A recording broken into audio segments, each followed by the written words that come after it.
Chapter 6 108. Person looks. What's important is the extent to which it approximates the look of the person it is intended to represent. The same goes for validity in measures. No measure is exact, but some measures are more accurate than others. Key takeaways. Reliability is a matter of consistency. Validity is a matter of social agreement. Exercises. 1. Operationalize a concept that is of interest to you. What are some possible problems of reliability or validity that you could run into? Given your operationalization, how could you tweak your operationalization and overcome those problems? 2. Sticking with the same concept you identified in exercise 1, find out how other sociologists have operationalized this concept. You can do this by revisiting readings from other sociology courses you've taken or by looking up a few articles using sociological abstracts. How does your plan for operationalization differ from that used in previous research? What potential problems of reliability or validity do you see? How do the researchers address those problems? 6.1.5 Complexities in measurement.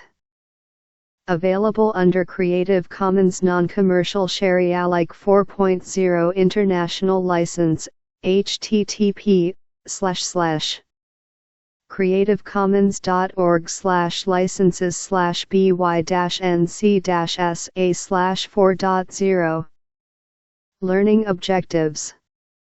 1. Define and provide examples for each of the 4 levels of measurement. 2.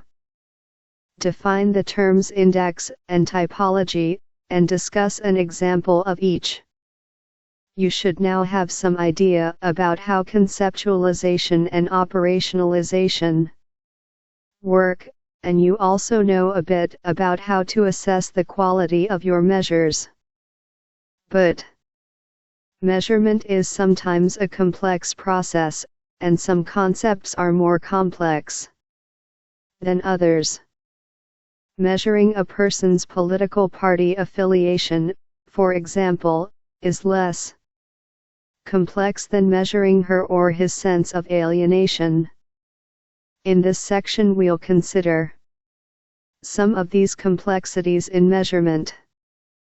First, we'll take a look at the various levels of measurement that exist, and then we'll consider a couple of strategies for capturing the complexities of the concepts we wish to measure. 109.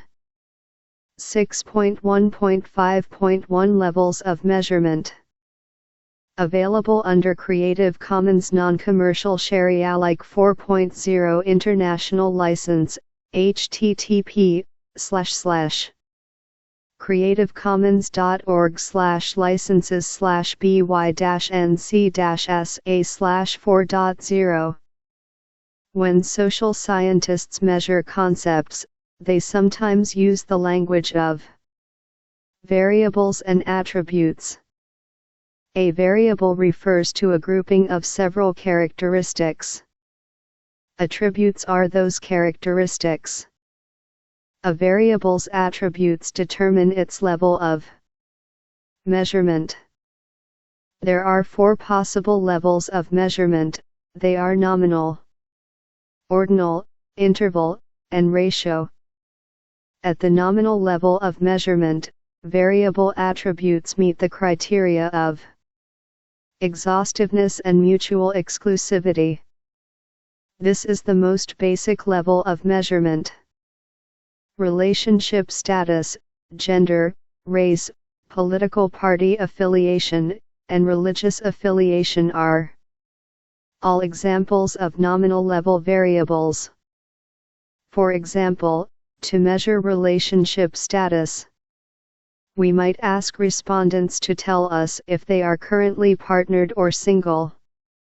These two attributes pretty much exhaust the possibilities for relationship status, i.e., everyone is always one or the other of these, and it is not possible for a person to simultaneously occupy more than one of these statuses. For example, if you are single, you cannot also be partnered. Thus, this measure of relationship status meets the criteria that nominal level attributes must be exhaustive and mutually exclusive. One unique feature of nominal level measures is that they cannot be mathematically quantified. We cannot say, for example, that being partnered has more or less quantifiable value than being single. Note, we're not talking here about the economic impact of one's relationship status, we're talking only about relationship status on its own, not in relation to other variables. Unlike nominal level measures, attributes at the ordinal level can be rank ordered. Though we cannot calculate a mathematical distance between those attributes, we can simply say that one attribute of an ordinal level variable is more or less than another attribute. Ordinal level attributes are also exhaustive and mutually exclusive, as with nominal level variables. Examples of ordinal level measures include social class, degree of support for policy initiatives, television program rankings, and prejudice. Thus, while we can say that one person's support for some public policy may be more or less than his neighbor's level of support, we cannot say exactly how much more or less. At the interval level, measures meet all the criteria of the two preceding levels, plus the distance between attributes is known to be equal. IQ scores are interval level, as are temperatures. Interval level variables are not particularly common in social science research, but their defining characteristic is that we can say how much more or less one attribute differs from another. We cannot, however, say with certainty what the ratio of one attribute is in comparison to another. For example, it would not make sense to say that 50 degrees is half as hot as 100 degrees. Finally, at the ratio level, attributes are mutually exclusive and exhaustive. Attributes can be rank ordered, the distance between attributes is equal, and attributes have a true 0 point. Thus, with these variables, we can say what the ratio of one attribute is in comparison to another. Examples of ratio level variables include age and years of Chapter 6:110. Education. We know, for example, that a person who is 12 years old is twice as old as someone who is 6 years old. 6.1.5.2 Indexes, Scales, and Typologies.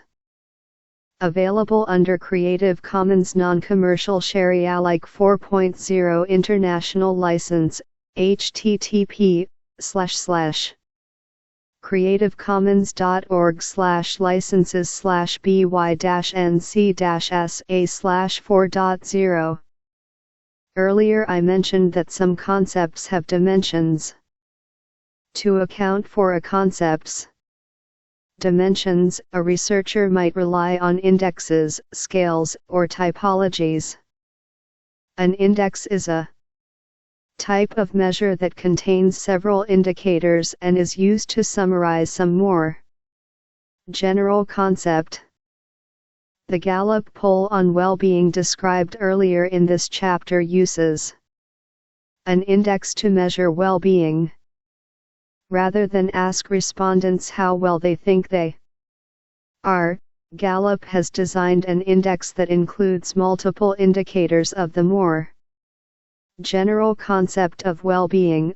http www.gallup.com/poll/1232115/GALLUP-HEALTHWAYS- Index ASPs. Like an index, a scale is also a composite measure. But unlike indexes, scales are designed in a way that accounts for the possibility that different items on an index may vary in intensity. Take the Gallup Well-Being Poll as an example and think about Gallup's 6 dimensions of well-being: physical health, emotional health, work environment, life evaluation, healthy behaviors, and access to basic necessities. Is it possible that one of these dimensions is a more important contributor to overall well-being than the others? For example, it seems odd that a person who lacks access to basic necessities would rank equally in well-being to someone who has access to basic necessities but doesn't regularly engage in healthy behaviors such as exercise. If we agree that this is the case, we may opt to give access to basic necessities greater weight in our overall measure of well-being than we give to healthy behaviors, and if we do so, we will have created a scale. A typology, on the other hand, is a way of categorizing concepts according to particular themes. For example, in his classic study of suicide, Émile Durkheim, 1897, 12 identified 4 types of suicide including altruistic, egoistic, anomic, and fatalistic. Each of these types is linked to the concept of suicide, but the typology allows us to classify suicide in ways that make the concept more meaningful and that help simplify the complexities of the concept. Let's consider another example. Sexual harassment is a concept for which there exist indexes, scales, and typologies. One typology of harassment, used in the U.S. legal system, includes 2 forms of harassment: quid pro quo and hostile work environment. Blackstone and McLaughlin, 2009. 13 Quid pro quo harassment refers to the sort where sexual demands are made, or threatened to become, a condition of or basis for employment. Hostile work environment harassment, on the other hand, refers to sexual conduct or materials in the workplace that unreasonably interfere with a person's ability to perform her or his job. While both types are sexual harassment, the typology helps us better understand the forms that sexual. 12. Durkheim, E. 1897-2006 Translation by R. Buss. On Suicide. London, UK, Penguin. 13. Blackstone, A., and McLaughlin, H. 2009. Sexual harassment. In J. O'Brien and E. L. Shapiro, eds. Encyclopedia of Gender and Society, pages 762-766. Thousand Oaks, C.A., Sage. 111. Harassment can take and, in turn, helps us as researchers better identify what it is that we are observing and measuring when we study workplace harassment. Sexual harassment is a concept for which there are also indexes. A sexual harassment index would use multiple items to measure the singular concept of sexual harassment. For example, you might ask research participants if they have ever experienced any of the following in the workplace: offensive sexual joking, exposure to offensive materials, unwanted touching, sexual threats, or sexual assault. These 5 indicators all have something to do with workplace sexual harassment.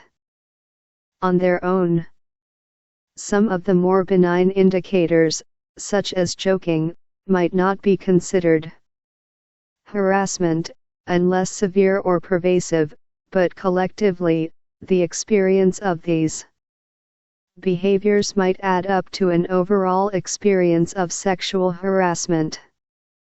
The index allows the researcher in this case to better understand what shape a respondent's harassment experience takes.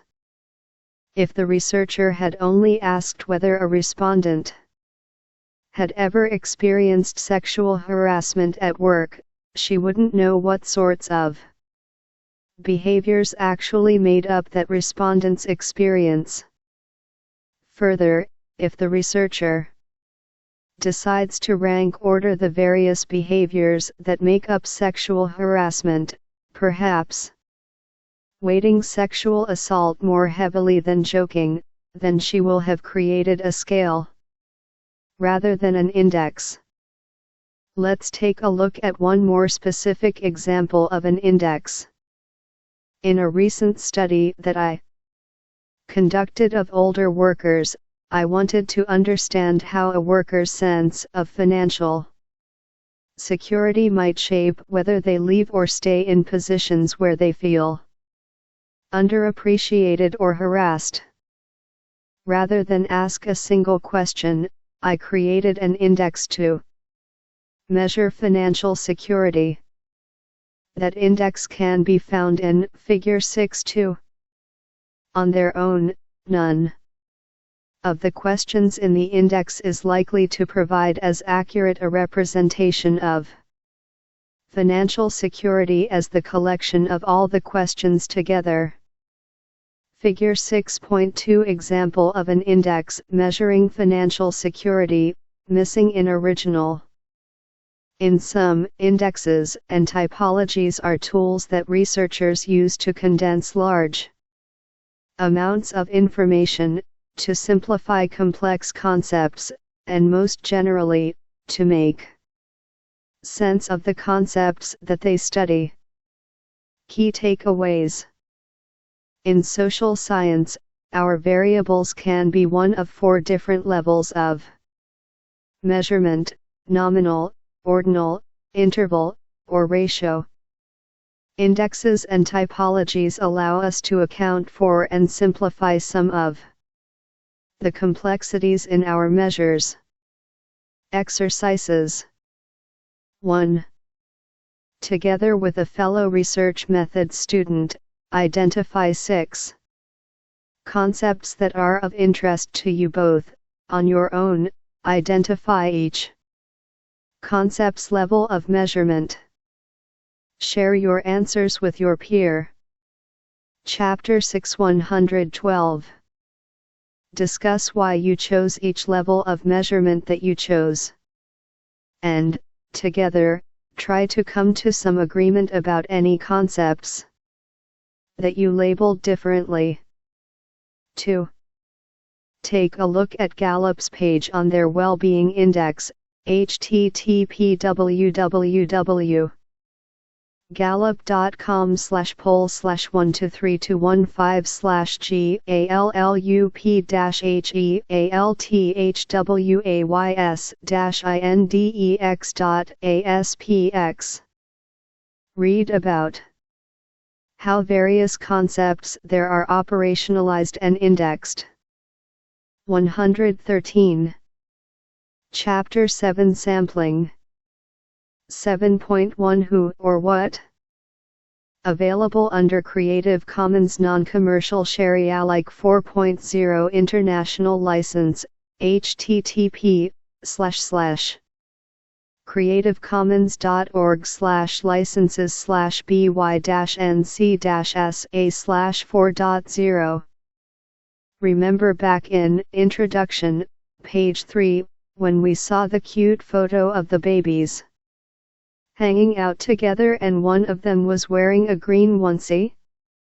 I mentioned there that if we were to conclude that all babies wore green based on the photo, that we would have committed selective observation.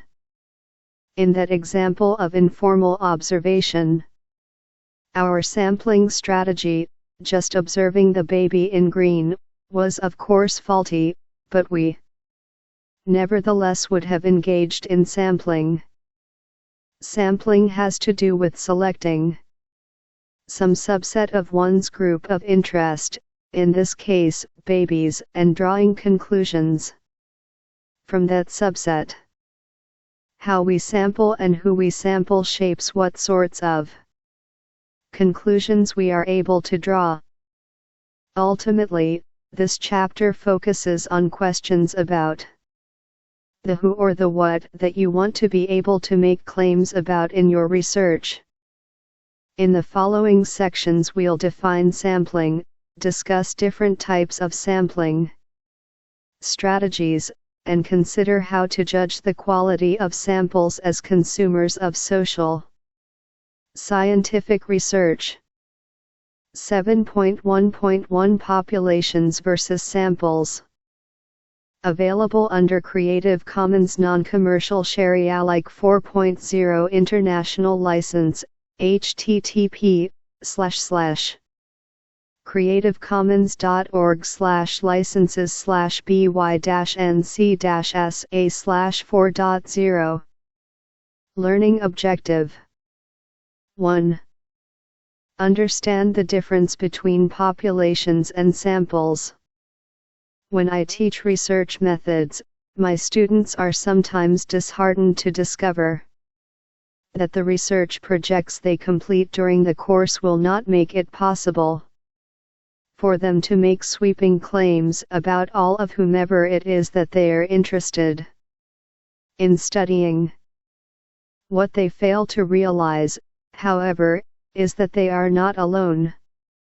One of the most surprising and frustrating lessons research methods students learn is that there is a difference between one's population of interest and one's study sample. While there are certainly exceptions, more often than not a researcher's population and her or his sample are not the same. In social scientific research, a population is the cluster of people, events, things, or other phenomena that you are most interested in. It is often the who or what that you want to be able to say something about at the end of your study.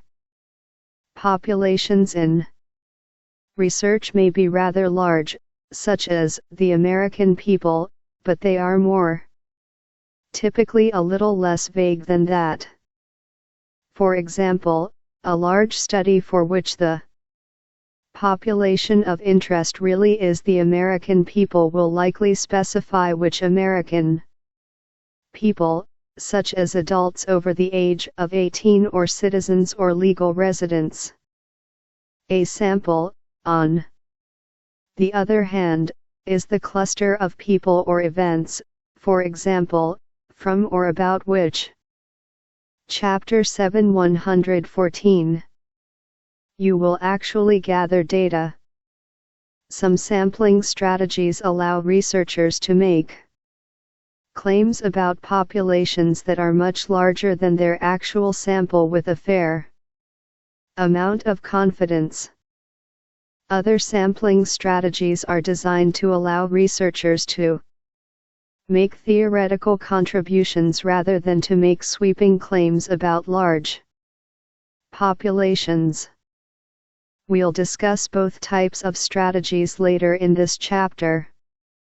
As I've now said a couple of times, it is quite rare for a researcher to gather data from their entire population of interest. This might sound surprising or disappointing until you think about the kinds of research questions that sociologists typically ask. For example, let's say we wish to answer the following research question: how do men's and women's college experiences differ, and how are they similar? Would you expect to be able to collect data from all college students across all nations from all historical time periods? Unless you plan to make answering this research question your entire life's work, and then some, I'm guessing your answer is a resounding no way. So what to do?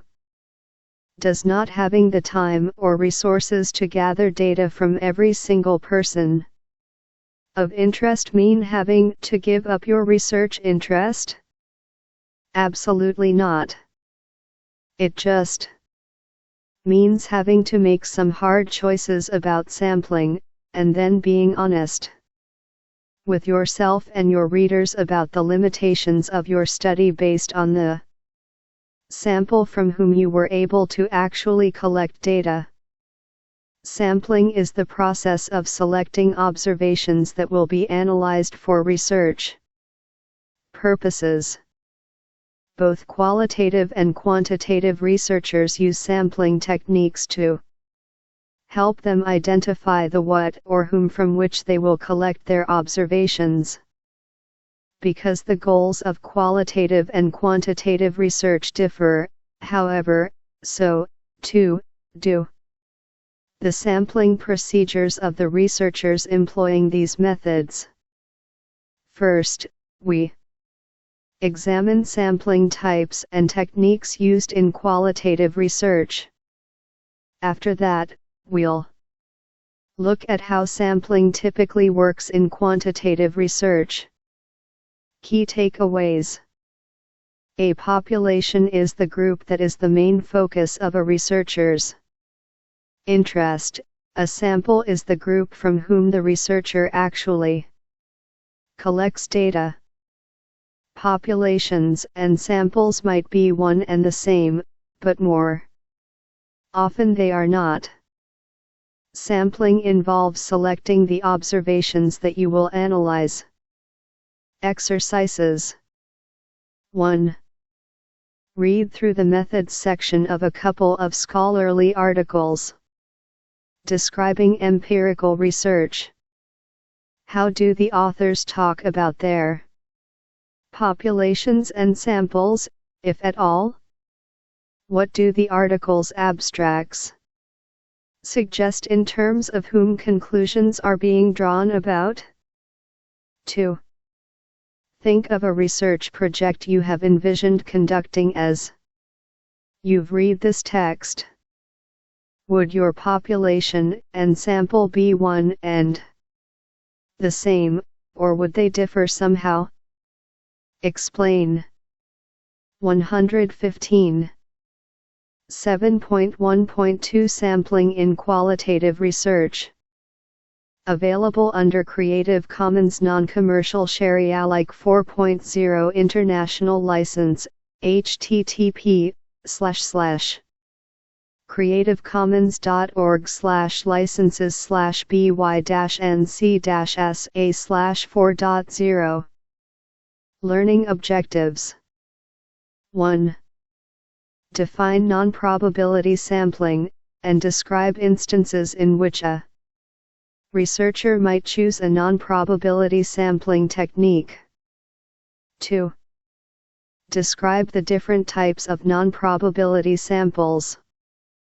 Qualitative researchers typically make sampling choices that enable them to deepen understanding of whatever phenomenon it is that they are studying.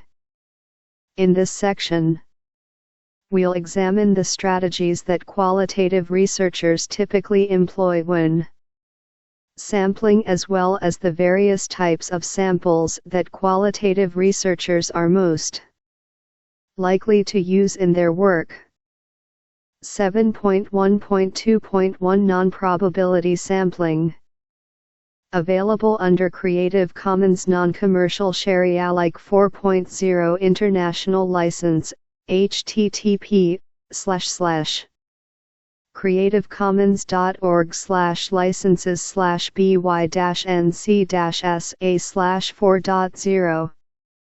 Non-probability sampling refers to sampling techniques for which a person's, or events or researcher's focuses, likelihood of being selected for membership in the sample is unknown.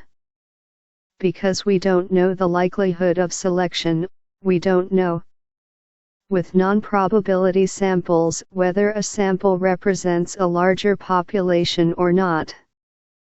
But that's okay, because representing the population is not the goal with non-probability samples.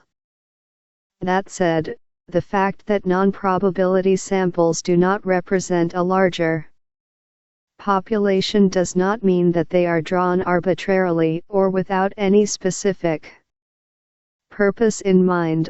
Once again, that would mean committing one of the errors of informal inquiry discussed in Introduction, page 3. In the following subsection, Types of Non-probability samples, we'll take a closer look at the process of selecting research elements when drawing a non-probability sample. But first, let's consider why a researcher might choose to use a non-probability sample. So when are non-probability samples ideal? One instance might be when we're designing a research project.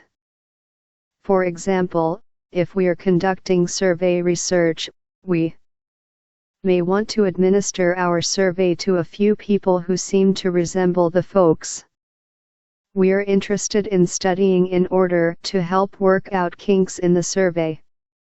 We might also use a non-probability sample at the early stages of a research project, if we're conducting a pilot study or some exploratory research.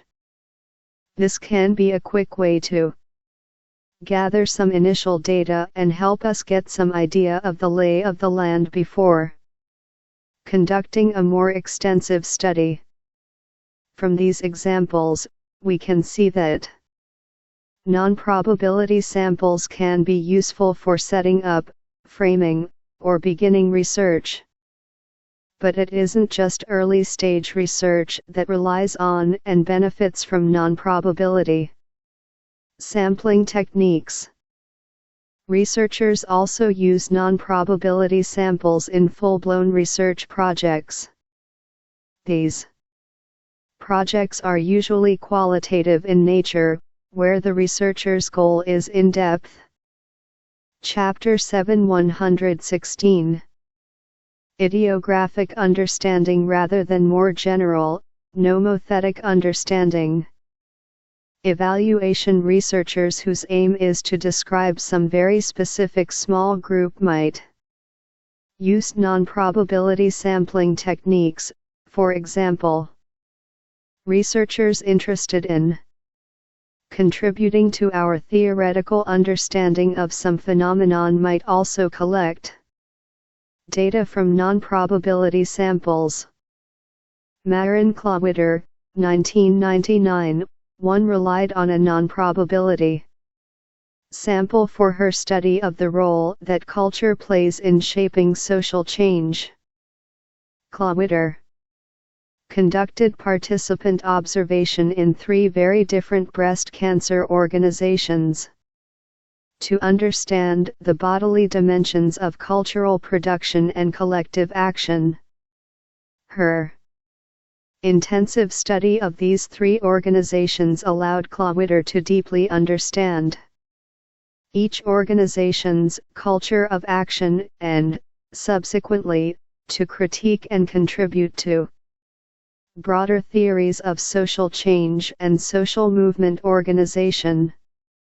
Thus, researchers interested in contributing to social theories, by either expanding on them, modifying them, or poking holes in their propositions, may use non-probability sampling techniques to seek out cases that seem anomalous in order to understand how theories can be improved. In sum, there are a number and variety of instances in which the use of non-probability samples makes sense. We'll examine several specific types of non-probability samples in the next subsection. 7.1.2.2 Types of non-probability samples. Available under Creative Commons Non-Commercial Share-alike 4.0 International License, http://creativecommons.org/licenses/by-nc-sa/4.0. There are several types of non-probability samples that researchers use. These include purposive samples, snowball samples, quota samples, and convenience samples. While the latter two strategies may be used by quantitative researchers from time to time, they are more typically employed in qualitative research, and because they are both non-probability methods, we include them in this section of the chapter. To draw a purposive sample, a researcher begins with specific perspectives in mind that he or she wishes to examine and then seeks out research participants who cover that full range of perspectives. For example, if you are studying students' satisfaction with their living quarters on campus, you'll want to be sure to include students who stay in each of the different types or locations of on-campus housing in your study. If you only include students from one of 10 dorms on campus, you may miss important details about the experiences of students who live in the 9 dorms you didn't include in your study. In my own interviews of young people about their workplace sexual harassment experiences, I and my co-authors used a purposive sampling strategy. We used participants' prior responses on a survey to ensure that we included both men and women in the interviews and that we included participants who'd had a range of harassment experiences, from relatively minor experiences to much more severe harassment. While purposive sampling is often used when one's goal is to include participants who represent a broad range of perspectives, purposive sampling may also be used when a researcher wishes to include only people who meet very narrow or specific criteria. 1. Klawitter, M. 1999. Racing for the Cure, Walking Women and Toxic Touring, Mapping Cultures of Action Within the Bay Area Terrain of Breast Cancer. Social Problems, 46, 104126. 117. For example, in their study of Japanese women's perceptions of intimate partner violence, Miyoko Nagai and Barbara L. Dancy, 2010, limited their study only to participants who had experienced intimate partner violence themselves, were at least 18 years old, had been married and living with their spouse at the time that the violence occurred, were heterosexual, and were willing to be interviewed. In this case, The researcher's goal was to find participants who had had very specific experiences, rather than finding those who had had quite diverse experiences, as in the preceding example. In both cases, the researchers involved shared the goal of understanding the topic at hand in as much depth as possible. Qualitative researchers sometimes rely on snowball sampling techniques to identify study participants. In this case, a researcher might know 1 or 2 people whom she'd like to include in her study, but then relies on those initial participants to help identify additional study participants. Thus the researcher's sample builds and becomes larger as the study continues, much as a snowball builds and becomes larger as it rolls through the snow. Snowball sampling is an especially useful strategy when a researcher wishes to study some stigmatized group or behavior. For example, a researcher who wanted to study how people with genital herpes cope with their medical condition would be unlikely to find many participants by posting a call for interviewees in the newspaper or making an announcement about the study at some large social gathering.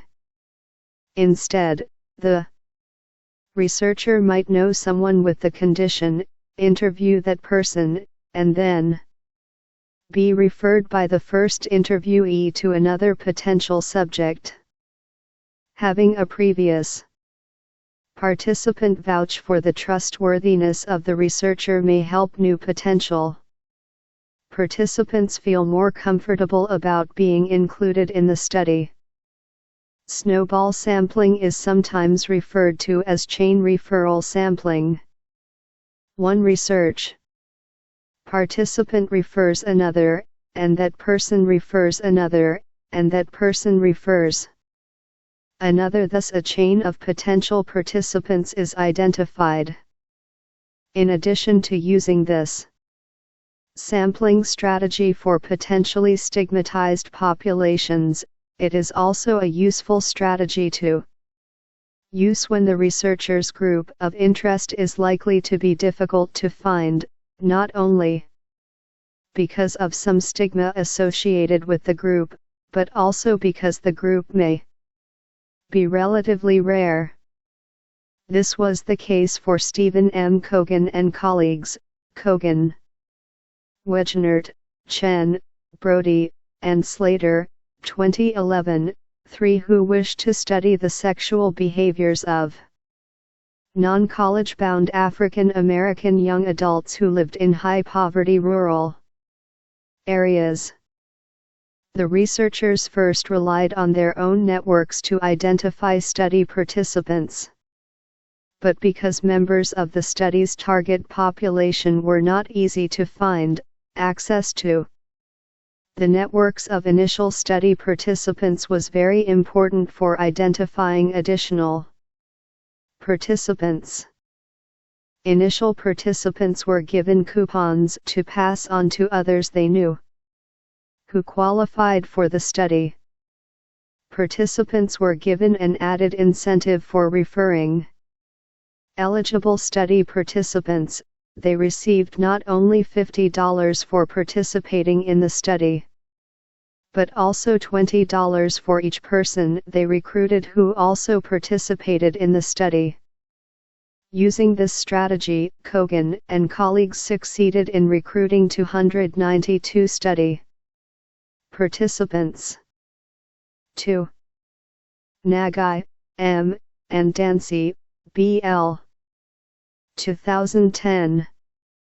Japanese Women's Perceptions of Intimate Partner Violence, IPV. Journal of Interpersonal Violence, 25, 753-766. 3. Kogan, S.M., Wegenert, C., Chen, Y., Brody, G.H., and Slater, L.M. 2011. Respondent-driven sampling with hard-to-reach emerging adults, an introduction and case study with rural African Americans. Journal of Adolescent Research, 26, 30, 60. Chapter 7 118. Quota sampling is another non-probability sampling strategy. This type of sampling is actually employed by both qualitative and quantitative researchers, but because it is a non-probability method, we'll discuss it in this section. When conducting quota sampling, a researcher identifies categories that are important to the study and for which there is likely to be some variation. Subgroups are created based on each category, and the researcher decides how many people, or documents, or whatever element happens to be the focus of the research, to include from each subgroup, and collects data from that number for each subgroup. Let's go back to the example we considered previously of student satisfaction with on-campus housing. Perhaps there are two types of housing on your campus: apartments that include full kitchens and dorm rooms where residents do not cook for themselves, but eat in a dorm cafeteria. As a researcher, you might wish to understand how satisfaction varies across these two types of housing arrangements. Perhaps you have the time and resources to interview 20 campus residents, so you decide to interview 10 from each housing type. It is possible, as well, that your review of literature on the topic suggests that campus housing experiences vary by gender. If that is that case, perhaps you'll decide on 4 important subgroups: men who live in apartments, women who live in apartments, men who live in dorm rooms, and women who live in dorm rooms. Your quota sample would include 5 people from each subgroup. In 1936, up-and-coming pollster George Gallup made history when he successfully predicted the outcome of the presidential election using quota sampling methods. The leading polling entity at the time, the Literary Digest, predicted that Alfred Landon would beat Franklin Roosevelt in the presidential election by a landslide. When Gallup's prediction that Roosevelt would win turned out to be correct, the Gallup poll was suddenly on the map. Van Allen, 2011. 4 Gallup successfully predicted subsequent elections based on quota samples, but in 1948, Gallup incorrectly predicted that Dewey would beat Truman in the U.S. presidential election. 5. Among other problems, the fact that Gallup's quota categories did not represent those who actually voted, Newman, 2007, 6, underscores the point that one should avoid attempting to make statistical generalizations from data collected using quota sampling methods. 7. While quota sampling offers the strength of helping the researcher account for potentially relevant variation across study elements, it would be a mistake to think of this strategy as yielding statistically representative findings. Finally, convenience sampling is another non-probability sampling strategy that is employed by both qualitative and quantitative researchers. To draw a convenience sample, a researcher simply collects data from those people or other relevant elements to which he or she has most convenient access. This method, also sometimes referred to as haphazard sampling, is most useful in exploratory research. It is also often used by journalists who need quick and easy access to people from their population of interest. If you've ever seen brief interviews of people on the street, on the news, you've probably seen a haphazard sample being interviewed. While 4. Van Allen, S. 2011. Gallup Corporate History. Retrieved from http://corporate/135/corporate/corporate-history. ASPS number 2. 5. For more information about the 1948 election and other historically significant dates related to measurement, see the PBS timeline of the first measured century at http://fmc/timeline/e1948election.htm. 6. Newman, W. L. 2007.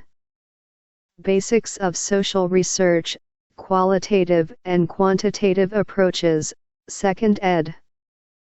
Boston, Ma. Pearson. 7.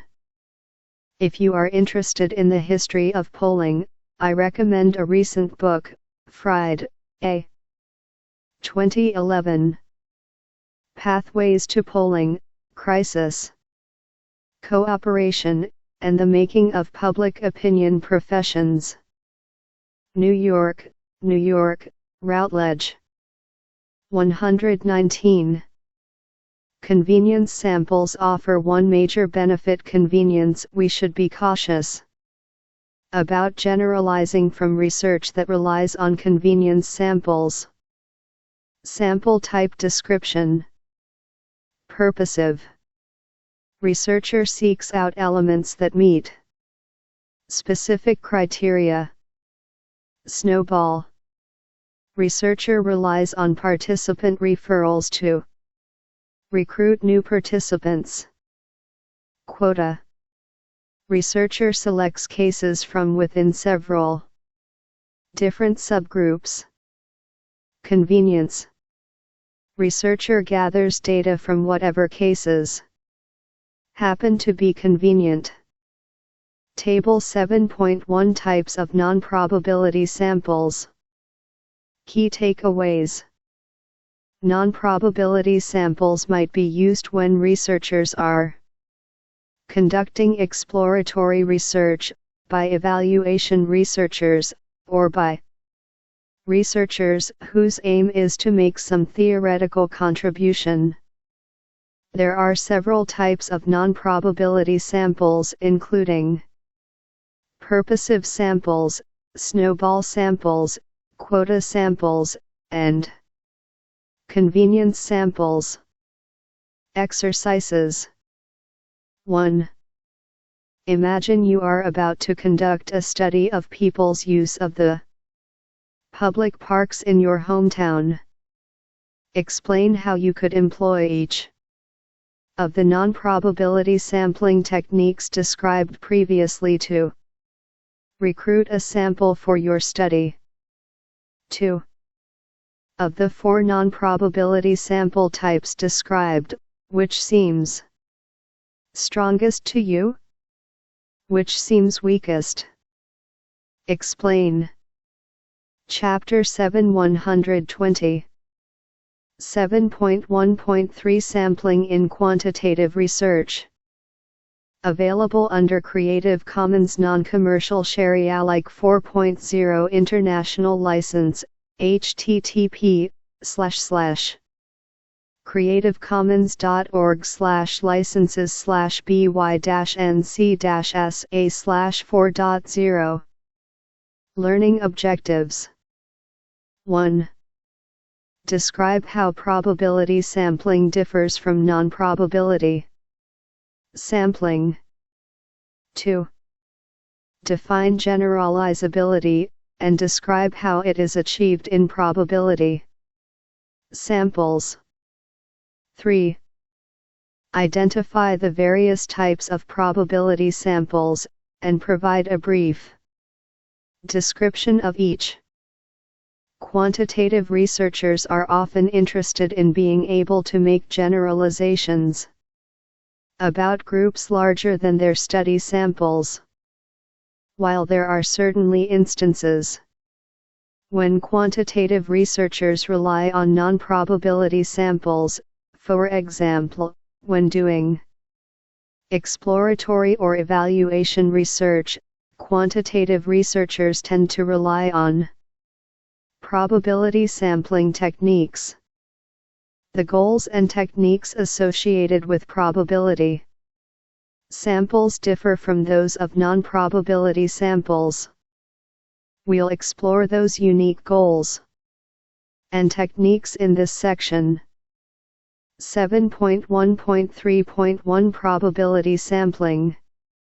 Available under Creative Commons Non-Commercial Share Alike 4.0 International License, http://creativecommons.org/by-nc-sa/4.0. Unlike non-probability sampling, probability sampling refers to sampling techniques for which a person's, or event's, likelihood of being selected for membership in the sample is known. You might ask yourself why we should care about a study element's likelihood of being selected for membership in a researcher's sample. The reason is that, in most cases, researchers who use probability sampling techniques are aiming to identify a representative sample from which to collect data. A representative sample is one that resembles the population from which it was drawn in all the ways that are important for the research being conducted. If, for example, you wish to be able to say something about differences between men and women at the end of your study, you better make sure that your sample doesn't contain only women. That's a bit of an oversimplification, but the point with representativeness is that if your population varies in some way that is important to your study, your sample should contain the same sorts of variation. Obtaining a representative sample is important in probability sampling because a key goal of studies that rely on probability samples is generalizability. In fact, generalizability is perhaps the key feature that distinguishes probability samples from non-probability samples. Generalizability refers to the idea that a study's results will tell us something about a group larger than the sample from which the findings were generated. In order to achieve generalizability, a core principle of probability sampling 121 is that all elements in the researcher's target population have an equal chance of being selected for inclusion in the study. In research, this is the principle of random selection. Random selection is a mathematical process that we won't go into too much depth about here, but if you have taken or plan to take a statistics course, you'll learn more about it there. The important thing to remember about random selection here is that, as previously noted, it is a core principle of probability sampling. If a researcher uses random selection techniques to draw a sample, he or she will be able to estimate how closely the sample represents the larger population from which it was drawn by estimating the sampling error. Sampling error is a statistical calculation of the difference between results from a sample and the actual parameters of a population. 7.1.3.2 Types of probability samples. Available under Creative Commons Non-Commercial Share Alike 4.0 International License, http://creativecommons.org/licenses/by-nc-sa/4.0. There are a variety of probability samples that researchers may use. These include simple random samples, systematic samples, stratified samples, and cluster samples. Simple random samples are the most basic type of probability sample, but their use is not particularly common. Part of the reason for this may be the work involved in generating a simple random sample. To draw a simple random sample, a researcher starts with a list of every single member, or element, of his or her population of interest. This list is sometimes referred to as a sampling frame. Once that list has been created, the researcher numbers each element sequentially and then randomly selects the elements from which he or she will collect data. To randomly select elements, researchers use a table of numbers that have been generated randomly.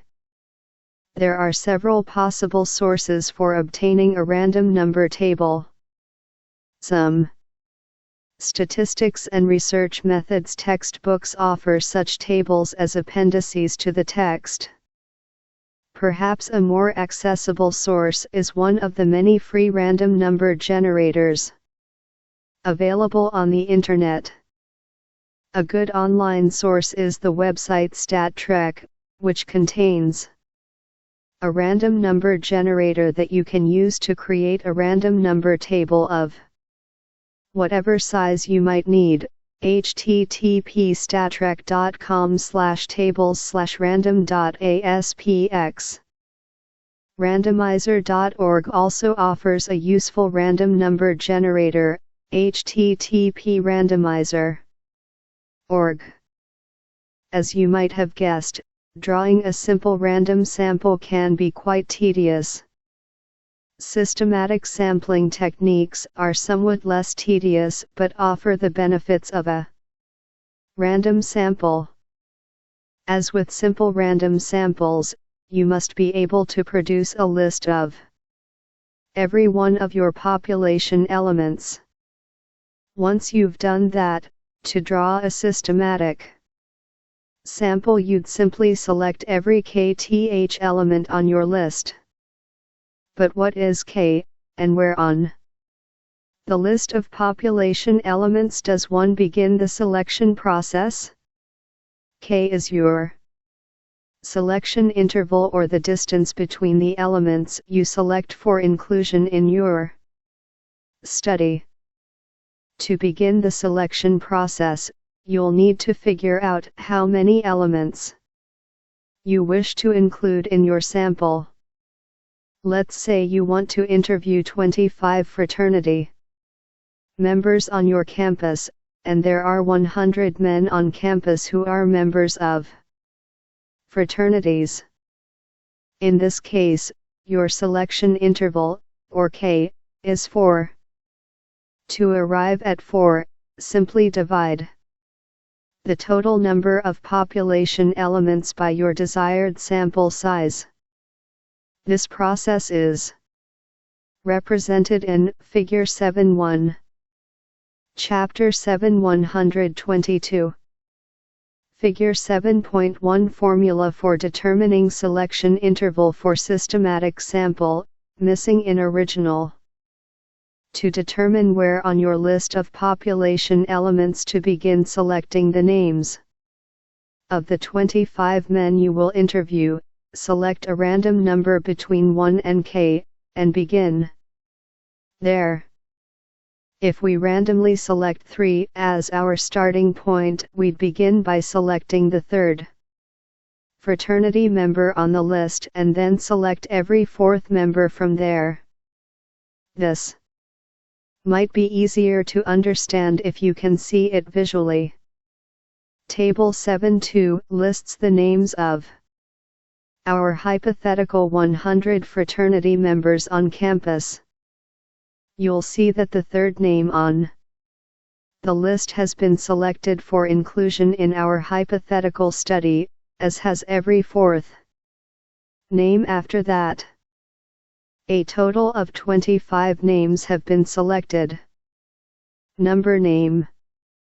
Include. In study. Number name. Include. In study. 1 Jacob 51 Blake yes. 2 Ethan 52 Oliver. 3 Michael yes 53 Cole. 4 Jaden 54 Carlos. 5 William 55 Jaden yes. 6 Alexander 56 Jesus. 7 Noah yes 57 Alex. 8 Daniel 58 Aiden. 9 Aiden 59 Eric yes. 10 Anthony 60 Hayden.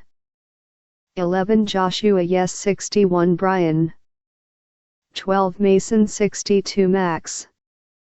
13 Christopher 63 Jackson yes. 14 Andrew 64 Brian. 15 David yes 65 Matthew. Table 7.2 Systematic sample of 25 fraternity members. 123.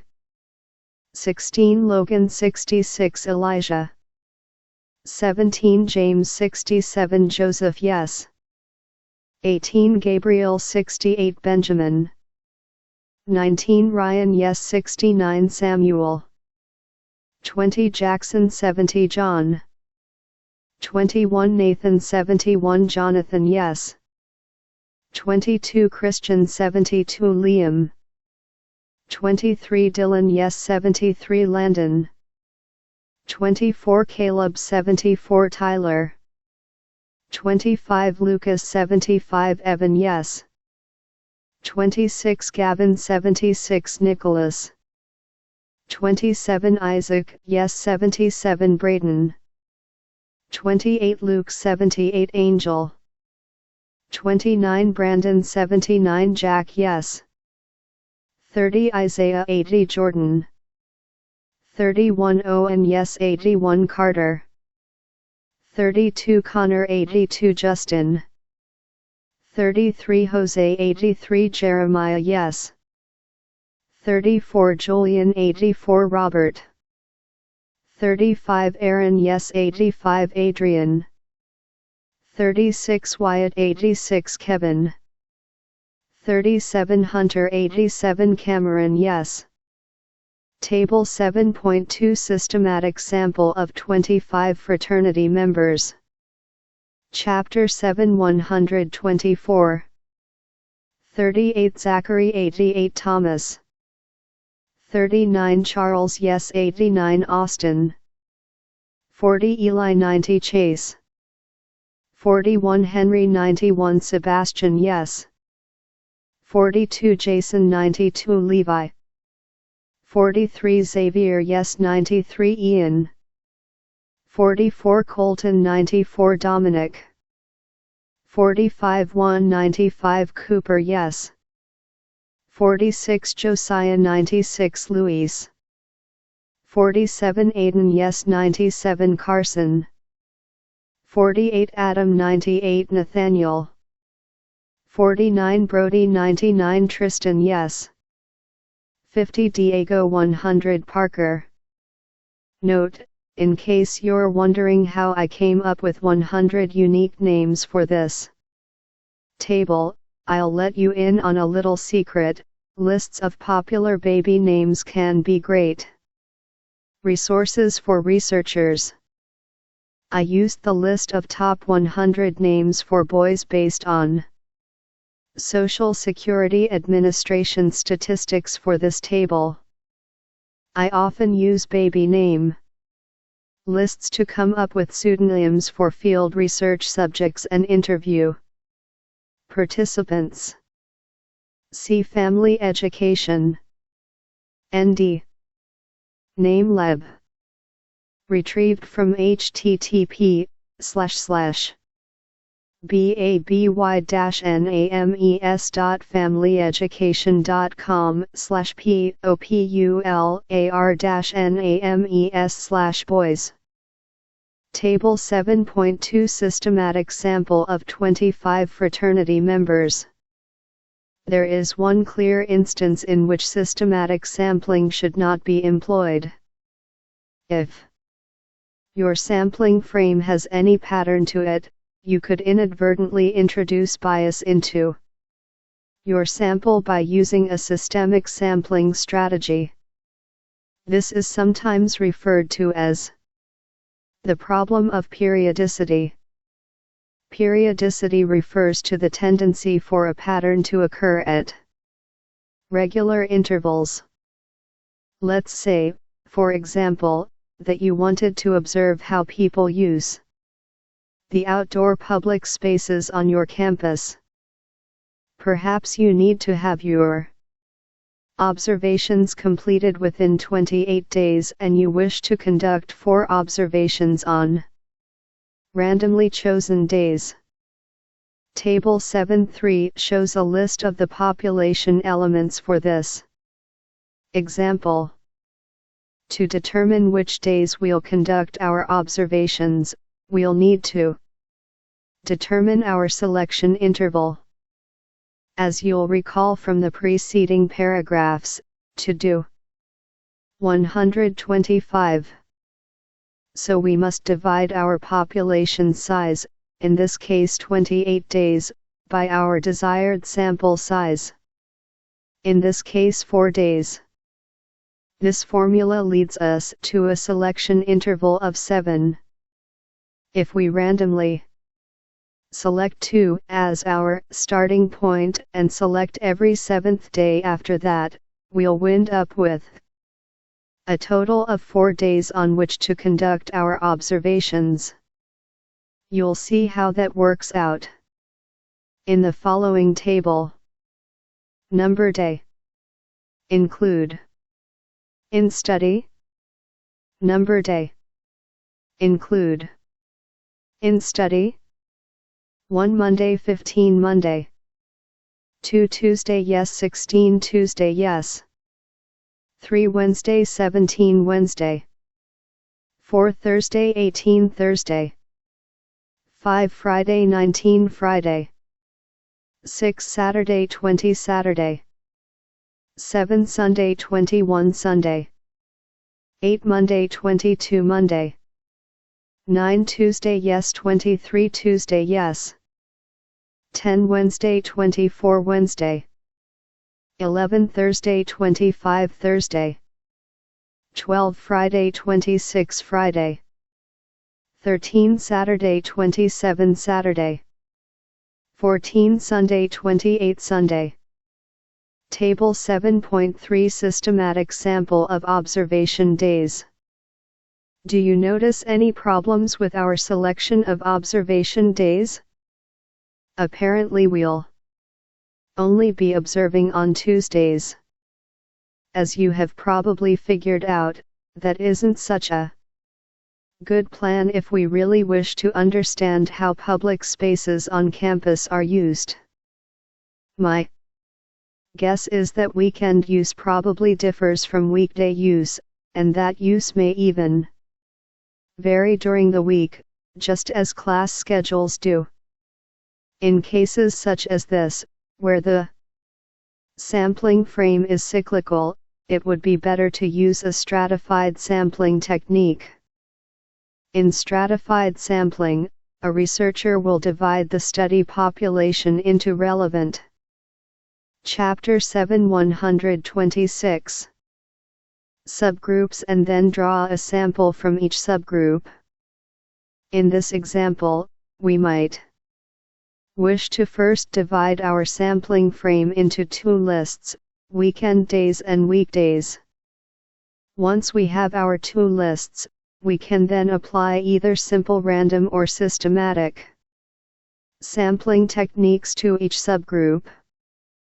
Stratified sampling is a good technique to use when, as in our example, a subgroup of interest makes up a relatively small proportion of the overall sample. In our example of a study of use of public space on campus, we want to be sure to include weekdays and weekends in our sample, but because weekends make up less than a third of an entire week, there's a chance that a simple random or systematic strategy would not yield sufficient weekend observation days. As you might imagine, stratified sampling is even more useful in cases where a subgroup makes up an even smaller proportion of the study population, say, for example, if we want to be sure to include both men's and women's perspectives in a study, but men make up only a small percentage of the population. There's a chance simple random or systematic sampling strategy might not yield any male participants, but by using stratified sampling, we could ensure that our sample contained the proportion of men that is reflective of the larger population. Up to this point in our discussion of probability samples, we've assumed that researchers will be able to access a list of population elements in order to create a sampling frame. This, as you might imagine, is not always the case. Let's say, for example, that you wish to conduct a study of hairstyle preferences across the United States. Just imagine trying to create a list of every single person with, and without, hair in the country. Basically, we're talking about a list of every person in the country. Even if you could find a way to generate such a list, attempting to do so might not be the most practical use of your time or resources. When this is the case, researchers turn to cluster sampling. Cluster sampling occurs when a researcher begins by sampling groups, or clusters, of population elements and then selects elements from within those groups. Let's take a look at a couple more examples. Perhaps you are interested in the workplace experiences of public librarians. Chances are good that obtaining a list of all librarians that work for public libraries would be rather difficult. But I'll bet you could come up with a list of all public libraries without too much hassle. Thus you could draw a random sample of libraries, your cluster, and then draw another random sample of elements, in this case, librarians, from within the libraries you initially selected. Cluster sampling works in stages. In this example, we sampled in 2 stages. As you might have guessed, sampling in multiple stages does introduce the possibility of greater error. Each stage is subject to its own sampling error, but it is nevertheless a highly efficient method. Jessica Holt and Wayne Gillespie, 2008, used cluster sampling in their study of students' experiences with violence in intimate relationships. Specifically, the researchers randomly selected 14 classes on their campus and then drew a random subsample of students from those classes. But you probably know from your experience with college classes that not all classes are the same size. So if Holt and Gillespie had simply randomly selected 14 classes and then selected the same number of students from each class to complete their survey, then students in the smaller of 8, Holt, J.L., and Gillespie, W. 2008. Intergenerational transmission of violence threatened egoism and reciprocity, a test of multiple psychosocial factors affecting intimate partner violence. American Journal of Criminal Justice, 33, 252-66. 127. Those classes would have had a greater chance of being selected for the study than students in the larger classes. Keep in mind with random sampling the goal is to make sure that each element has the same chance of being selected. When clusters are of different sizes, as in the example of sampling college classes, researchers often use a method called probability proportionate to size, PPS. This means that they take into account that their clusters are of different sizes. They do this by giving clusters different chances of being selected based on their size so that each element within those clusters winds up having an equal chance of being selected. Sample type. Description: simple. Random. Researcher randomly selects elements from sampling frame. Systematic. Researcher selects every kth element from sampling frame. Stratified. Researcher creates subgroups then randomly selects elements from each subgroup. Cluster.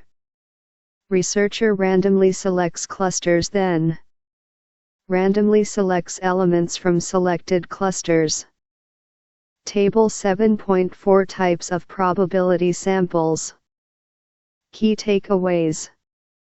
In probability sampling, the aim is to identify a sample that resembles the population from which it was drawn. There are several types of probability samples including simple, random samples, systematic samples, stratified samples, and cluster samples.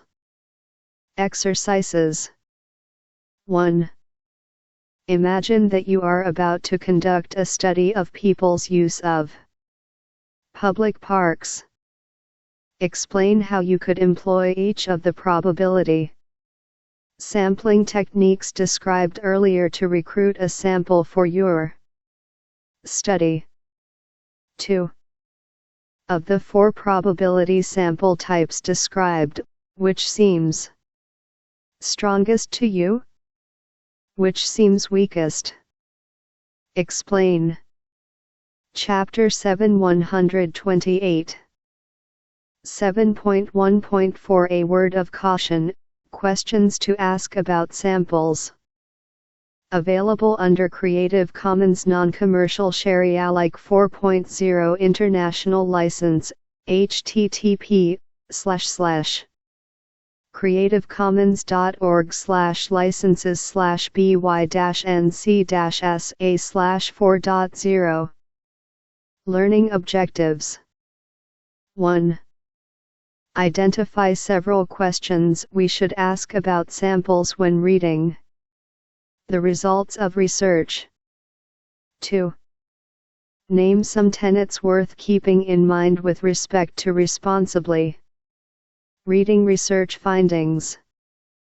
We read and hear about research results so often that we might overlook the need to ask important questions about where research participants come from and how they are identified for inclusion in a research project.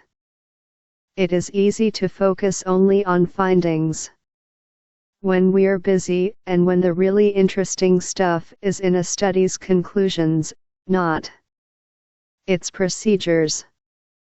But now that you have some familiarity with the variety of procedures for selecting study participants, you are equipped to ask some very important questions about the findings you read and to be a more responsible consumer of research. 7.1.4.1 Who sampled, how sampled, and for what purpose? Available under Creative Commons Non-Commercial Share-alike 4.0 International License, http://creative-commons.org/by-nc-sa/4.0. Have you ever been a participant in someone's research? If you have ever taken an introductory psychology or sociology class at a large university, that's probably a silly question to ask. Social science researchers on college campuses have a luxury that researchers elsewhere may not share. They have access to a whole bunch of, presumably, willing and able human guinea pigs. But that luxury comes at a cost. Sample representativeness. One study of top academic journals in psychology found that over 2/3, 68%, of participants in studies published by those journals were based on samples drawn in the United States. Arnett, 2008. 9 Further, the study found that 2/3 of the work that derived from U.S. samples published in the Journal of Personality and Social Psychology was based on samples made up entirely of American undergraduates taking psychology courses. These findings certainly beg the question, what do we actually learn from social scientific studies, and about whom do we learn it? That is exactly the concern raised by Joseph Henrich and colleagues, Henrich, Heine, and Norenzayan, 2010, 10 authors of the article The Weirdest People in the World. In their piece, Henrich and colleagues point out that behavioral scientists very commonly make sweeping claims about human nature based on samples drawn only from weird, Western, educated, industrialized, rich, and democratic societies, and often based on even narrower samples, as is the 9. Arnett, J.J. 2008. The neglected 95%, Why American Psychology Needs to Become Less American. American Psychologist. 63, 602-614. 10. Henrich, J., Heine, S.J., and Norenzayan, A. 2010. The Weirdest People in the World? Behavioral and Brain Sciences, 33. 61, 135. 129. Case with many studies relying on samples drawn from college classrooms. As it turns out, many robust findings about the nature of human behavior when it comes to fairness, cooperation, visual perception, trust, and other behaviors are based on studies that excluded participants from outside the United States and sometimes excluded anyone outside the college classroom. Begley, 2010. 11. This certainly raises questions about what we really know about human behavior as opposed to U.S. resident or U.S. undergraduate behavior. Of course, not all research findings are based on samples of weird folks like college students. But even then it would behoove us to pay attention to the population on which studies are based and the claims that are being made about to whom those studies apply. In the preceding discussion, the concern is with researchers making claims about populations other than those from which their samples were drawn. A related, but slightly different, potential concern is sampling bias. Bias in sampling occurs when the elements selected for inclusion in a study do not represent the larger population from which they were drawn. For example, a poll conducted online by a newspaper asking for the public's opinion about some local issue will certainly not represent the public, since those without access to computers or the internet, those who do not read that paper's website, and those who do not have the time or interest will not answer the question. Another thing to keep in mind is that just because a sample may be representative in all respects that a researcher thinks are relevant, there may be aspects that are relevant that didn't occur to the researcher when she was drawing her sample. You might not think that a person's phone would have much to do with their voting preferences, for example. But had pollsters making predictions about the results of the 2008 presidential election not been careful to include both cell phone only and landline households in their surveys, it is possible that their predictions would have underestimated Barack Obama's lead over John McCain because Obama was much more popular among cell-only users than McCain. Keter, Dimmock, and Christian, 2008. 12. So how do we know when we can count on results that are being reported to us? While there might not be any magic or always true rules we can apply, there are a couple of things we can keep in mind as we read the claims researchers make about their findings. First, remember that sample quality is determined only by the sample actually obtained, not by the sampling method itself. A researcher may set out to administer a survey to a representative sample by correctly employing a random selection technique, but if only a handful of the people sampled actually respond to the survey, the researcher will have to be very careful about the claims he can make about his survey findings. Another thing to keep in mind, as demonstrated by the preceding discussion, is that researchers may be drawn to talking about implications of their findings as though they apply to some group other than the population actually sampled. Though this tendency is usually quite innocent and does not come from a place of malice, it is all too tempting a way to talk about findings, as consumers. 11. Newsweek magazine published an interesting story about Henrik and his colleagues' study, Begley, S. 2010. What's really human? The trouble with student guinea pigs. Retrieved from http://2010/2010/07/23. Really Human HTML. 12.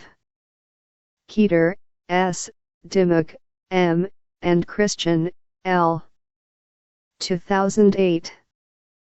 Calling cell phones in 08 pre-election polls. The Pew Research Center for the People and the Press Retrieved from http://peoplepress.org/http/files/legacy-pdf/cell-phone. Commentary PDF. Chapter 7-130. Of those findings, it is our responsibility to be attentive to the sort of, likely, unintentional, bait and switch. Finally, keep in mind that a sample that allows for comparisons of theoretically important concepts or variables is certainly better than one that does not allow for such comparisons. In a study based on a non-representative sample, for example, we can learn about the strength of our social theories by comparing relevant aspects of social processes. Klawitter's previously mentioned study, 1999, 13 of 3 carefully chosen breast cancer activist groups allowed her to contribute to our understandings of activism by addressing potential weaknesses in theories of social change. At their core, questions about sample quality should address who has been sampled, how they were sampled, and for what purpose they were sampled.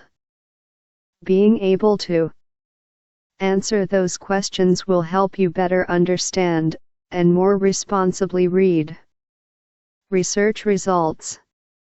Key takeaways. Sometimes researchers may make claims about populations other than those from whom their samples were drawn. Other times they may make claims about a population based on a sample that is not representative. As consumers of research, we should be attentive to both possibilities. A researcher's findings need not be generalizable to be valuable.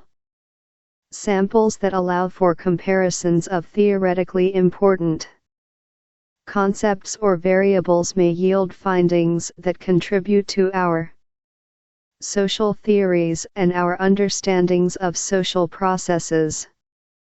Exercises. 1.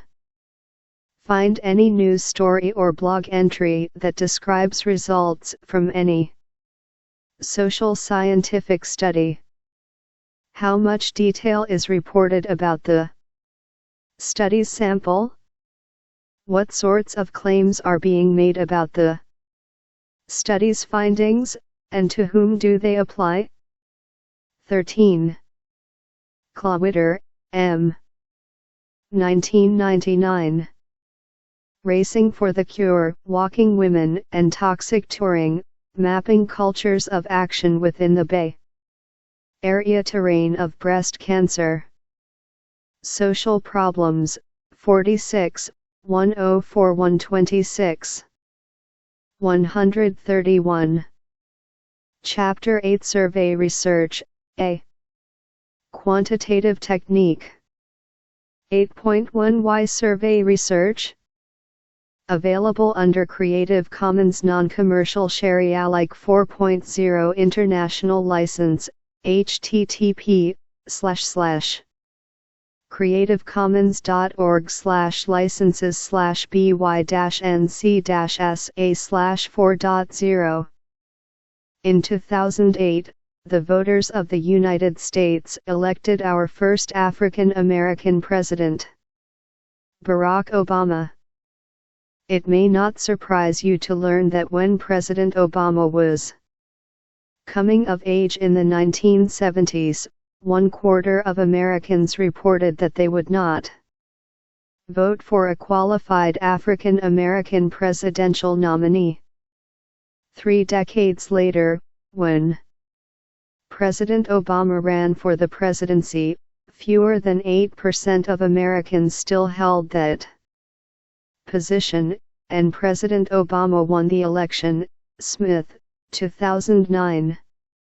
1. We know about these trends in voter opinion because the General Social Survey, http www.norc.uchicago.edu/GSS plus website, a nationally representative survey of American adults, included questions about race and voting over the years described here. Without survey research, we may not know how Americans' perspectives on race and the presidency shifted over these years. 8.1.1 Survey research, what is it and when should it be used? Available under Creative Commons Non-Commercial Share Alike 4.0 International License, http://creativecommons.org/licenses/by-nc-sa/4.0. Learning objectives. 1. Define survey research. 2. Identify when it is appropriate to employ survey research as a data collection strategy. Most of you have probably taken a survey at one time or another, so you probably have a pretty good idea of what a survey is. Sometimes students in my research methods classes feel that understanding what a survey is and how to write one is so obvious, there's no need to dedicate any class time to learning about it. This feeling is understandable. Surveys are very much a part of our everyday lives. We've probably all taken one, we hear about their results in the news, and perhaps we've even administered one ourselves. What students quickly learn is that there is more to constructing a good survey than meets the eye. Survey design takes a great deal of thoughtful planning and often a great many rounds of revision. But it is worth the effort. As we'll learn in this chapter, there are many benefits to choosing survey research as one's method of data collection. We'll take a look at what a survey is. 1. Smith, T.W. 2009. Trends in Willingness to Vote for a Black and Woman for President, 1972-2008. GSS Social Change. Report number 55. Chicago, Illinois, National Opinion Research Center. Chapter 8 132. Exactly, what some of the benefits and drawbacks of this method are, how to construct a survey, and what to do with survey data once one has it in hand. Survey research is a quantitative method whereby a researcher poses some set of predetermined questions to an entire group, or sample, of individuals. Survey research is an especially useful approach when a researcher aims to describe or explain features of a very large group or groups. This method may also be used as a way of quickly gaining some general details about one's population of interest to help prepare for a more focused, in-depth study using time-intensive methods such as in-depth interviews or field research. In this case, a survey may help a researcher identify specific individuals or locations from which to collect additional data. As is true of all methods of data collection, survey research is better suited to answering some kinds of research question more than others. In addition, as you'll recall from defining and measuring concepts, page 96, operationalization works differently with different research methods. If your interest is in political activism, for example, you likely operationalize that concept differently in a survey than you would for a field research Study of the same topic. Key takeaway. Survey research is often used by researchers who wish to explain trends or features of large groups. It may also be used to assist those planning some more focused, in-depth study. Exercise 1. Recall some of the possible research questions you came up with while reading previous chapters of this text. How might you frame those questions so that they could be answered using survey research? 8.1.2 Pros and Cons of Survey Research. Available under Creative Commons Non-Commercial Share Alike 4.0 International License, http://creativecommons.org/by-nc-sa/4.0. Learning Objectives. 1. Identify and explain the strengths of survey research. 2. Identify and explain the weaknesses of survey research. Survey research, as with all methods of data collection, comes with both strengths and weaknesses. We'll examine both in this section. 133. 8.1.2.1 Strengths of Survey Method.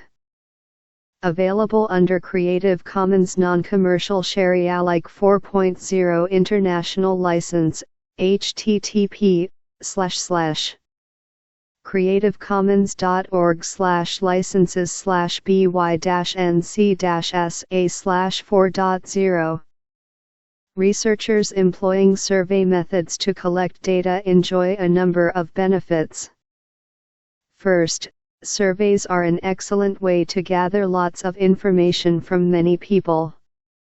In my own study of older people's experiences in the workplace, I was able to mail a written questionnaire to around 500 people who lived throughout the state of Maine, at a cost of just over $1,000. This cost included printing copies of my 7-page survey, printing a cover letter, addressing and stuffing envelopes, mailing the survey, and buying return postage for the survey.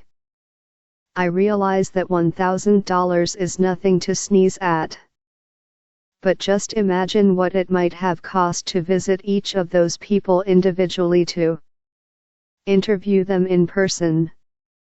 Consider the cost of gas to drive around the state, other travel costs, such as meals and lodging while on the road, and the cost of time to drive to and talk with each person individually.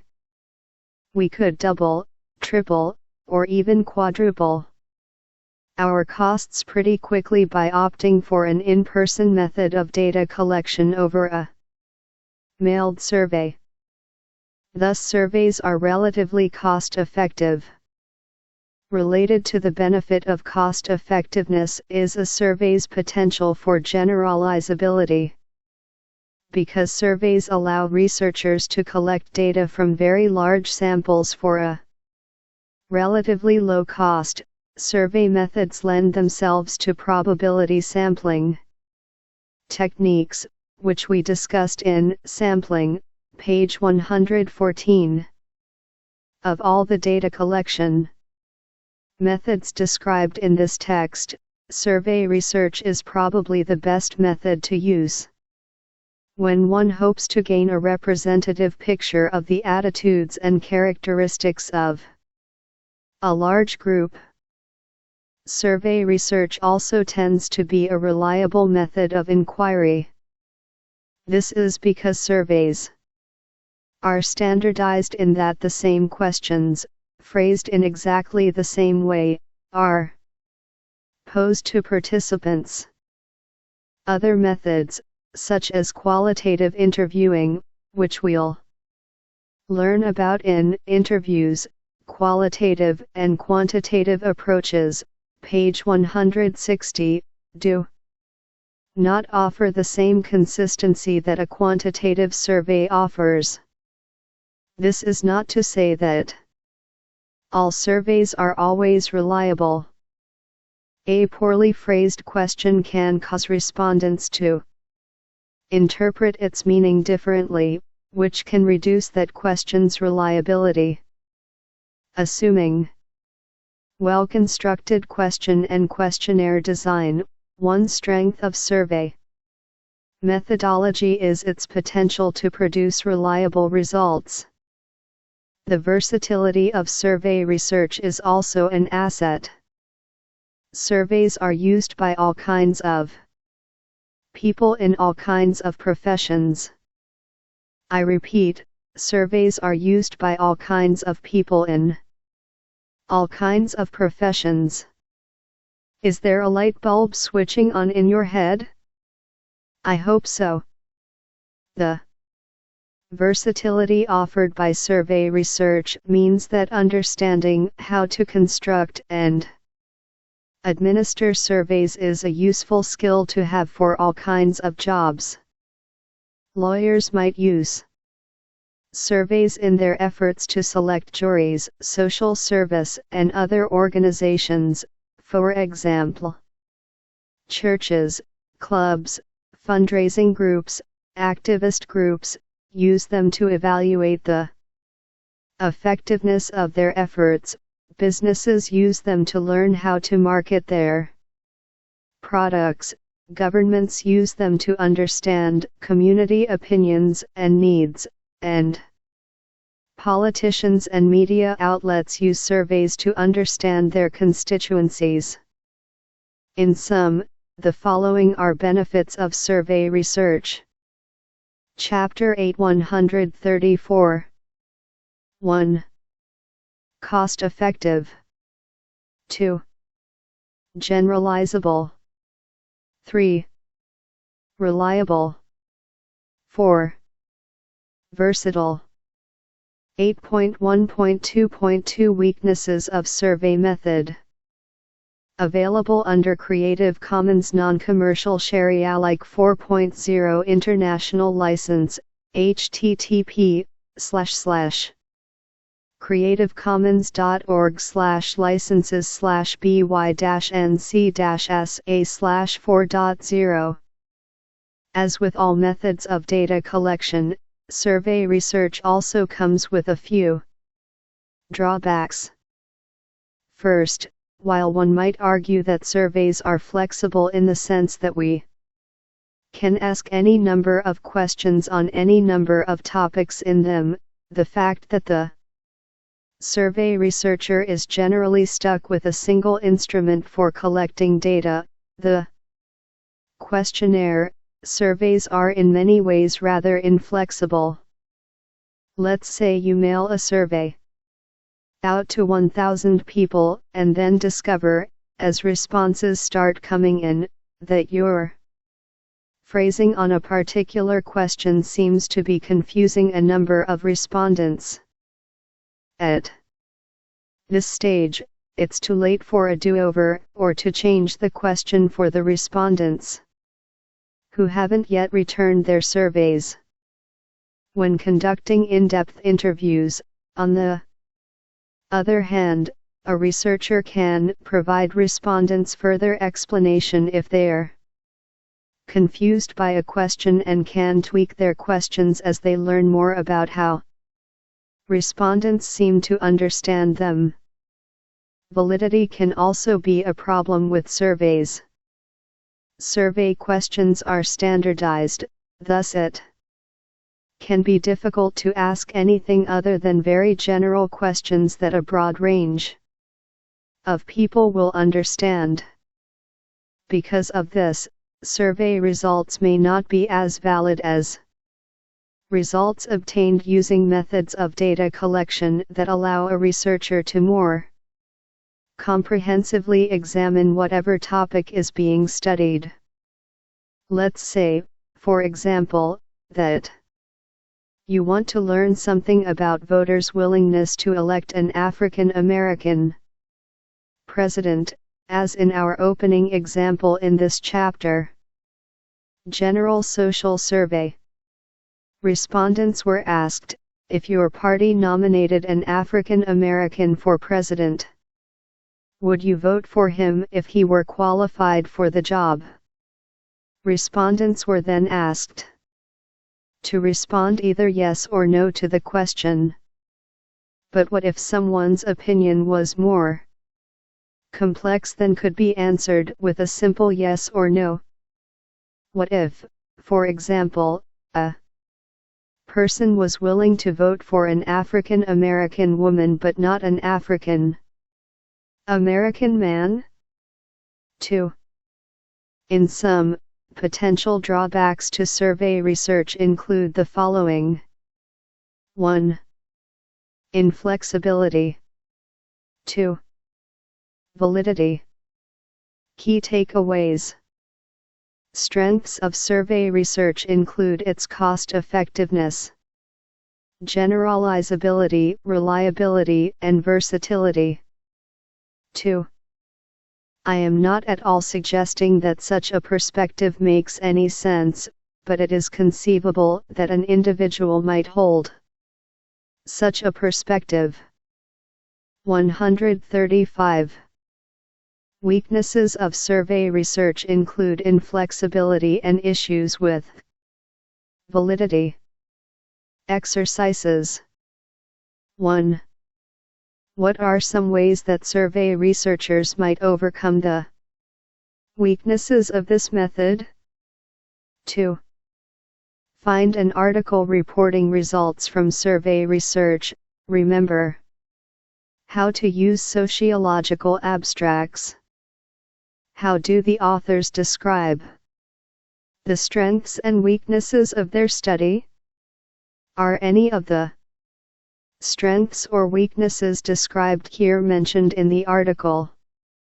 8.1.3 Types of surveys. Available under Creative Commons Non-Commercial Share Alike 4.0 International License, http://creativecommons.org/by-nc-sa/4.0. Learning objectives. 1. Define cross-sectional surveys. Provide an example of a cross-sectional survey, and outline some of the drawbacks of cross-sectional research. 2. Describe the various types of longitudinal surveys. 3. Define retrospective surveys, and identify their strengths and weaknesses. 4. Discuss some of the benefits and drawbacks of the various methods of delivering self-administered questionnaires. There is much variety when it comes to surveys. This variety comes both in terms of time when or with what frequency a survey is administered, and in terms of administration, how a survey is delivered to respondents. In this section we'll take a look at what types of surveys exist when it comes to both time and administration. 8.1.3.1 Time.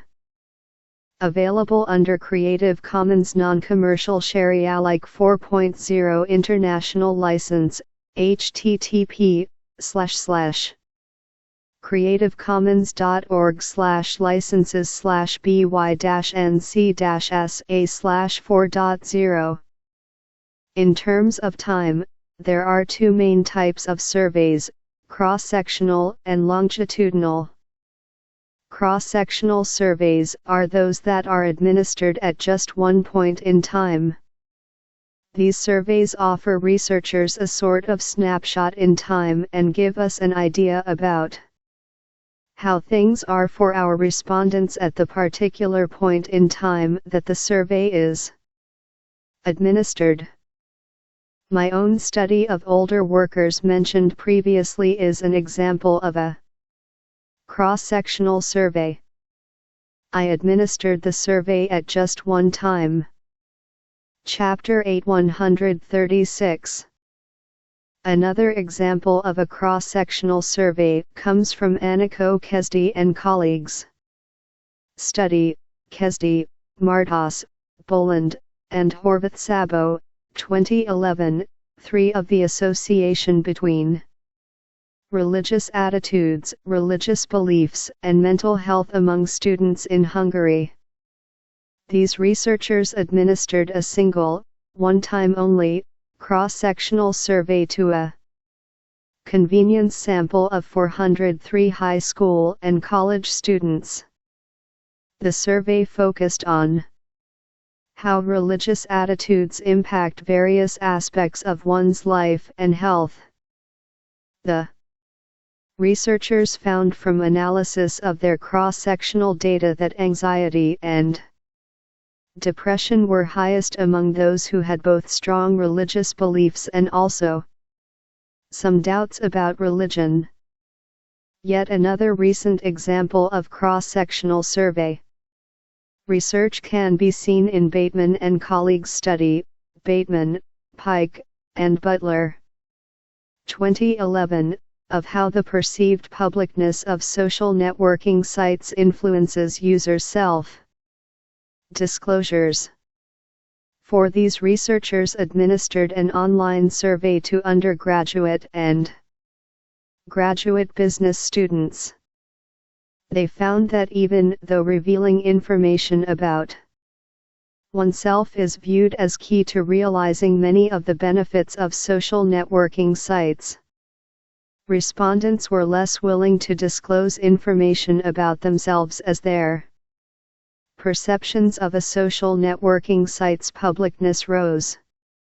That is, there was a negative relationship between perceived publicness of a social networking site and plans to self-disclose on the site. One problem with cross-sectional surveys is that the events, opinions, behaviors, and other phenomena that such surveys are designed to assess don't generally remain stagnant. Thus, generalizing from a cross-sectional survey about the way things are can be tricky. Perhaps you can say something about the way things were in the moment that you administered your survey, but it is difficult to know whether things remained that way for long after you administered your survey.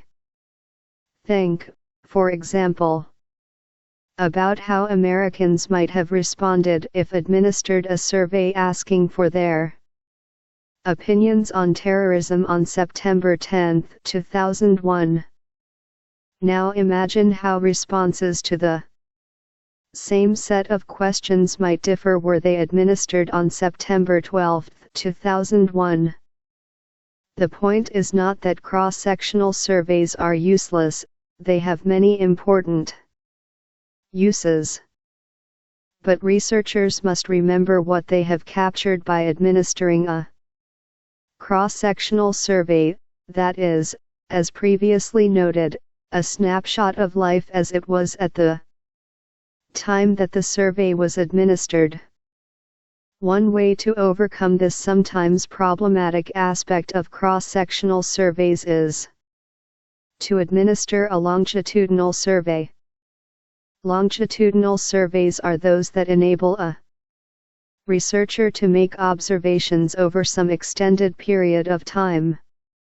There are several types of longitudinal surveys, including trend, panel, and cohort surveys.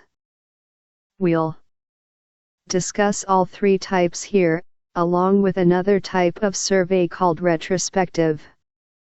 Retrospective surveys fall somewhere in between cross-sectional and longitudinal surveys. The first type of longitudinal survey is called a trend survey. The main focus of a trend survey is, perhaps not surprisingly, trends. Researchers conducting trend surveys are interested in how people's inclinations change over time. The Gallup opinion polls are An excellent example of trend surveys. You can read more about Gallup on their website, http://www.gallup.com/home.aspx, to learn about how public opinion. 3. Kesdi, A., Martos, T., Boland, V., and Horvath Sabo, K. 2011. Religious Doubts and Mental Health in Adolescence and Young Adulthood, the Association with Religious Attitudes. Journal of Adolescence, 34, 39, 47. 4. Bateman, P.J., Pike, J.C., and Butler, B.S. 2011. To Disclose or Not, Publicness in Social Networking Sites. Information. Technology and People, 24, 78, 100. 137. Changes over time. Gallup administers the same questions to people at different points in time. For example, for several years Gallup has polled Americans to find out what they think about gas prices, something many of us happen to have opinions about. One thing we've learned from Gallup's polling is that price increases in gasoline caused financial hardship for 67% of respondents in 2011, up from 40% in the year 2000.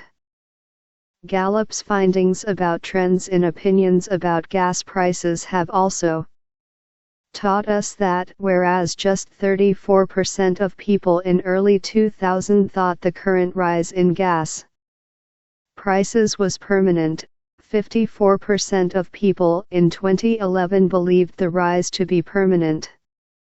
Thus, through Gallup's use of trend survey methodology, we've learned that Americans seem to feel generally less optimistic about the price of gas these days than they did 10 or so years ago. 5. It should be noted that in a trend survey, the same people are probably not answering the researchers' questions each year, because the interest here is in trends, not specific people, as long as the researcher's sample is representative of whatever population he or she wishes to describe trends for. It isn't important that the same people participate each time. The second among the three types of longitudinal survey are panel surveys. Unlike in a trend survey, in a panel survey the same people do participate in the survey each time it is administered. As you might imagine, panel studies can be difficult and costly. Imagine trying to administer a survey to the same 100 people every year for, say, 5 years in a row. Keeping track of where people live, when they move, and when they die takes resources that researchers often don't have. When they do, however, the results can be quite powerful.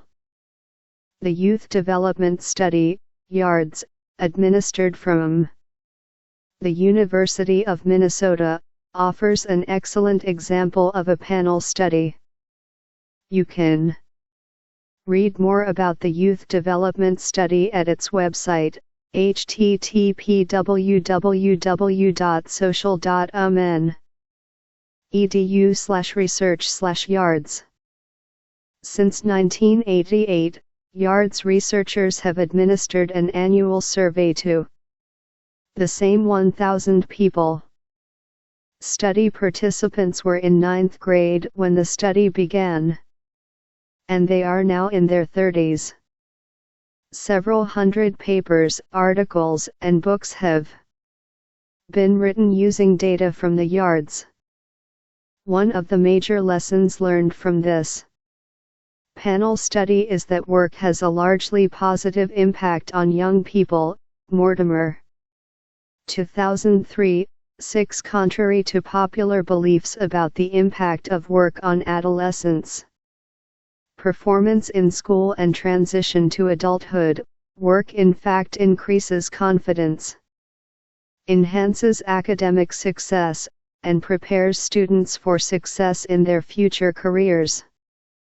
Without this panel study, we may not be aware of the positive impact that working can have on young people.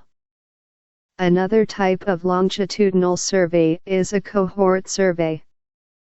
In a cohort survey, a researcher identifies some category of people that are of interest and then regularly surveys people who fall into that category. The same people don't necessarily participate from year to year, but all participants must meet whatever categorical criteria fulfilling the researcher's primary interest. Common cohorts that may be of interest to researchers include people of particular generations or those who were born around the same time period, graduating classes, people who began work in a given industry at the same time, or perhaps people who have some specific life experience in common. An example of this sort of research can be seen in Christine Perchesky's work, 2008, 7 on 5.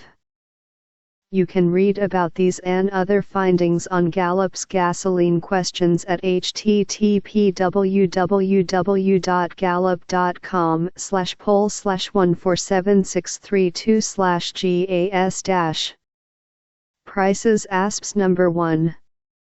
6. Mortimer, J.T. 2003. Working and Growing Up in America. Cambridge, Ma, Harvard University Press. 7. Perchesky, C. 2008. Opting Out? Cohort Differences in Professional Women's Employment Rates from 1960 to 2005. American Sociological Review, 73, 497-517. Chapter 8 138. Cohort Differences in Women's Employment. Perchesky compared women's employment rates across 7 different generational cohorts, from progressives born between 1906 and 1915 to Generation Zers born between 1966 and 1975. She found, among other patterns, that professional women's labor force participation had increased across all cohorts. She also found that professional women with young children from Generation X had higher labor force participation rates than similar women from previous generations, concluding that mothers do not appear to be opting out of the workforce as some journalists have speculated. Belkin, 2003. 8. All 3 types of longitudinal surveys share the strength that they permit a researcher to make observations over time. This means that if whatever behavior or other phenomenon the researcher is interested in changes, either because of some world event or because people age, the researcher will be able to capture those changes. Table 8.1 summarizes each of the 3 types of longitudinal surveys. Sample. Type. Description. Trend. Researcher examines changes in trends over time. The same people do not necessarily participate in the survey more than once. Panel. Researcher surveys the exact same sample several times over a period of time. Cohort. Researcher identifies some category of people that are of interest and then regularly surveys people who fall into that category. Table 8.1 Types of longitudinal surveys. Finally, retrospective surveys are similar to other longitudinal studies in that they deal with changes over time, but like a cross-sectional study, they are administered only once. In a retrospective survey, participants are asked to report events from the past. By having respondents report past behaviors, beliefs, or experiences, researchers are able to gather longitudinal-like data without actually incurring the time or expense of a longitudinal survey. Of course, this benefit must be weighed against the possibility that people's recollections of their pasts may be faulty. Imagine, for example, that you're asked in a survey to respond to questions about where, how, and with whom you spent last Valentine's Day.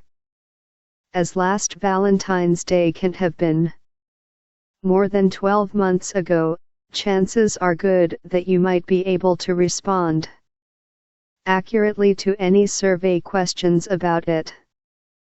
But now let's say the research wants to know how last Valentine's Day compares to previous Valentine's Days, so he asks you to report on where, how, and with whom you spent the preceding 6 Valentine's Days. How likely is it that you will remember? Will your responses be as accurate as they? 8. Belkin, L. 2003, October 26. The Opt-out Revolution. New York Times, pages 42-47, 58, 85, 86. 139. Might have been had you been asked the question each year over the past 6 years, rather than asked to report on all years today. In sum, when or with what frequency a survey is administered will determine whether your survey is cross-sectional or longitudinal. While longitudinal surveys are certainly preferable in terms of their ability to track changes over time, the time and cost required to administer a longitudinal survey can be prohibitive. As you may have guessed, the issues of time described here are not necessarily unique to survey research. Other methods of data collection can be cross-sectional or longitudinal. These are really matters of research design. But we've placed our discussion of these terms here because they are most commonly used by survey researchers to describe the type of survey administered. Another aspect of survey administration deals with how surveys are administered. We'll examine that next. 8.1.3.2 Administration. Available under Creative Commons Non-Commercial Share Alike 4.0 International License, http://creativecommons.org/licenses/by-nc-sa/4.0. Surveys vary not just in terms of when they are administered but also in terms of how they are administered. One common way to administer surveys is in the form of self-administered questionnaires.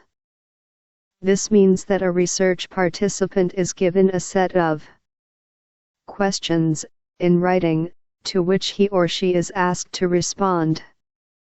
Self-administered questionnaires can be delivered in hard copy format, typically via mail, or increasingly, more commonly, online.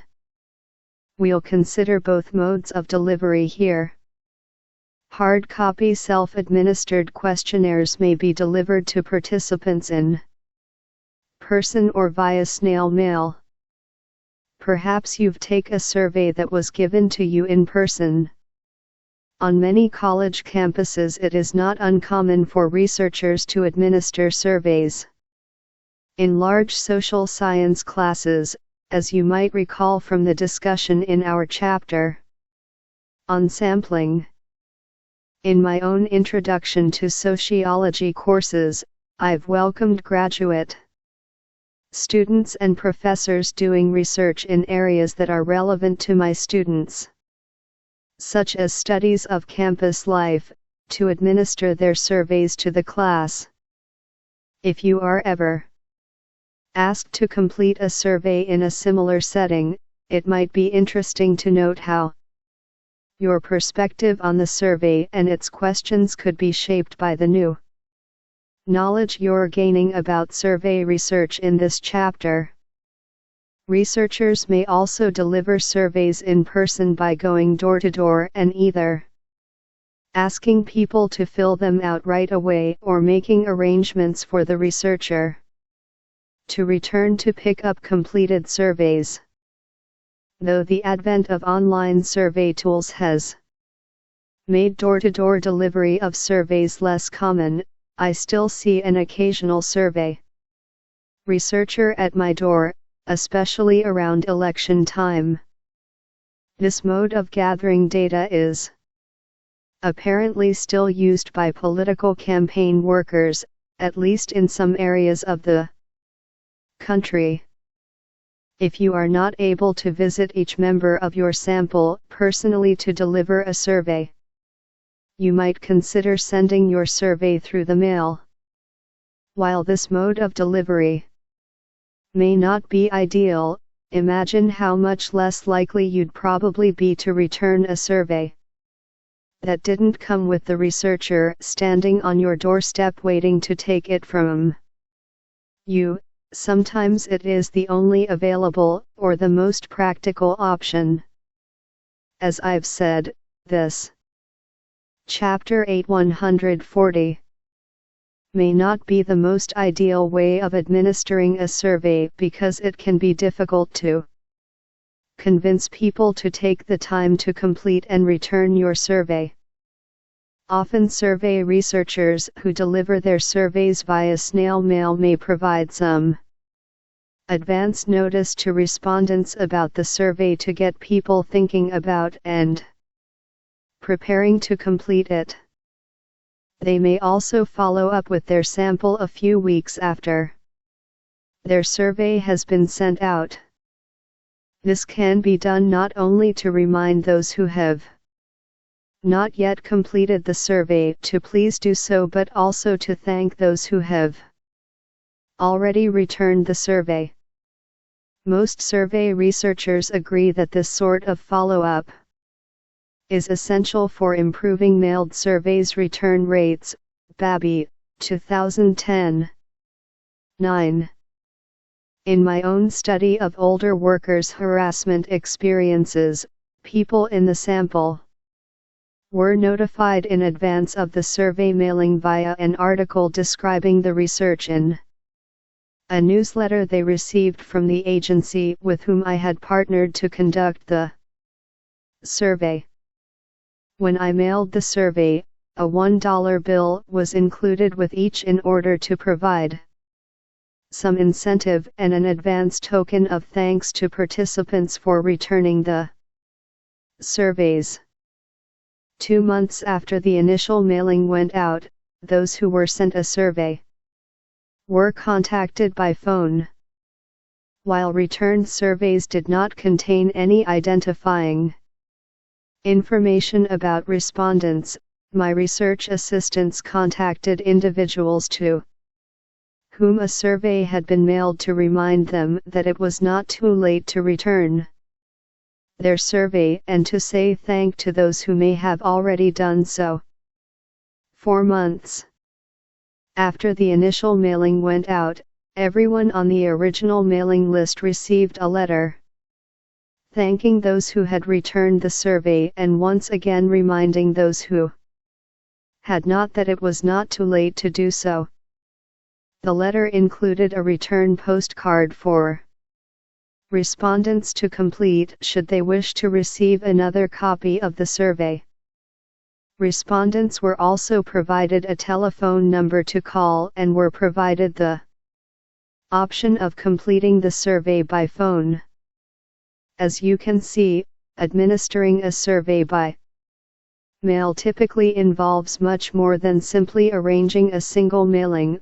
Participants may be notified in advance of the mailing, they then receive the mailing, and then several follow-up contacts will likely be made after the survey has been mailed.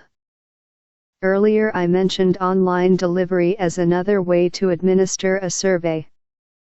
This delivery mechanism is becoming increasingly common, no doubt because it is easy to use, relatively cheap, and may be quicker than knocking on doors or waiting for mailed surveys to be returned. To deliver a survey online, a researcher may subscribe to a service that offers online delivery or use some delivery mechanism that is available for free. SurveyMonkey offers both free and paid online survey services. http://www.surveymonkey.com. One advantage to using a service like SurveyMonkey, aside from the advantages of online delivery already mentioned, is that results can be provided to you in formats that are readable by data analysis programs such as SPSS, Systed, and Excel. This saves you, the researcher, the step of having to manually enter data into your analysis program, as you would if you administered your survey in hard copy format. Many of the suggestions provided for improving the response rate on a hard copy questionnaire apply to online questionnaires as well. One difference, of course, is that the sort of incentives one can provide in an online format differ from those that can be given in person or sent through the mail. But this doesn't mean that online survey 9. Babby, E. 2010. The Practice of Social Research, 12th ed. Belmont, C.A., Wadsworth. 141. Researchers cannot offer completion incentives to their respondents. I've taken a number of online surveys, many of these did not come with an incentive other than the joy of knowing that I'd helped a fellow social scientist do his or her job, but on one, I was given a printable $5 coupon to my university's campus dining services on completion, and another time I was given a coupon code to use for $10 off any order on Amazon.com. I've taken other online surveys where on completion I could provide my name and contact information if I wish to be entered into a drawing together with other study participants to win a larger gift, such as a $50 gift card or an iPad. Sometimes surveys are administered by having a researcher actually pose questions directly to respondents rather than having respondents read the questions on their own. These types of surveys are a form of interviews. We discuss interviews in Interviews, Qualitative and Quantitative Approaches, page 160, where we'll examine interviews of the survey, or quantitative type, and qualitative interviews as well. Interview methodology differs from survey research in that data are collected via a Personal interaction. Because asking people questions in person comes with a set of guidelines and concerns that differ from those associated with asking questions on paper or online, we'll reserve our discussion of those guidelines and concerns for interviews, qualitative and quantitative approaches, page 160. Whatever delivery mechanism you choose, keep in mind that there are pros and cons to each of the options described here. While online surveys may be faster and cheaper than mailed surveys, can you be certain that every person in your sample will have the necessary computer hardware, software, and internet access in order to complete your online survey? On the other hand, perhaps mailed surveys are more likely to reach your entire sample but also more likely to be lost and not returned. The choice of which delivery mechanism is best depends on a number of factors including your resources, the resources of your study participants, and the time you have available to distribute surveys and wait for responses. In my own survey of older workers, I would have much preferred to administer my survey online, but because so few people in my sample were likely to have computers, and even fewer would have internet access, I chose instead to mail paper copies of the survey to respondents' homes. Understanding the characteristics of your study's population is key to identifying the appropriate mechanism for delivering your survey. Key takeaways. Time is a factor in determining what type of survey researcher administers. Cross-sectional surveys are administered at one time, and longitudinal surveys are administered over time. Retrospective surveys offer some of the benefits of longitudinal research but also come with their own drawbacks. Self-administered questionnaires may be delivered in hard copy form to participants in person, or via snail mail or online. Chapter 8 142. Exercises. 1. If the idea of a panel study piqued your interest, check out the Up series of documentary films. While not a survey, the films offer one example of a panel study. Filmmakers began filming the lives of 14 British children in 1964, when the children were 7 years old. They have since caught up with the children every 7 years. In 2012, the 8th installment of the documentary, 56 Up, will come out. Many clips from the series are available on YouTube. 2. For more information about online delivery of surveys, check out SurveyMonkey's website, http://www.surveymonkey.com. 8.1.4 Designing Effective Questions and Questionnaires. Available under Creative Commons Non-Commercial Share-alike 4.0 International License, http://creativecommons.org/licenses/by-nc-sa/4.0. Learning Objectives. 1. Identify the steps one should take in order to write effective survey questions. 2. Describe some of the ways that survey questions might confuse respondents and how to overcome that possibility. 3.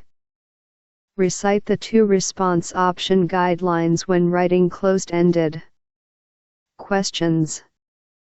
4. Define fence-sitting and floating. 5. Describe the steps involved in constructing a well-designed questionnaire. 6. Discuss why pre-testing is important. To this point, we've considered several general points about surveys, including when to use them, some of their pros and cons, and how often and in what ways to administer surveys.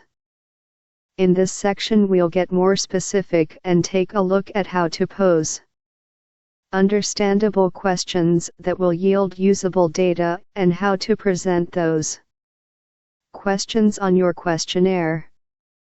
8.1.4.1 Asking effective questions.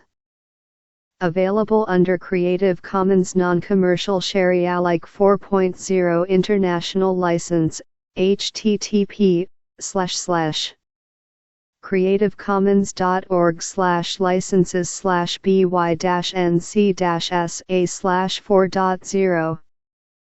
The first thing you need to do in order to write effective survey questions is identify what exactly it is that you wish to know.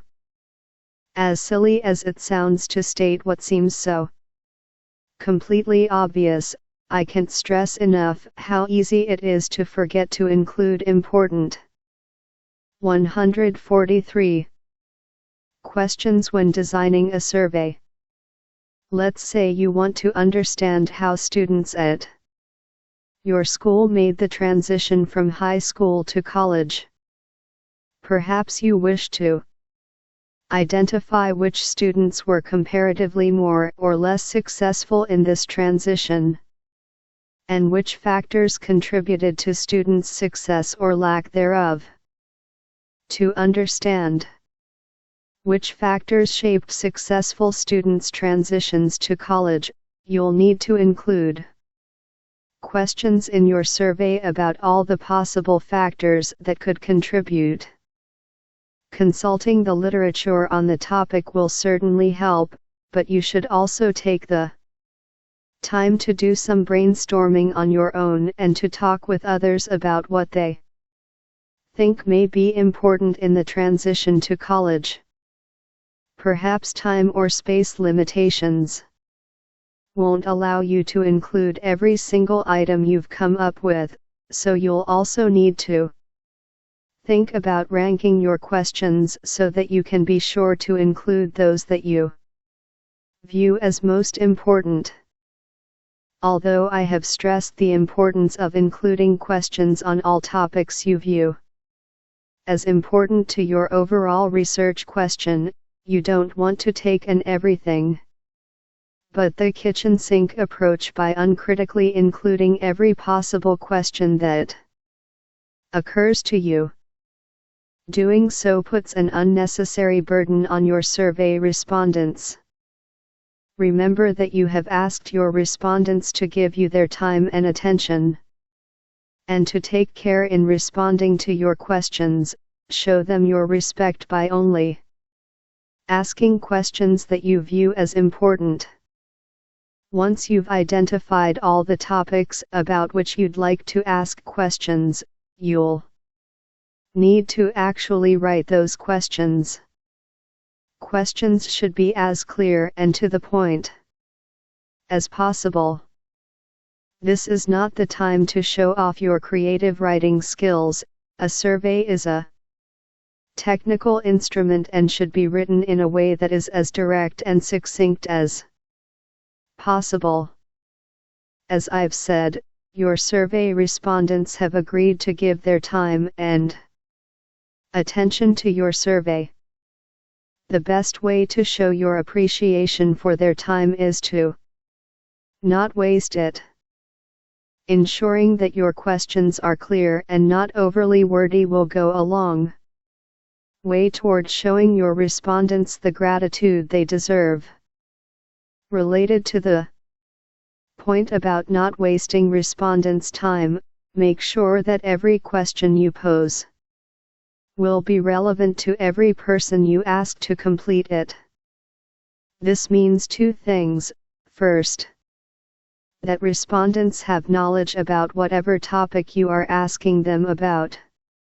And second, that respondents have experience with whatever events, behaviors, or feelings you are asking them to report. You probably wouldn't want to ask a sample of 18-year-old respondents, for example, how they would have advised President Reagan to proceed when news of the United States sale of weapons to Iran broke in the mid-1980s. For one thing, few 18-year-olds are likely to have any clue about how to advise a president, nor does this 30-something-year-old. Furthermore, the 18-year-olds of today were not even alive during Reagan's presidency, so they have had no experience with the event about which they are being questioned. In our example of the transition to college, heeding the criterion of relevance would mean that respondents must understand what exactly you mean by transition to college if you are going to use that phrase in your survey, and that respondents must have actually experienced the transition to college themselves. If you decide that you do wish to pose some questions about matters with which only a portion of respondents will have had experience, it may be appropriate to introduce a filter question into your survey. A filter question is designed to identify some subset of survey respondents who are asked additional questions that are not relevant to the Chapter 8144 entire sample. Perhaps in your survey on the transition to college you want to know whether substance use plays any role in students' transitions. You may ask students how often they drank during their first semester of college. But this assumes that all students drank. Certainly some may have abstained, and it wouldn't make any sense to ask the non-drinkers how often they drank. Nevertheless, it seems reasonable that drinking frequency may have an impact on someone's transition to college, so it is probably worth asking this question even if doing so violates the rule of relevance for some respondents. This is just the sort of instance when a filter question would be appropriate. You may pose the question as it is presented in Figure 8.1. Figure 8.1 Filter question, missing in original. There are some ways of asking questions that are bound to confuse a good many survey respondents. Survey researchers should take great care to avoid these kinds of questions. These include questions that pose double negatives, those that use confusing or culturally specific terms, and those that ask more than one question but are posed as a single question. Anytime respondents are forced to decipher questions that utilize two forms of negation, confusion is bound to ensue. Taking the previous question about drinking as our example, what if we had instead asked, did you not drink during your first semester of college? A response of no would mean that the respondent did actually drink, he or she did not drink. This example is obvious, but hopefully it drives home the point to be careful about question wording, so that respondents are not asked to decipher double negatives. In general, avoiding negative terms in your question wording will help to increase respondent understanding. 10. You should also avoid using terms or phrases that may be regionally or culturally specific, unless you are absolutely certain all your respondents come from the region or culture whose terms you are using. When I first moved to Maine from Minnesota, I was totally confused every time I heard someone use the word wicked. This term has totally different meanings across different regions of the country. I'd come from an area that understood the term wicked to be associated with evil. In my new home, however, wicked is used simply to put emphasis on whatever it is that you're talking about. So if this chapter is extremely interesting to you, if you live in Maine, you might say that it is wicked interesting.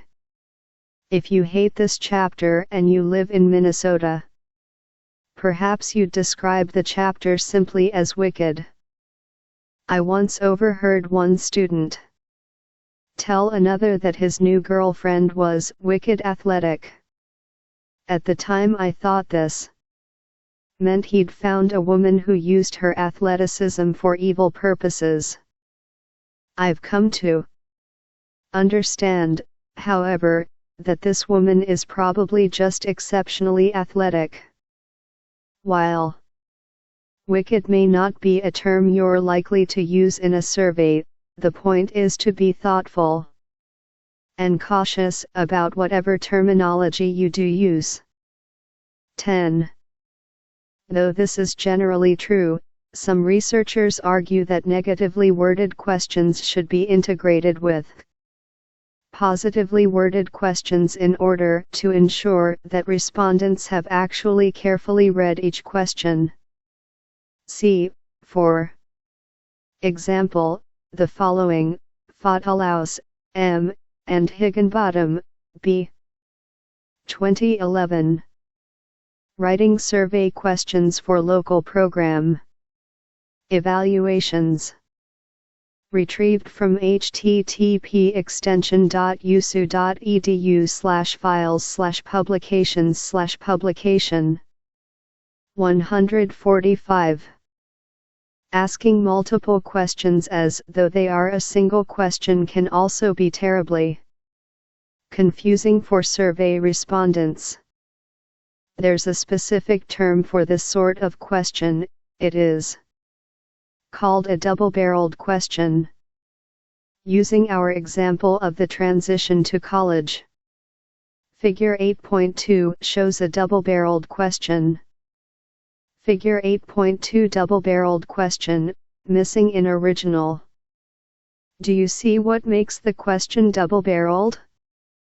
How would someone respond if they felt their college classes were more demanding but also more boring than their high school classes? Or less demanding but more interesting?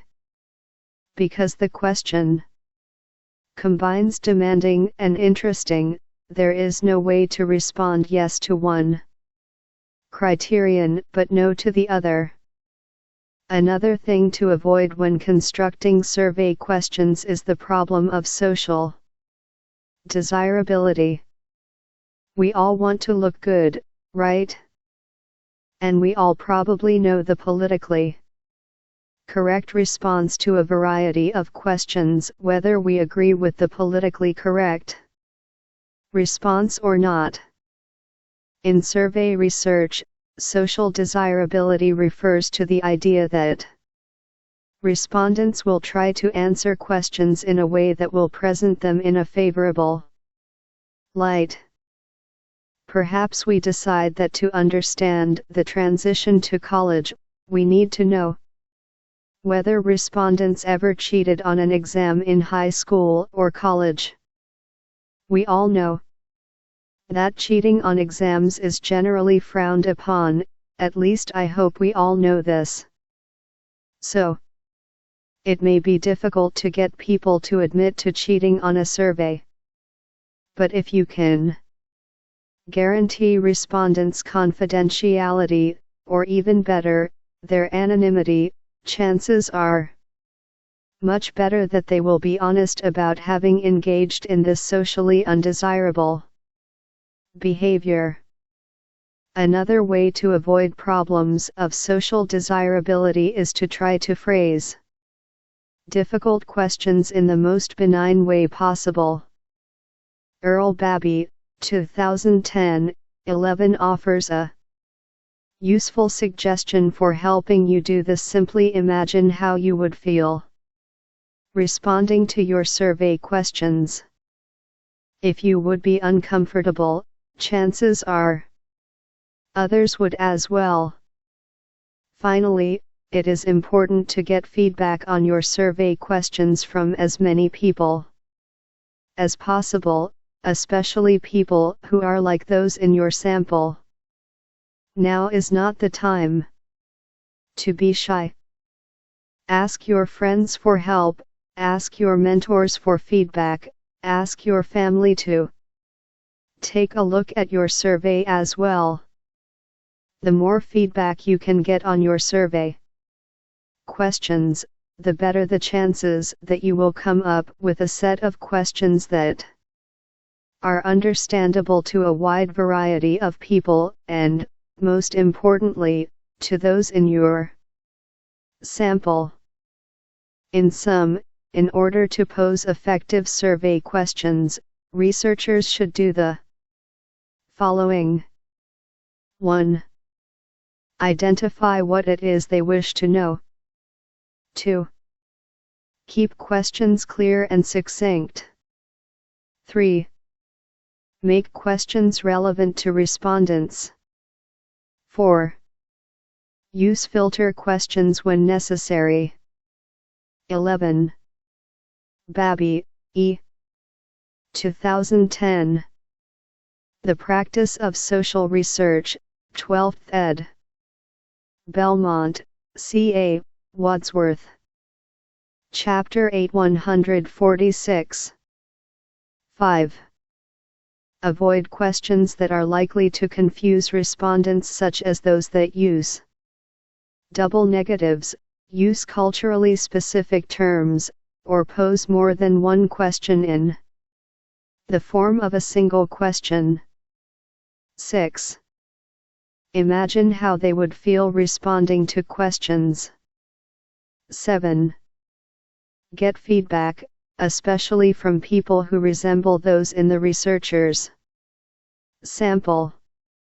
8.1.4.2 Response Options. Available under Creative Commons Non-Commercial Share Alike 4.0 International License, http://creativecommons.org/by-nc-sa/4.0. While posing clear and understandable questions in your survey is certainly important, so, too, is providing respondents with unambiguous response options. Response options are the answers that you provide to the people taking your survey. Generally, respondents will be asked to choose a single, or best, response to each question you pose, though certainly it makes sense in some cases to instruct respondents to choose multiple response options. One caution to keep in mind when accepting multiple responses to a single question, however, is that doing so may add complexity when it comes to tallying and analyzing your survey results. Offering response options assumes that your questions will be closed-ended questions. In a quantitative written survey, which is the type of survey we've been discussing here, chances are good that most, if not all, your questions will be closed-ended. This means that you, the researcher, will provide respondents with a limited set of options for their responses. To write an effective closed-ended question, there are a couple of guidelines worth following. First, be sure that your response options are mutually exclusive. Look back at Figure 8.1, which contains questions about how often and how many drinks respondents consumed. Do you notice that there are no overlapping categories in the response options for these questions? This is another one of those points about question construction that seems fairly obvious but that can be easily overlooked. Response options should also be exhaustive. In other words, every possible response should be covered in the set of response options that you provide. For example, note that in question 10a in Figure 8.1 we have covered all possibilities. Those who drank, say, an average of once per month can choose the first response option, less than one time per week, while those who drank multiple times a day each day of the week can choose the last response option, 7+. All the possibilities in between these two extremes are covered by the middle three response options. Surveys need not be limited to closed-ended questions. Sometimes survey researchers include open-ended questions in their survey instruments as a way to gather additional details from respondents. An open-ended question does not include response options. Instead, respondents are asked to reply to the question in their own way, using their own words. These questions are generally used to find out more about a survey participant's experiences or feelings about whatever they are being asked to report in the survey. If, for example, a survey includes closed-ended questions asking respondents to report on their involvement in extracurricular activities during college, an open-ended question could ask respondents why they 147 participated in those activities or what they gained from their participation. While responses to such questions may also be captured using a closed-ended format, allowing participants to share some of their responses in their own words can make the experience of completing the survey more satisfying to respondents and can also reveal new motivations or explanations that had not occurred to the researcher. In Asking Effective Questions, page 143, we discussed double-barreled questions. But response options can also be double-barreled, and this should be avoided. Figure 8.3 is an example of a question that uses double-barreled response options. Figure 8.3 double-barreled response options, missing in original. Other things to avoid when it comes to response options include fence-sitting and floating. Fence-sitters are respondents who choose neutral response options, even if they have an opinion. This can occur if respondents are given, say, 5 rank-ordered response options, such as strongly agree, agree, no opinion, disagree, and strongly disagree. Some people will be drawn to respond no opinion even if they have an opinion, particularly if their true opinion is the non-socially desirable opinion. Floaters, on the other hand, are those that choose a substantive answer to a question when really they don't understand the question or don't have an opinion.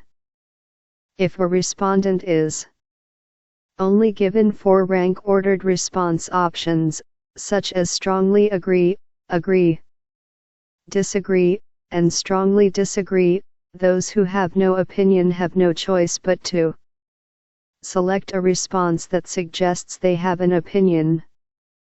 As you can see, floating is the flip side of fence-sitting. Thus the solution to one problem is often the cause of the other. How you decide which approach to take depends on the goals of your research. Sometimes researchers actually want to learn something about people who claim to have no opinion. In this case, allowing for fence-sitting would be necessary. Other times researchers feel confident their respondents will all be familiar with every topic in their survey. In this case, perhaps it is okay to force respondents to choose an opinion. There is no always correct solution to either problem. Finally, using a matrix is a nice way of streamlining response options. A matrix is a question type that lists a set of questions for which the answer categories are all the same. If you have a set of questions for which the response options are the same, it may make sense to create a matrix rather than posing each question and its response options individually. Not only will this save you some space in your survey, but it will also help respondents progress through your survey more easily. A sample matrix can be seen in Figure 8.4. Figure 8.4 survey questions utilizing matrix format, missing in original. Chapter 8 148. 8.1.4.3 Designing questionnaires. Available under Creative Commons Non-Commercial Share Alike 4.0 International License, http://creativecommons.org/by-nc-sa/4.0. In addition to constructing quality questions and posing clear response options, you'll also need to think about how to present your written questions and response options to survey respondents. Questions are presented on a questionnaire, the document, either hard copy or online, that contains all your survey questions that respondents read and mark their responses on.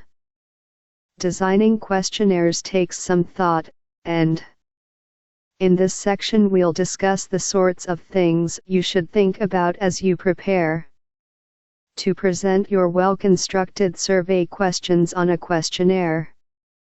One of the first things to do once you've come up with a set of survey questions you feel confident about is to group those questions thematically. In our example of the transition to college, perhaps we'd have a few questions asking about study habits, others focused on friendships, and still others on exercise and eating habits. Those may be the themes around which we organize our questions. Or perhaps it would make more sense to present any questions we had about pre-college life and habits, and then present a series of questions about life after beginning college. The point here is to be deliberate about how you present your questions to respondents. Once you have grouped similar questions together, you'll need to think about the order in which to present those question groups. Most survey researchers agree that it is best to begin a survey with questions that will want to make respondents continue. Babby, 2010, Dillman, 2000, Newman, 2003. 12 In other words, don't bore respondents, but don't scare them away either. There's some disagreement over where on a survey to Place demographic questions such as those about a person's age, gender, and race. On the one hand, placing them at the beginning of the questionnaire may lead respondents to think the survey is boring, unimportant, and not something they want to bother completing. On the other hand, if your survey deals with some very sensitive or difficult topic, such as child sexual abuse or other criminal activity, you don't want to scare respondents away or shock them by beginning with your most intrusive questions. In truth, the order in which you present questions on a survey is best determined by the unique characteristics of your research. Only you, the researcher, hopefully in consultation with people who are willing to provide you with feedback, can determine how best to order your questions. To do so, think about the unique characteristics of your topic, your questions, and most importantly, your sample. Keeping in mind the characteristics and needs of the people you will ask to complete your survey should help guide you as you determine the most appropriate order in which to present your questions. You'll also need to consider the time it will take respondents to complete your questionnaire. Surveys vary in length, from just a page or two to a dozen or more pages, which means they also vary in the time it takes to complete them. How long to make your survey depends on several factors. First, what is it that you wish to know? 12. Babby, E. 2010. The Practice of Social Research, 12th ed. Belmont, C.A., Wadsworth, Dillman, D.A. 2000. Mail and Internet Surveys, The Tailored Design Method, 2nd ed. New York, New York, Wiley, Newman, W.L. 2003. Social Research Methods. Qualitative and Quantitative Approaches, 5th ed. Boston, Ma, Pearson. 149. Wanting to understand how grades vary by gender and year in school certainly requires fewer questions than wanting to know how people's experiences in college are shaped by demographic characteristics, college attended, housing situation, family background, college major, friendship networks, and extracurricular activities. Keep in mind that even if your research question requires a good number of questions be included in your questionnaire, do your best to keep the questionnaire as brief as possible. Any hint that you've thrown in a bunch of useless questions just for the sake of throwing them in will turn off respondents and may make them not want to complete your survey. Second, and perhaps more important, how long are respondents likely to be willing to spend completing your questionnaire?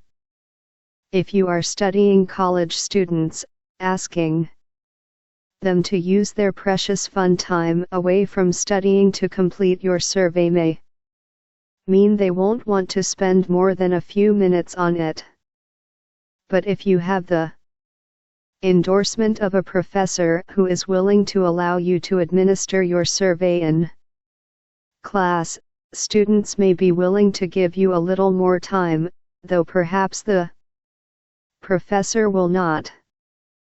The time that survey researchers ask respondents to spend on questionnaires varies greatly. Some advise that surveys should not take longer than about 15 minutes to complete, cited in Babby 2010, 13 others suggest that up to 20 minutes is acceptable. Hopper, 2010. 14 As with question order, there is no clear-cut, always correct answer about questionnaire length. The unique characteristics of your study and your sample should be considered in order to determine how long to make your questionnaire. A good way to estimate the time it will take respondents to complete your questionnaire is through pre-testing.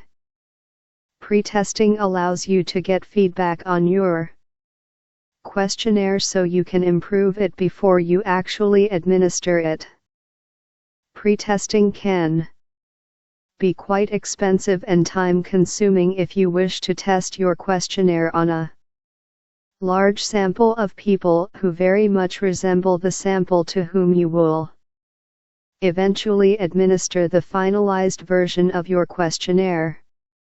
But you can learn a lot and make great improvements to your questionnaire simply by pre-testing with a small number of people to whom you have easy access.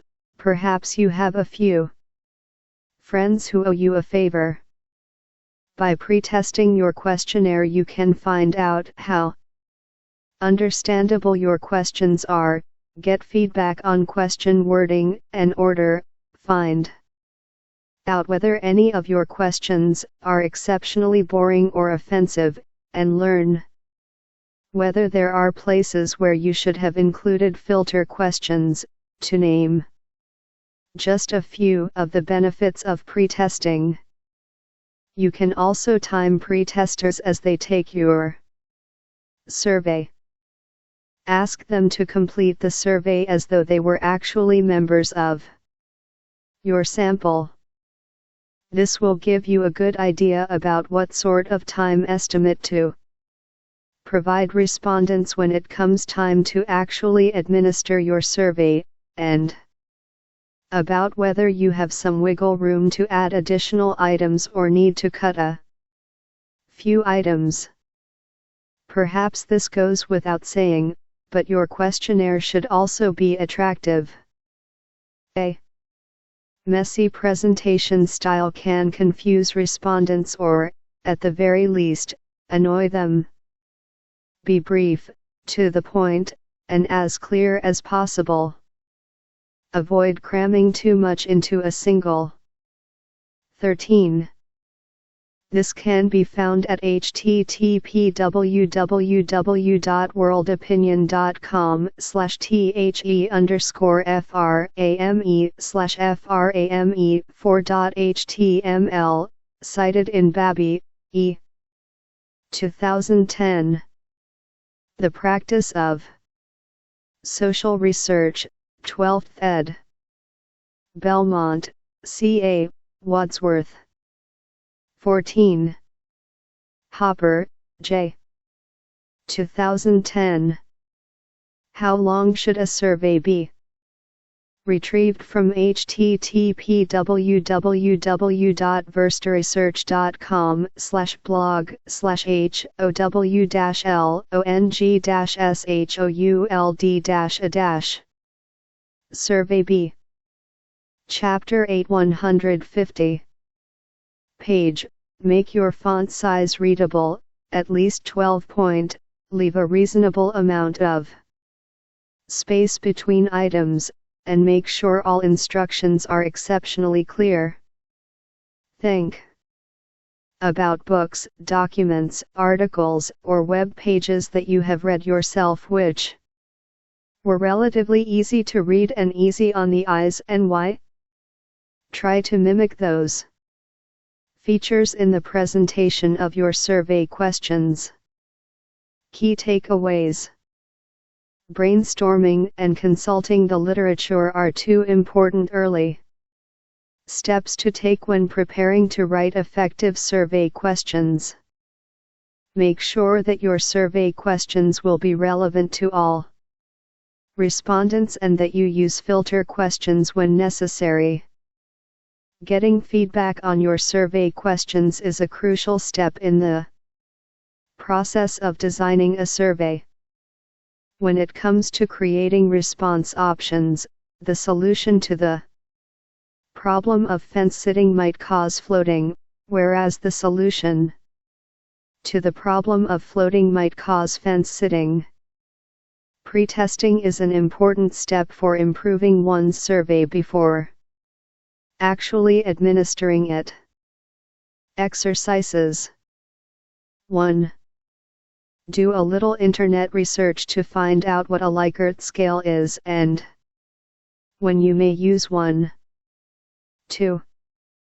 Write a closed-ended question that follows the guidelines for good survey question construction. Have a peer in the class check your work. You can do the same for him or her. 8.1.5 Analysis of survey data. Available under Creative Commons Non-Commercial Share Alike 4.0 International License, http://creativecommons.org/by-nc-sa/4.0. Learning objectives. 1. Define response rate, and discuss some of the current thinking about response rates. 2. Describe what a codebook is and what purpose it serves. 3. Define univariate, bivariate, and multivariate analysis. 4. Describe each of the measures of central tendency. 5. Describe what a contingency table displays. 151. This text is primarily focused on designing research, collecting data, and becoming a knowledgeable and responsible consumer of research. We won't spend as much time on data analysis, or what to do with our data once we've designed a study and collected it, but I will spend some time in each of our data collection chapters describing some important basics of data analysis that are unique to each method. Entire textbooks could be, and have been, written entirely on data analysis. In fact, if you've ever taken a statistics class, you already know much about how to analyze quantitative survey data. Here we'll go over a few basics that can get you started as you begin to think about turning all those completed questionnaires into findings that you can share. 8.1.5.1 From completed questionnaires to analyzable data. Available under Creative Commons Non-Commercial Share Alike 4.0 International License, http://creativecommons.org/licenses/by-nc-sa/4.0. It can be very exciting to receive those first few completed surveys back from respondents. Hopefully you'll even get more than a few back, and once you have a handful of completed questionnaires, your feelings may go from initial euphoria to dread. Data are fun and can also be overwhelming. The goal with data analysis is to be able to condense large amounts of information into usable and understandable chunks. Here we'll describe just how that process works for survey researchers. As mentioned, the hope is that you will receive a good portion of the questionnaires you distributed back in a completed and readable format. The number of completed questionnaires you receive divided by the number of questionnaires you distributed is your response rate. Let's say your sample included 100 people and you sent questionnaires to each of those people. It would be wonderful if all 100 returned completed questionnaires, but the chances of that happening are about 0. If you're lucky, perhaps 75 or so will return completed questionnaires.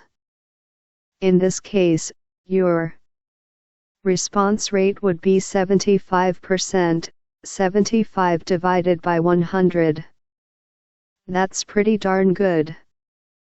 Though response rates vary, and researchers don't always agree about what makes a good response rate, having 3/4 of your surveys returned would be considered good, even excellent, by most survey researchers. There has been lots of research done on how to improve a survey's response rate.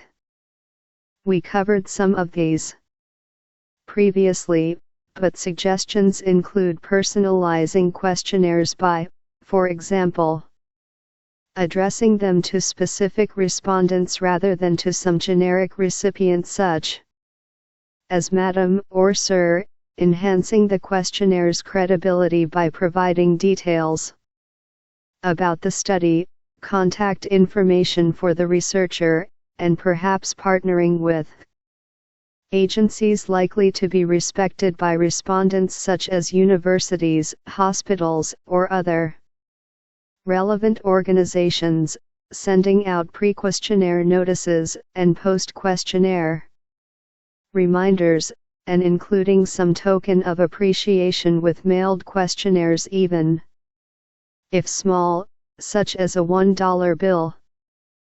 The major concern with response rates is that a low rate of response may introduce non-response bias into a study's findings. What if only those who have strong opinions about your study topic return their questionnaires? If that is the case, we may well find that our findings don't at all represent how things really are, or, at the very least, we are limited in the claims we can make about patterns found in our data. While high. Chapter 8-152. Return rates are certainly ideal. A recent body of research shows that concern over response rates may be overblown. Langer, 2003. 15. Several studies have shown that low response rates did not make much difference in findings or in sample representativeness. Curtin, Presser, and Singer, 2000. Keeter, Kennedy, Dimmock, Best, and Craighill, 2006. Merkel and Edelman, 2002. 16. For now, the jury may still be out on what makes an ideal response rate and on whether, or to what extent, researchers should be concerned about response rates. Nevertheless, certainly no harm can come from aiming for as high a response rate as possible. Whatever your survey's response rate, the major concern of survey researchers once they have their nice, big stack of completed questionnaires is condensing their data into manageable and analyzable bits. One major advantage of quantitative methods, such as survey research, as you may recall from Introduction, page 3, is that they enable researchers to describe large amounts of data because they can be represented by and condensed into numbers.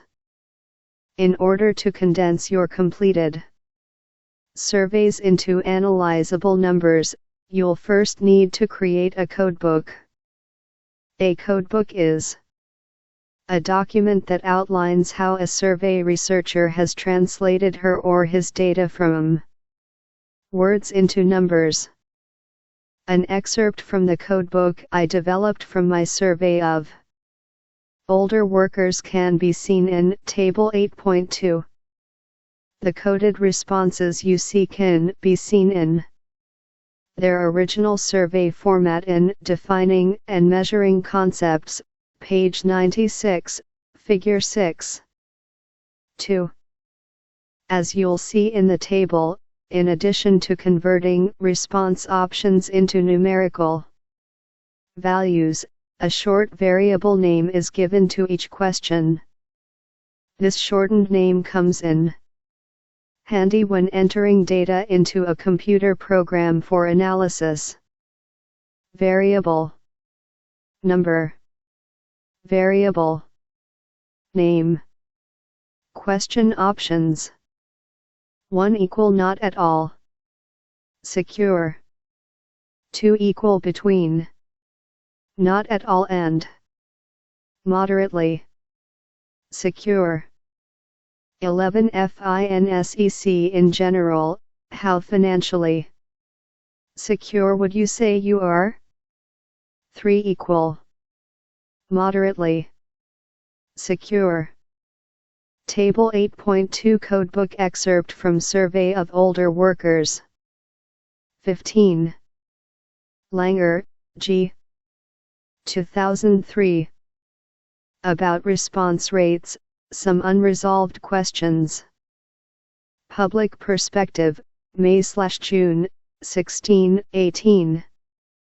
Retrieved from http://www.aapr.org/content/aapr/resources. Langer PDF. 16. Curtin, R., Presser, S., and Singer, E. 2000. The effects of response rate changes on the index of consumer sentiment.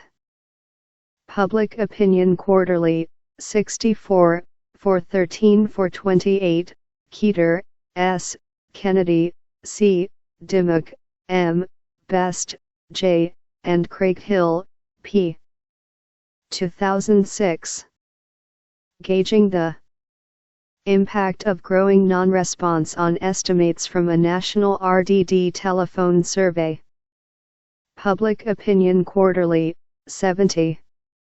759, 779, Merkel, D.M., and Edelman, M. 2002. Non-response in exit polls, a comprehensive analysis. In M. Groves, D.A. Dillman, J. L. Eldinge, and R. J. A. Little, eds, Survey Non-Response, pages 243 to 58. New York, New York, John Wiley & Sons. 153. 4 equal between, moderately, secure and very secure. 5 equal very secure. 0 equal number 12 FINFAM. Since age 62, have you ever received money from family members or friends to help make ends meet? 1 equal yes. 1 equal 1 or 2 times. 2 equal 3 or 4 times. 13 FINFAMT. If yes, how many times? 3 equal 5 times or more. 0 equal number 14 FINCHUR. Since age 62, have you ever received money from a church or other organization to help make ends meet? 1 equal yes. 1 equal 1 or 2 times. 2 equal 3 or 4 times. 15 think heard. If yes, how many times? 3 equal 5 times or more. 0 equal number 16 FINGVCH. Since age 62, have you ever donated money to a church or other organization? 1 equal yes. 0 equal number 17 FINGVFAM. Since age 62, have you ever given money to a family member or friend to help them make ends meet? 1 equal yes. Table 8.2 Codebook excerpt from Survey of Older Workers. Chapter 8 154. If you've administered your questionnaire the old-fashioned way, via snail mail, the next task after creating your codebook is data entry. If you've utilized an online tool, such as SurveyMonkey, to administer your survey, here's some good news. Most online survey tools come with the capability of importing survey results directly into a data analysis program. Trust me, this is indeed most excellent news. If you don't believe me, I highly recommend administering hard copies of your questionnaire next time around. You'll surely then appreciate the wonders of online survey administration. For those who will be conducting manual data entry, there probably isn't much I can say about this task that will make you want to perform it, other than pointing out the reward of having a database of your very own analyzable data. We won't get into too many of the details of data entry, but I will mention a few programs that survey researchers may use to analyze data once it has been entered. The first is SPSS, or the Statistical Package for the Social Sciences, http www.spss.com. SPSS is a statistical analysis computer program designed to analyze just the sort of data quantitative survey researchers collect. It can perform everything from very basic descriptive statistical analysis to more complex inferential statistical analysis. SPSS is touted by many for being highly accessible and relatively easy to navigate with practice. Other programs that are known for their accessibility include Microcase, http www.microkse.com/index.html, which includes many of the same features as SPSS, and Excel, http office.microsoft.com/en-us/excel-help. HP00520387 ASPS, which is far less sophisticated in its statistical capabilities but is relatively easy to use and suits some researchers' purposes just fine. Check out the web pages for each, which I've provided links to in the chapter's endnotes, for more information about what each package can do. 8.1.5.2 Identifying Patterns.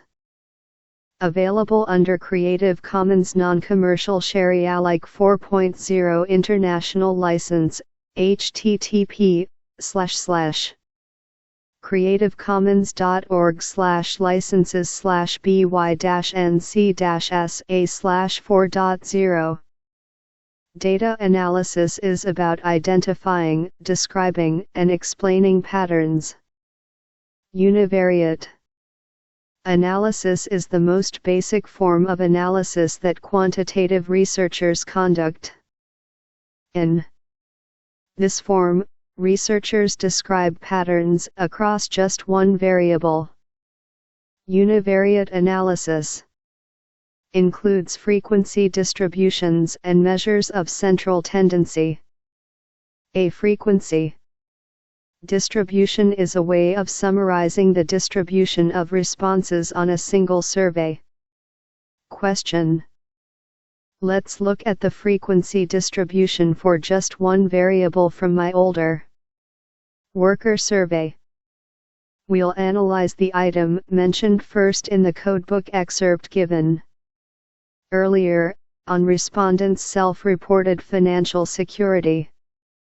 155. In general, how financially secure would you say you are? Value frequency percentage. Label.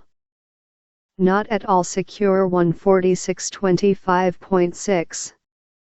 Between not at all and moderately secure. 243.23.9. Moderately secure 376.42.2. Between moderately and very secure. 411.6.1. Very secure 542.2. Total valid cases equal 180, no. Response equal 3. Table 8.3 Frequency distribution of older workers' financial security. As you can see in the frequency distribution on self-reported financial security, more respondents reported feeling moderately secure than any other response category. We also learn from this single frequency distribution that fewer than 10% of respondents reported being in one of the two most secure categories. Another form of univariate analysis that survey researchers can conduct on single variables is measures of central tendency. Measures of central tendency tell us what the most common, or average, response is on a question. Measures of central tendency can be taken for any level variable of those we learned about in defining and measuring concepts, page 96, from nominal to ratio. There are three kinds of measures of central tendency: modes, medians, and means. Mode refers to the most common response given to a question. Modes are most appropriate for nominal level variables. A median is the middle point in a distribution of responses.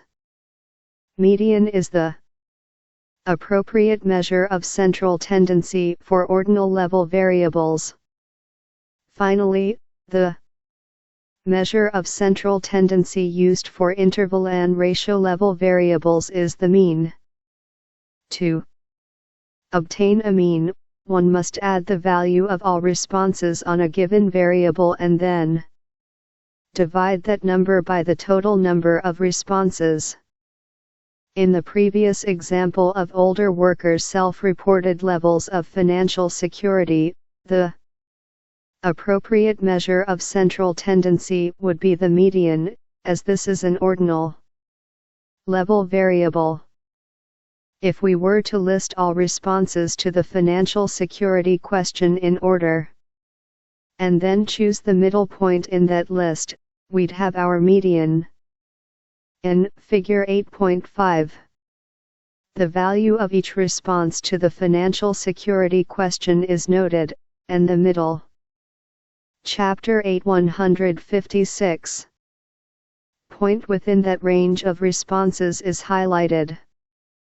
To find the middle point, we simply divide the number of valid cases by 2.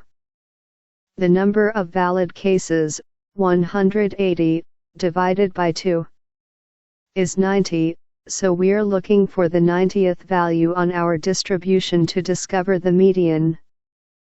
As you'll see in Figure 8.5, that value is 3, thus the median on our financial security question is 3, or moderately secure. Figure 8.5 Distribution of responses and median value on workers' financial security, missing in original. As you can see, we can learn a lot about our respondents simply by conducting univariate analysis of measures on our survey. We can learn even more, of course, when we begin to examine relationships among variables. Either we can analyze the relationships between two variables, called bivariate analysis, or we can examine relationships among more than two variables. This latter type of analysis is known as multivariate analysis. Bivariate analysis allows us to assess covariation among two variables. This means we can find out whether changes in one variable occur together with changes in another. If two variables do not covary, they are said to have independence. This means simply that there is no relationship between the two variables in question. To learn whether a relationship exists between two variables, a researcher may tabulate the two variables and present their relationship in a contingency table. A contingency table shows how variation on one variable may be contingent on variation on the other. Let's take a look at a contingency table. In Table 8.4, I have cross-tabulated two questions from my older worker survey. Respondents reported gender and their self-rated financial security. Men, women. Not financially secure, percent. 44.1 51.8. Moderately financially secure, percent. 48.9 39.2. Financially secure, percent. 7.09.0. Total N equal 43, N equal 135. Table 8.4 Financial security among men and women workers age 62 and up. You'll see in Table 8.4 that I collapsed a couple of the financial security response categories. Recall that there were 5 categories presented in Table 8.3, here there are just 3. Researchers sometimes collapse response categories on items such as 157. This in order to make it easier to read results in a table. You'll also see that I placed the variable gender in the table's columns, and financial security in its rows.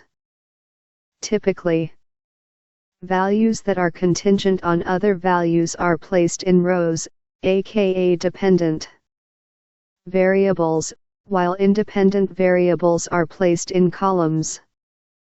This makes comparing across categories of our independent variable pretty simple. Reading across the top row of our table, we can see that around 44% of men in the sample reported that they are not financially secure, while almost 52% of women reported the same. In other words, more women than men reported that they are not financially secure. You'll also see in the table that I reported the total number of respondents for each category of the independent variable in the table's bottom row. This is also standard practice in a bivariate table, as is including a table heading describing what is presented in the table. Researchers interested in simultaneously analyzing relationships among more than two variables conduct multivariate analysis. If I hypothesized that financial security declines for women as they age but increases for men as they age, I might consider adding age to the preceding analysis. To do so would require multivariate, rather than bivariate, analysis. We won't go into detail here about how to conduct multivariate analysis of quantitative survey items here, but we will return to multivariate analysis in Reading and Understanding Social Research, page 243, where we'll discuss strategies for reading and understanding tables that present multivariate statistics. If you are interested in learning more about the analysis of quantitative survey data, I recommend checking out your campus's offerings in statistics classes.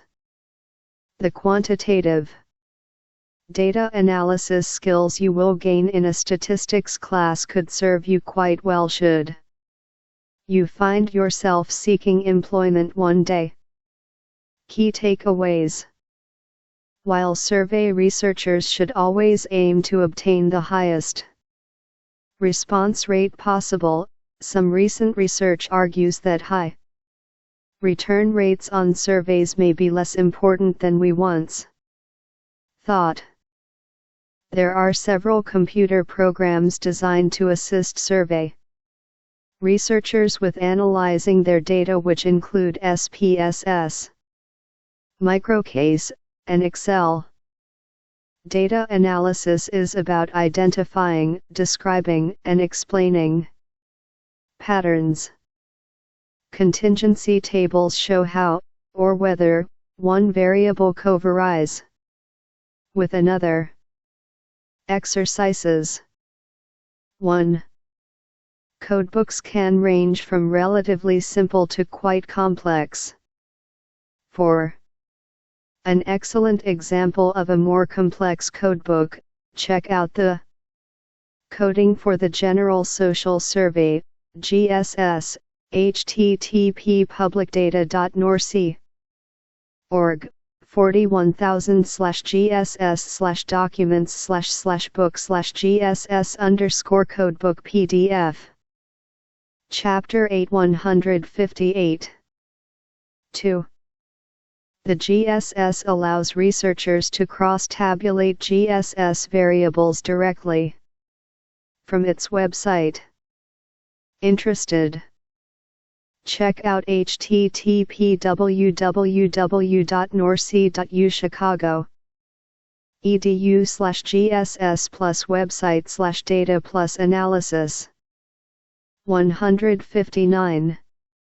Chapter 9 Interviews, Qualitative and Quantitative Approaches.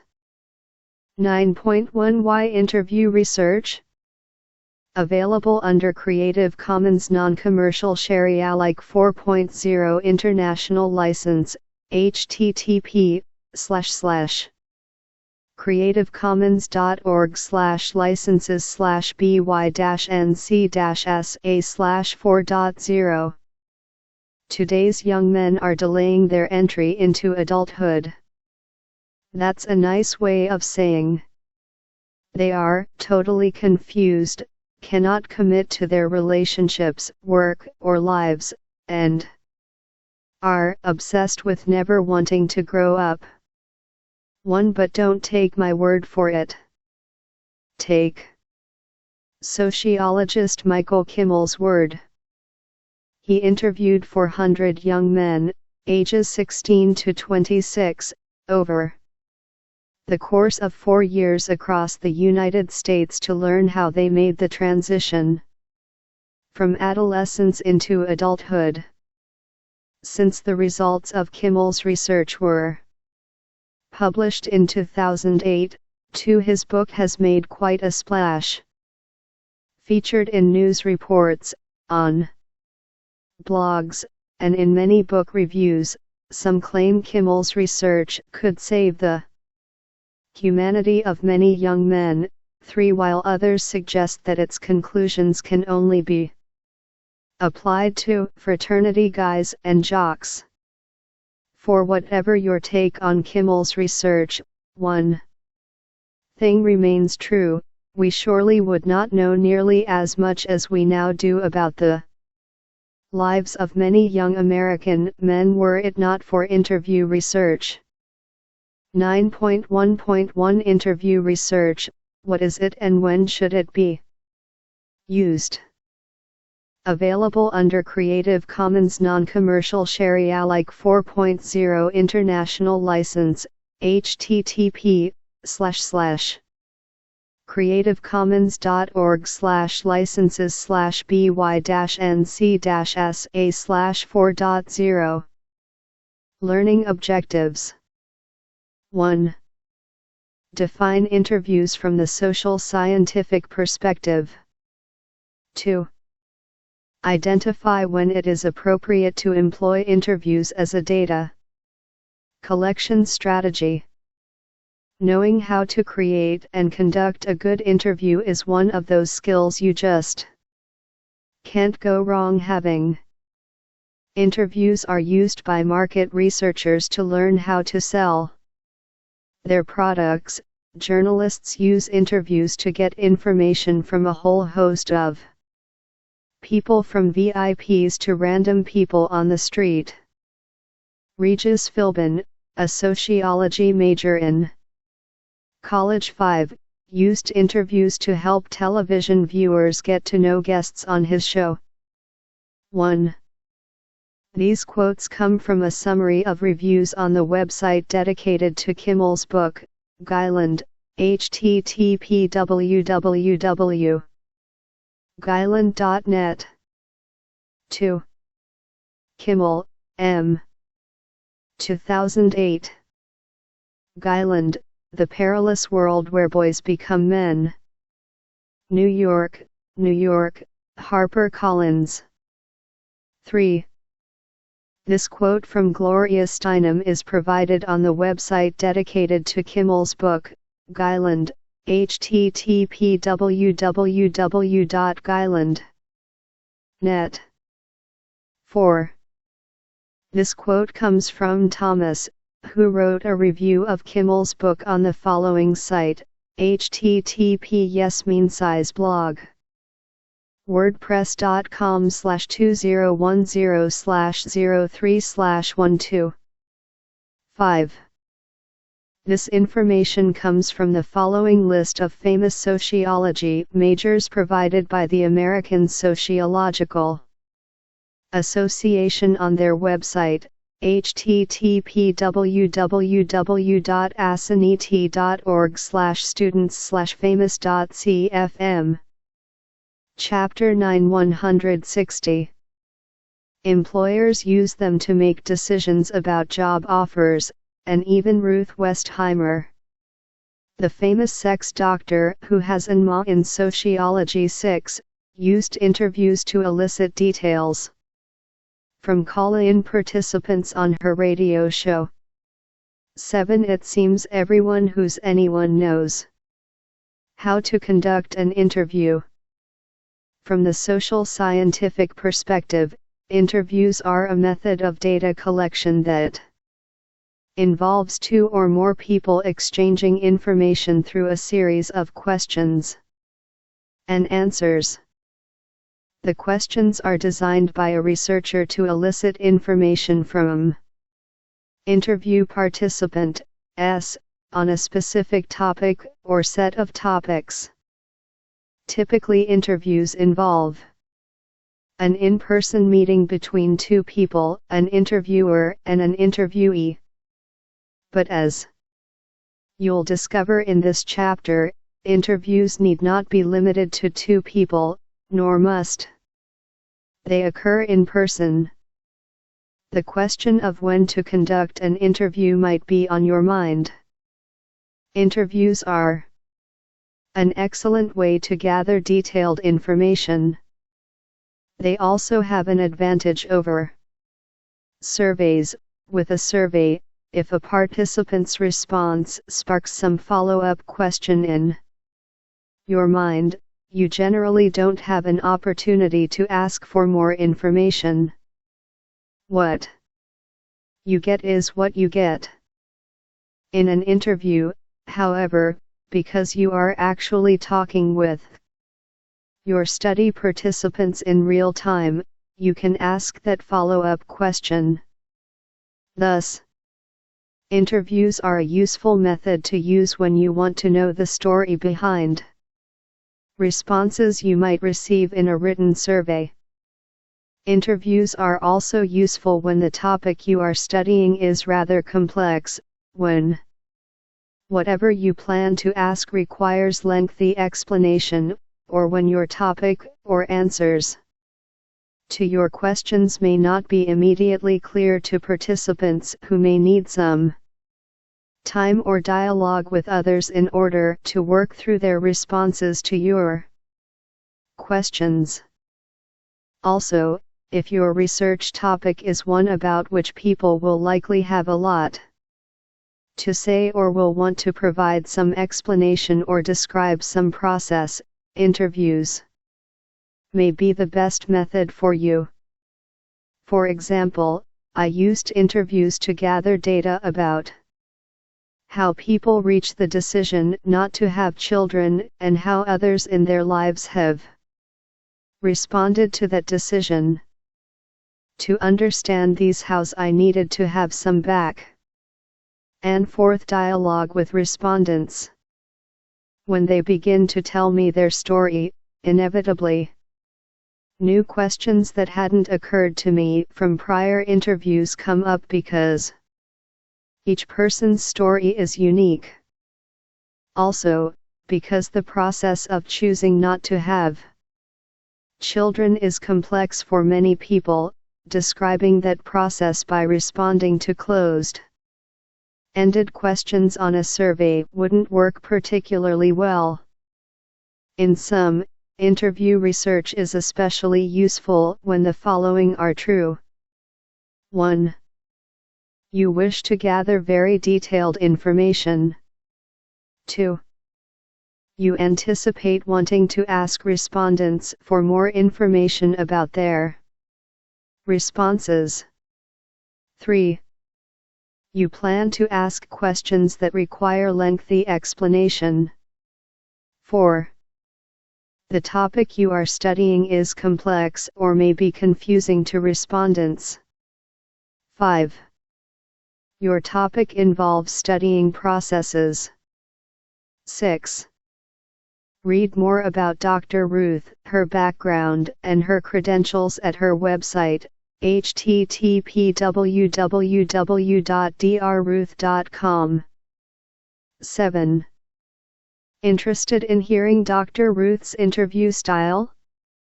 There are a number of audio clips from her radio show, Sexually Speaking, linked from the following site, http://cs.cmuedu/chuck/ruth page. Warning: some of the images and audio clips on this page may be offensive to some readers. 161. Key takeaways. Understanding how to design and conduct interview research is a useful skill to have. In a social scientific interview, two or more people exchange information through a series of questions and answers. Interview research is often used when detailed information is required and when a researcher wishes to examine processes. Exercise 1. Think about a topic about which you might wish to collect data by conducting interviews. What makes this topic suitable for interview research? 9.1.2 Qualitative interview techniques and considerations. Available under Creative Commons Non-Commercial Share Alike 4.0 International License, http://creativecommons.org/licenses/by-nc-sa/4.0. Learning objectives. 1. Identify the primary aim of in-depth interviews. 2. Describe what makes qualitative interview techniques unique. 3. Define the term interview guide and describe how to construct an interview guide. 4. Outline the guidelines for constructing good qualitative interview questions. 5. Define the term focus group and identify one benefit of focus groups. 6. Identify and describe the various stages of qualitative interview data analysis. 7. Identify the strengths and weaknesses of qualitative interviews. Qualitative interviews are sometimes called intensive or in-depth interviews. These interviews are semi-structured. The researcher has a particular topic about which he or she would like to hear from the respondent, but questions are open-ended and may not be asked in exactly the same way or in exactly the same order to each and every respondent. In in-depth interviews, the primary aim is to hear from respondents about what they think is important about the topic at hand and to hear it in their own words. In this section, we'll take a look at how to conduct interviews that are specifically qualitative in nature, analyze qualitative interview data, and use some of the strengths and weaknesses of this method. In Issues to Consider for All Interview. Chapter 9 162. Types, page 175, we return to several considerations that are relevant to both qualitative and quantitative interviewing. 9.1.2.1 Conducting Qualitative Interviews. Available under Creative Commons Non-Commercial Share Alike 4.0 International License, http://creativecommons.org/licenses/by-nc-sa/4.0. Qualitative interviews might feel more like a conversation than an interview to respondents, but the researcher is in fact usually guiding the conversation with the goal in mind of gathering information from a respondent. A key difference between qualitative and quantitative interviewing is that qualitative interviews contain open-ended questions. The meaning of this term is of course implied by its name, but just so that we're sure to be on the same page, I'll tell you that open-ended questions are questions that a researcher poses but does not provide answer options for.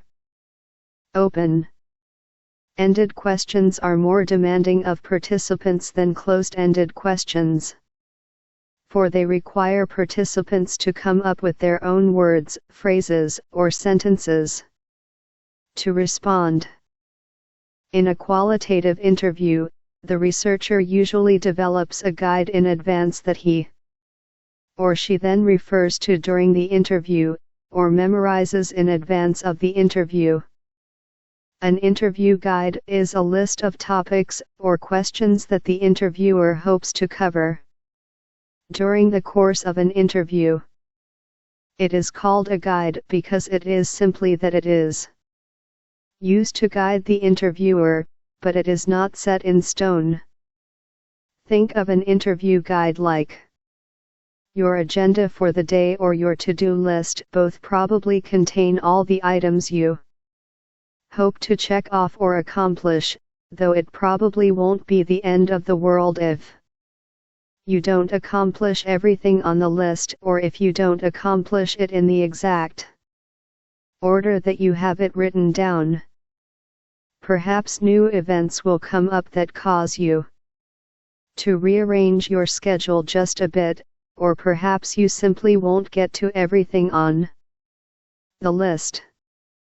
Interview guides should outline issues that a researcher feels are likely to be important, but because participants are asked to provide answers in their own words and to raise points that they believe are important, each interview is likely to flow a little differently. While the opening question in an in-depth interview may be the same across all interviews, from that point on what the participant says will shape how the interview proceeds. This, I believe, is what makes in-depth interviewing so exciting.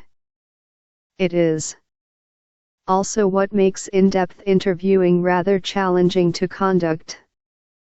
It takes a skilled interviewer to be able to ask questions, actually listen to respondents, and pick up on cues about when to follow up, when to move on, and when to simply let the participant speak without guidance or interruption. I've said that interview guides can list topics or questions. The specific format of an interview guide might depend on your style, experience, and comfort level as an interviewer or with your topic. I have conducted interviews using different kinds of guides. In my interviews of young people about their experiences with workplace sexual harassment, the guide I used was topic-based. There were few specific questions contained in the guide.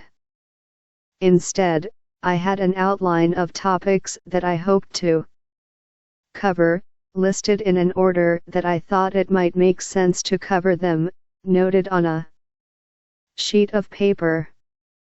That guide can be seen in Figure 9.1.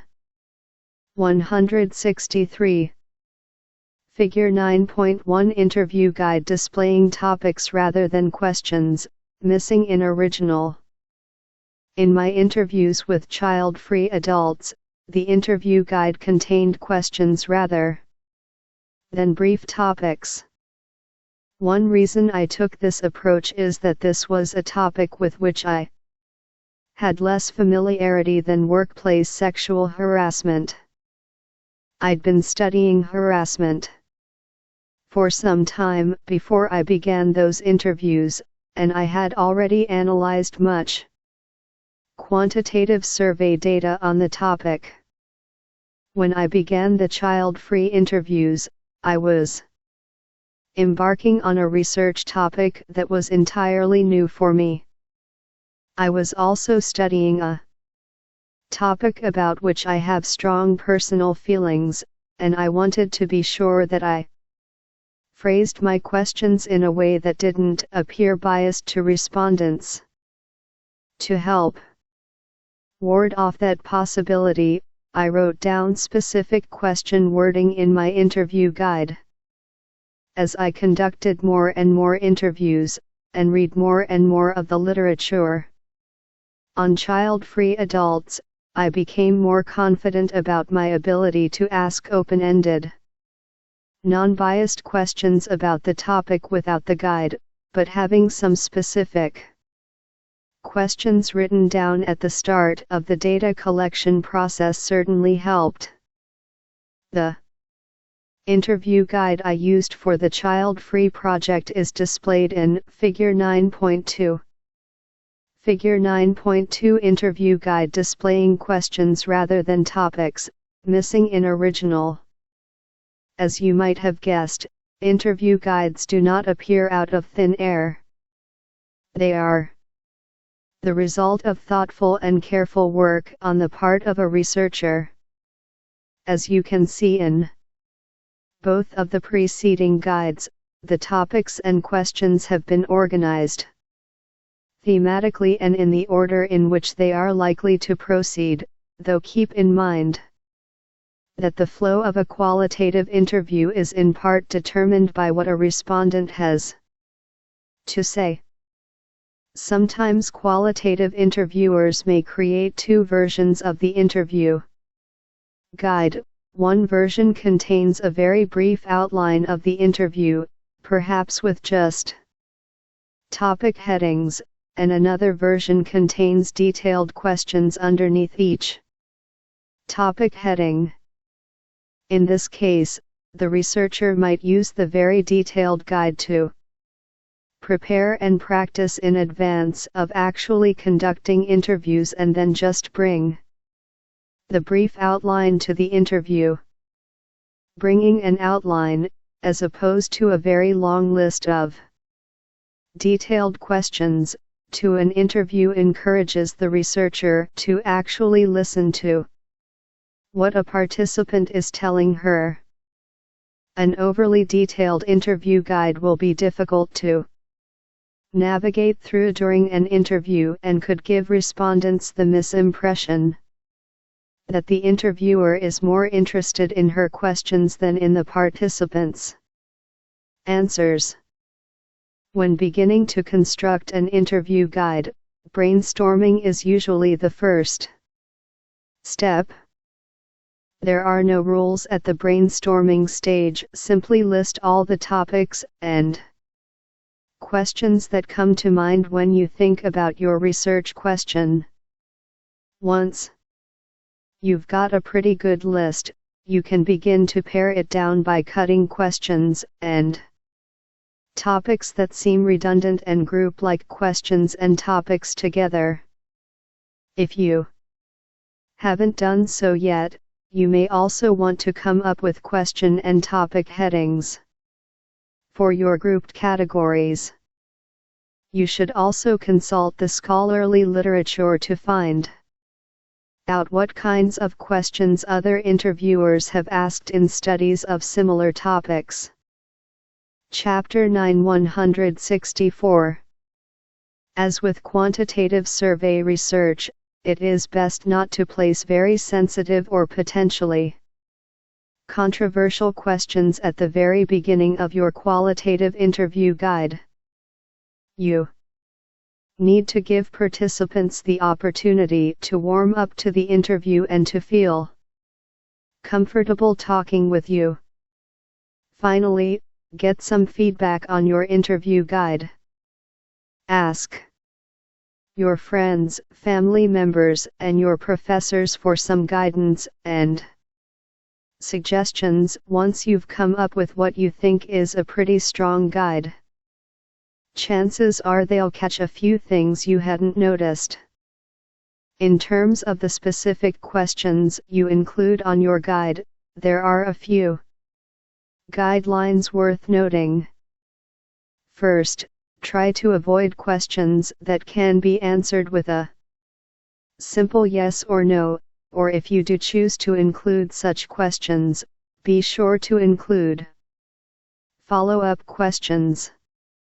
Remember, one of the benefits of qualitative interviews is that you can ask participants for more information. Be sure to do so.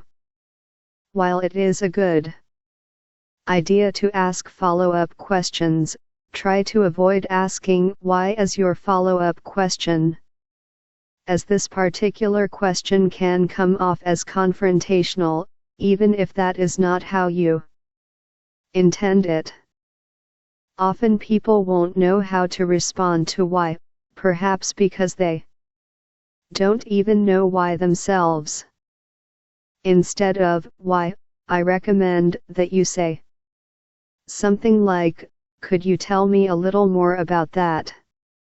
This allows participants to explain themselves further without feeling that they're being doubted or questioned in a hostile way. Also, try to avoid phrasing your questions in a leading way. For example, rather than asking, "Don't you think that most people who don't want kids are selfish?" you could ask, "What comes to mind for you when you hear that someone doesn't want kids?" Or, rather than asking, "What do you think about juvenile delinquents who drink and drive?" you could ask, "How do you feel about underage drinking?" or "What do you Think about drinking and driving. Finally, as noted earlier in this section, remember to keep most, if not all, of your questions open-ended. The key to a successful qualitative interview is giving participants the opportunity to share information in their own words and in their own way. Even after the interview guide is constructed, the interviewer is not yet ready to begin conducting interviews. The researcher next has to decide how to collect and maintain the information that is provided by participants. It is probably most common for qualitative interviewers to take audio recordings of the interviews they conduct. Recording interviews allows the researcher to focus on her or his interaction with the interview participant rather than being distracted by trying to take notes. Of course, not all participants will feel comfortable being recorded, and sometimes even the interviewer may feel that the subject is so sensitive that recording would be inappropriate. If this is the case, it is up to the researcher to balance excellent note taking with exceptional question asking and even better listening. I don't think I can understate the difficulty of managing all these feats simultaneously. Whether you will be recording your interviews or not, and especially if not, practicing the interview in advance is crucial.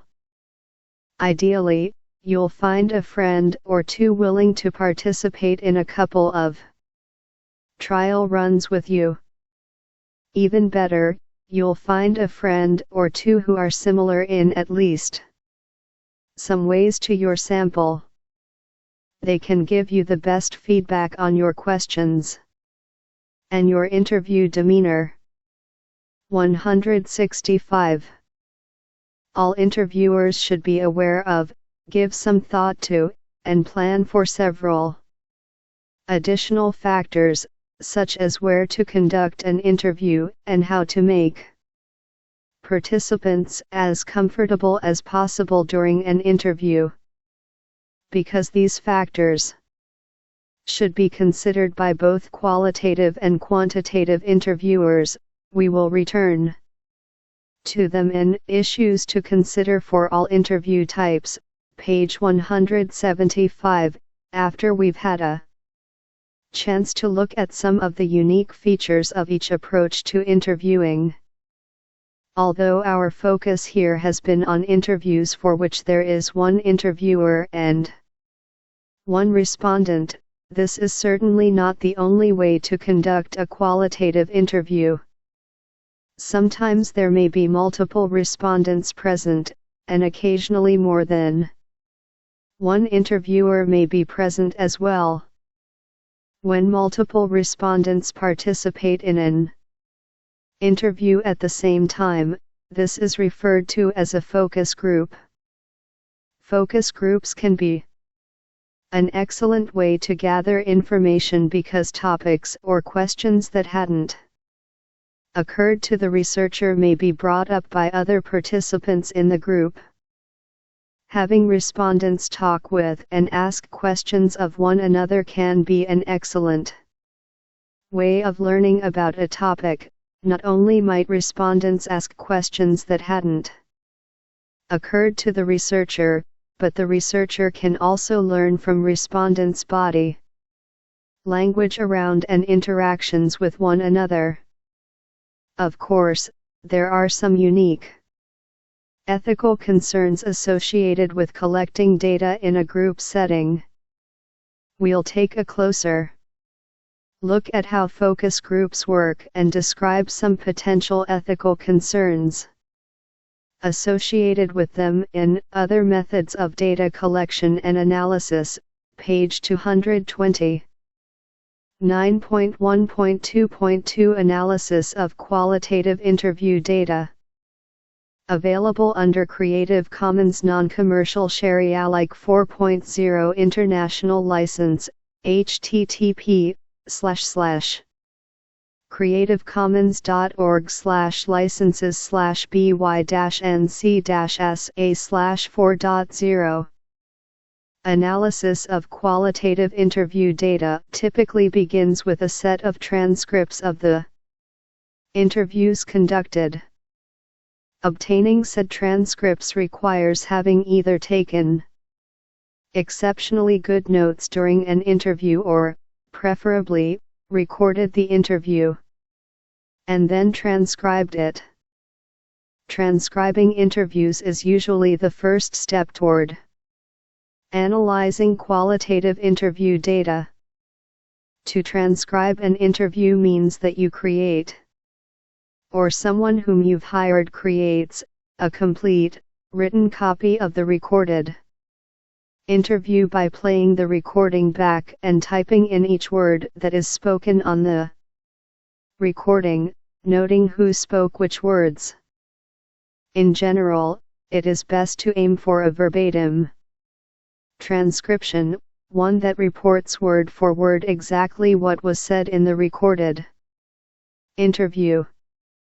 If possible, it is also best to include nonverbals in an interview's written transcription. Gestures made by respondents should be noted, as should the tone of voice and notes about when, where, and how spoken words may have been emphasized by respondents. If you have the time, or if you lack the resources to hire others, I think it is best to transcribe your interviews yourself. I never cease to be amazed by the things I recall from an interview when I transcribe it myself. If the researcher who conducted the interview transcribes it himself or herself, that person will also be able to make a note of nonverbal behaviors and interactions that may be relevant to analysis but that could not be picked up by audio recording. I've seen interviewees roll their eyes, wipe tears from their face, and even make obscene gestures that spoke volumes about. Chapter 9 166 Their feelings, but that could not have been recorded had I not remembered to include these details in their transcribed interviews. The goal of analysis is to reach some inferences, lessons, or conclusions by condensing large amounts of data into relatively smaller, more manageable bits of understandable information. Analysis of qualitative interview data often works inductively. Glaser and Strauss, 1967, Chermes, 2006. 8. To move from the specific observations an interviewer collects to identifying patterns across those observations.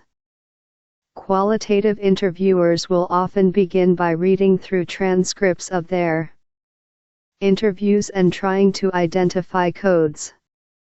A code is a shorthand representation of some more complex set of issues or ideas. In this usage, the word code is a noun, but it can also be a verb. The process of identifying codes in one's qualitative data is often referred to as coding. Coding involves identifying themes across interview data by reading and rereading again, interview transcripts until the researcher has a clear idea about what sorts of themes come up across the interviews. Qualitative researcher and textbook author Kristen Esterberg, 2002, 9 describes coding as a multi-stage process. Esterberg suggests that there are two types of coding: open coding and focused coding. To analyze qualitative interview data, one can begin by Open coding transcripts. This means that you read through each transcript, line by line, and make a note of whatever categories or themes seem to jump out to you. At this stage, it is important that you not let your original research question or expectations about what you think you might find cloud your ability to see categories or themes. It's called open coding for a reason. Keep an open mind. Open coding will probably require multiple go-rounds. As you read through your transcripts, it is likely that you'll begin to see some commonalities across the categories or themes that you've jotted down. Once you do, you might begin focused coding. Focused coding involves collapsing or narrowing themes and categories identified in open coding by reading through the notes you made while conducting open coding. Identify themes or categories that seem to be related, perhaps merging some.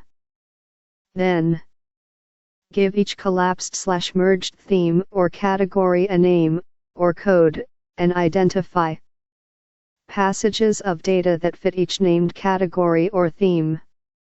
To identify passages of data that represent your emerging codes, you'll need to read through your transcripts yet again, and probably again. You might also write up brief definitions or descriptions of each code. Defining codes is a way of making meaning of your data and of developing a way to talk about your findings and what your data mean. Guess what? You are officially analyzing data. As tedious and laborious as it might seem to read through hundreds of pages of transcripts multiple times, sometimes getting started with the coding process is actually the hardest part. If you find yourself struggling to identify themes at the open coding stage, ask yourself some questions about your data. The answers should give you a clue about what sorts of themes or categories you are reading in their text on 8. For an additional reminder about what an inductive approach to analysis means, see Linking Methods with Theory. Page 17. If you would like to learn more about inductive qualitative data analysis, I recommend two titles, Glaser, B. G., and Strauss, A. L. 1967. The Discovery of Grounded Theory, Strategies for Qualitative Research. Chicago, Illinois, Aldine, Chermes. K. 2006. Constructing Grounded Theory, A Practical Guide Through Qualitative Analysis. Thousand Oaks, C.A., Sage. 9. Esteberg, K.G. 2002. Qualitative Methods in Social Research. Boston, McGraw-Hill. 167. Analyzing Qualitative Data, Laughlin and Laughlin, 1995. 10. Identify a set of questions that I find very useful when coding qualitative data. They suggest asking the following. 1. Of what topic, unit, or aspect is this an instance? 2. What question about a topic does this item of data suggest? 3. What sort of answer to a question about a topic does this item of data suggest? i.e., what proposition is suggested? Asking yourself these questions about the passages of data that you're reading can help you begin to identify and name potential themes and categories. Still feeling uncertain about how this process works? Sometimes it helps to see how interview passages translate into codes. In Table 9.1, I present 2 codes that emerged from the inductive analysis of transcripts from my interviews with child-free adults. I also include a brief description of each code and a few, of many, interview excerpts from which each code was developed. Code description interview excerpts. The woman is more involved with taking care of the child. As a woman, I'd be the one waking up more often to feed the baby and more involved in the personal care of the child, much more involved. I would have more responsibilities than my partner. I know I would feel that burden more than if I were a man. I don't have that maternal instinct. I look at all my high school friends on Facebook, and I'm the only one who isn't married and doesn't have kids. I question myself, like if there's something wrong with me that I don't have that. Reify. Gender. Participants reinforce heteronormative ideals in 2 ways, a. by calling up stereotypical images of gender and family, and b. by citing their own failure to achieve those ideals. I feel badly that I'm not providing my parents with grandchildren. Resist. Gender. Participants resist gender norms in 2 ways, a. by pushing back against negative "Am I less of a woman because I don't have kids?" I don't think so. Table 9.1 Interview Coding Example 10. Laughlin, J., and Laughlin, L.H. 1995. Analyzing Social Settings, A Guide to Qualitative Observation and Analysis, 3rd ed. Belmont. C.A. Wadsworth. Chapter 9 168. I think if they're gonna put their thoughts on me, I'm putting it back on them. When they tell me, "Oh, Janet, you won't have lived until you've had children," it's the most fulfilling thing a woman can do, then I just name off the 10 fulfilling things I did in the past week that they didn't get to do because they have kids. Family is the group of people that you want to be with. That's it. Social responses, and b. by redefining family for themselves in a way that challenges normative notions of family.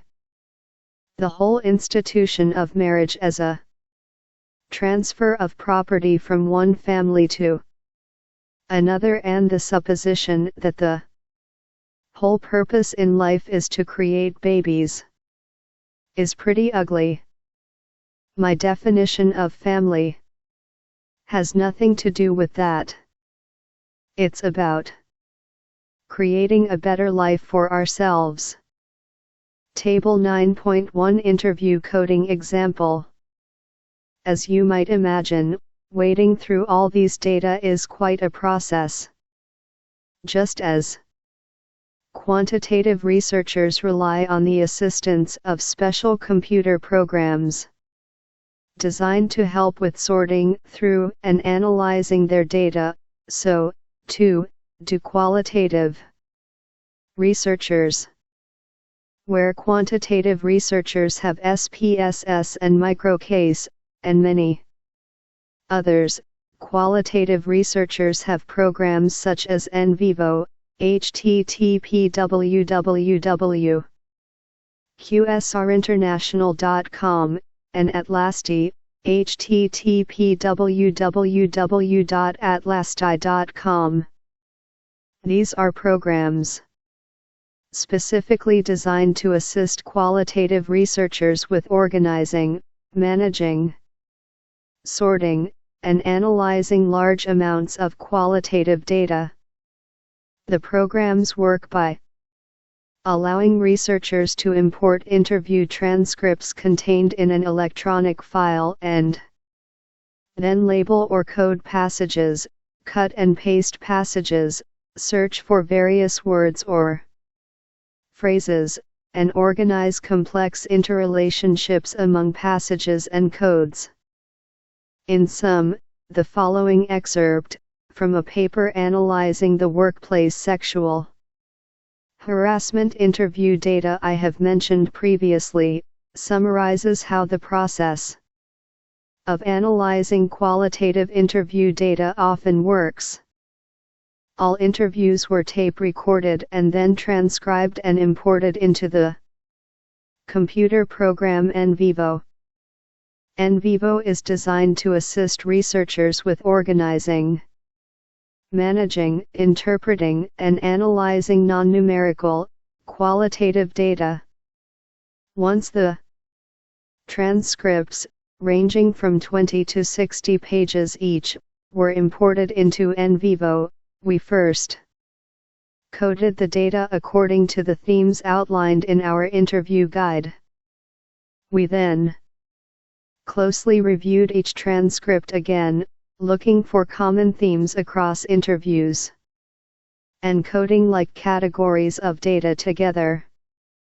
These passages, referred to as codes or 169 meaning units, Weiss, 2004, 11 were then labeled and given a name intended to succinctly portray the themes present in the code. For this paper, we coded every quote that had something to do with the labeling of harassment.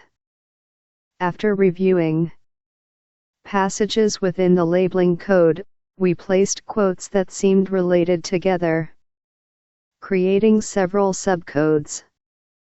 These subcodes were named and are represented by the 3 subtitles within the findings section of this paper.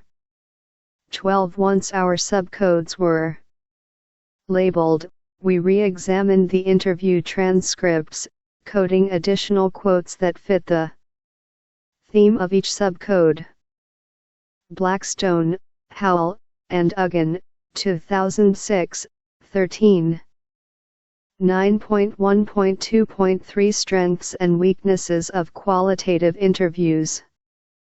Available under Creative Commons Non-Commercial Share Alike 4.0 International License, http://creativecommons.org/by-nc-sa/4.0.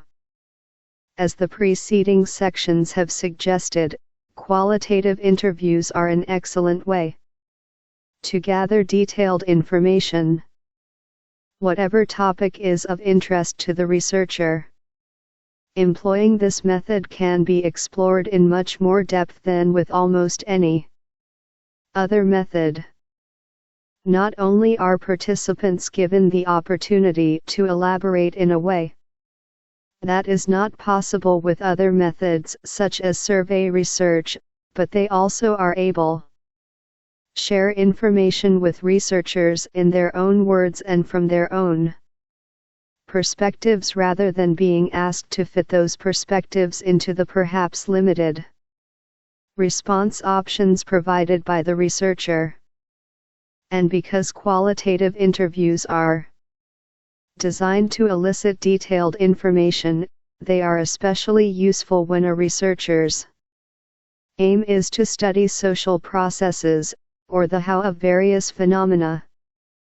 Yet another, and sometimes overlooked, benefit of qualitative interviews that occurs in person is that researchers can make observations beyond those that a respondent is orally reporting. A respondent's body language, and even her or his choice of time and location for the interview, might provide a researcher with useful data. Of course, all these benefits do not come without some drawbacks. As with quantitative survey research, qualitative interviews rely on respondents' ability to accurately and honestly recall whatever details about their lives, circumstances, thoughts, opinions, or behaviors that are being asked about. As Esteberg, 2002, puts it, if you want to know about what people actually do, rather than what they say they do, you should probably use observation instead of interviews. 14 Further, as you may have already guessed, qualitative interviewing is time-intensive and can be quite expensive. Creating an interview guide, identifying a sample, and conducting interviews are just the beginning. Transcribing interviews is labor-intensive, and that's before coding even begins. It is also not uncommon to offer respondents some monetary incentive or thank you for participating. Keep in mind that you are asking for more of participants' time than if you'd simply mailed them a questionnaire containing closed-ended questions. Conducting qualitative interviews is not only labor-intensive but also emotionally taxing. When I interviewed young workers about their 11 Weiss, R.S. 2004. In their own words, making the most of qualitative interviews.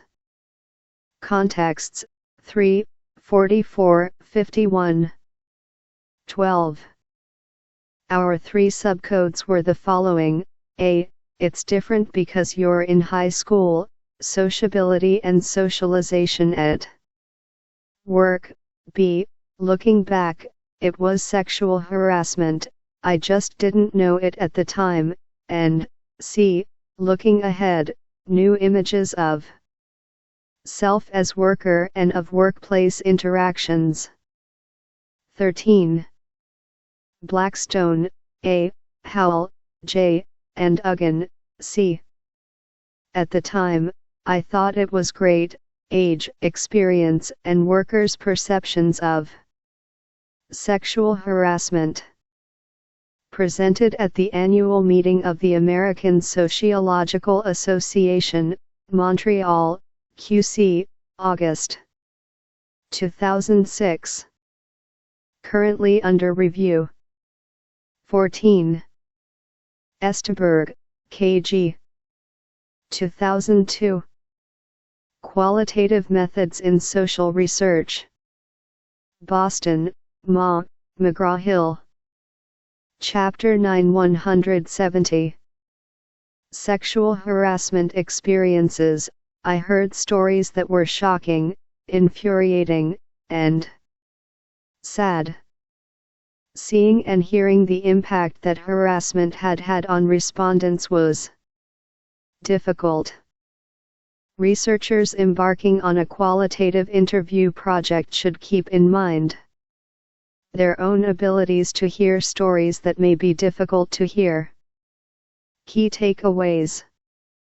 In-depth interviews are semi-structured interviews where the researcher has topics and questions in mind to ask, but questions are open-ended and flow according to how the participant responds to each. Interview guides can vary in format but should contain some outline. of the topics you hope to cover during the course of an interview. NVivo and Atlasti are computer programs that qualitative researchers use to help them with organizing, sorting, and analyzing their data. Qualitative interviews allow respondents to share information in their own words and are useful for gathering detailed information and understanding social processes. Drawbacks of qualitative interviews include reliance on respondents' accuracy and their intensity in terms of time, expense, and possible emotional strain. Exercises. 1. Based on a research question you have identified through earlier exercises in this text, write a few open-ended questions you could ask were you to conduct in-depth interviews on the topic. Now, critique your questions. Are any of them yes/no questions?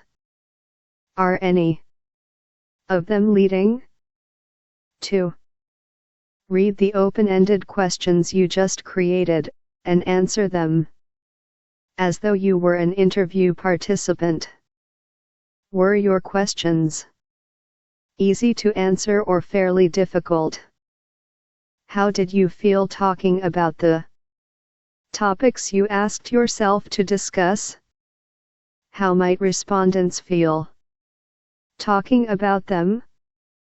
9.1.3 Quantitative Interview Techniques and Considerations.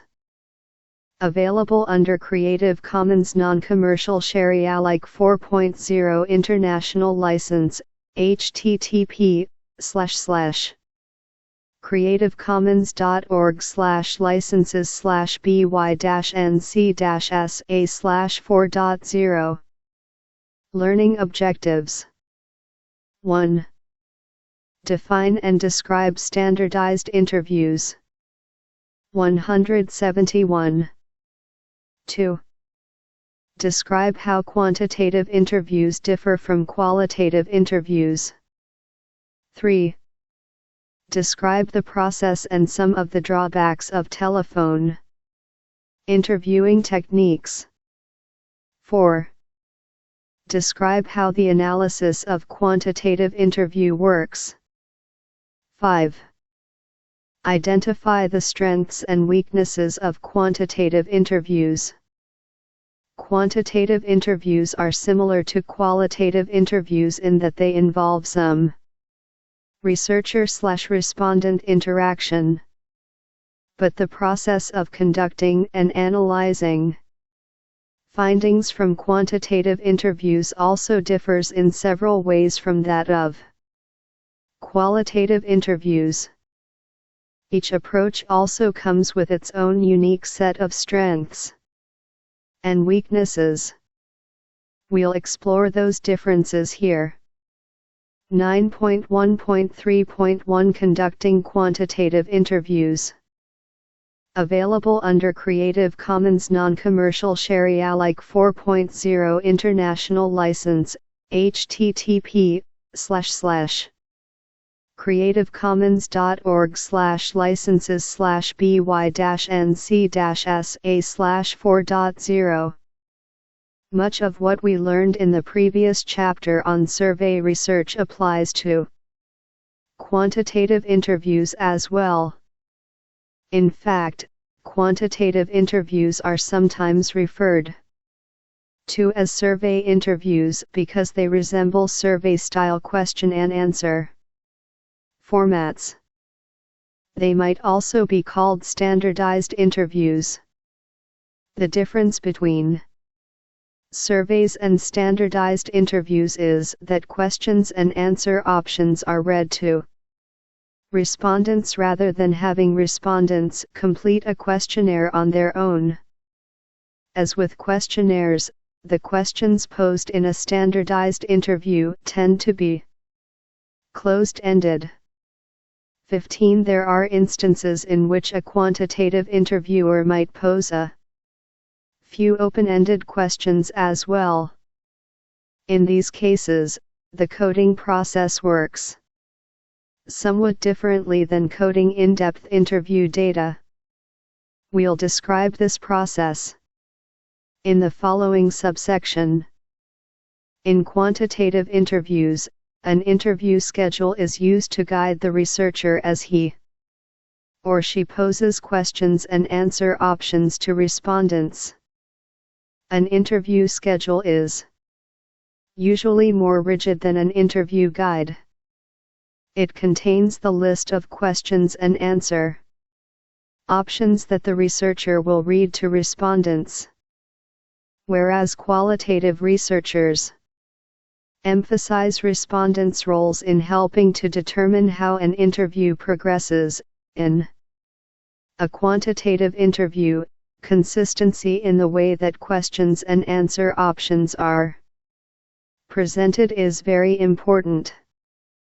The aim is to pose every question and answer option in the very same way to every respondent.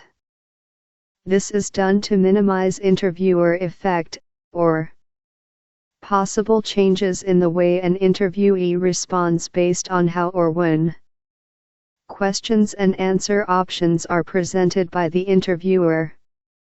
Quantitative interviews may be recorded, but because questions tend to be closed-ended, taking notes during the interview is less disruptive than it can be during a qualitative interview. If a quantitative interview contains open-ended questions, however, recording the interview is advised. It may also be helpful to record quantitative interviews if a researcher wishes to assess possible interviewer effect. Noticeable differences in responses might be more attributable to interviewer effect. 15. See Survey Research, a quantitative technique, page 132, for the definition of closed-ended. Chapter 9 172. Then to any real respondent differences. Having a recording of the interview can help a researcher make such determinations. Quantitative interviewers are usually more concerned with gathering data from a large, representative sample. As you might imagine, collecting data from many people via interviews can be quite laborious. Technological advances in telephone interviewing procedures can assist quantitative interviewers in this process. 1. Concern about telephone interviewing is that fewer and fewer people list their telephone numbers these days, but random digit dialing, RDD, takes care of this problem. RDD programs dial randomly generated phone numbers for researchers conducting phone interviews. This means that unlisted numbers are as likely to be included in a sample as listed numbers, though, having used this software for quantitative interviewing myself, I will add that folks with unlisted numbers are not always very pleased to receive calls from unknown researchers. Computer-assisted telephone interviewing, CATI, programs have also been developed to assist quantitative survey researchers. These programs allow an interviewer to enter responses directly into a computer as they are provided, thus saving hours of time that would otherwise have to be spent entering data into an analysis program by hand. Conducting quantitative interviews over the phone does not come without some drawbacks. Aside from the obvious problem that not everyone has a phone, research shows that phone interviews generate more fence-sitters than in-person interviews. Holbrook, Green, and Krosnick, 2003. 16 responses to sensitive questions or those that respondents view as invasive are also generally less accurate when data are collected over the phone as compared to when they are collected in person. I can vouch for this latter point from personal experience. While conducting quantitative telephone interviews when I worked at a research firm, it was not terribly uncommon for respondents to tell me that they were green or purple when I asked them to report their racial identity. 9.1.3.2 Analysis of quantitative interview data.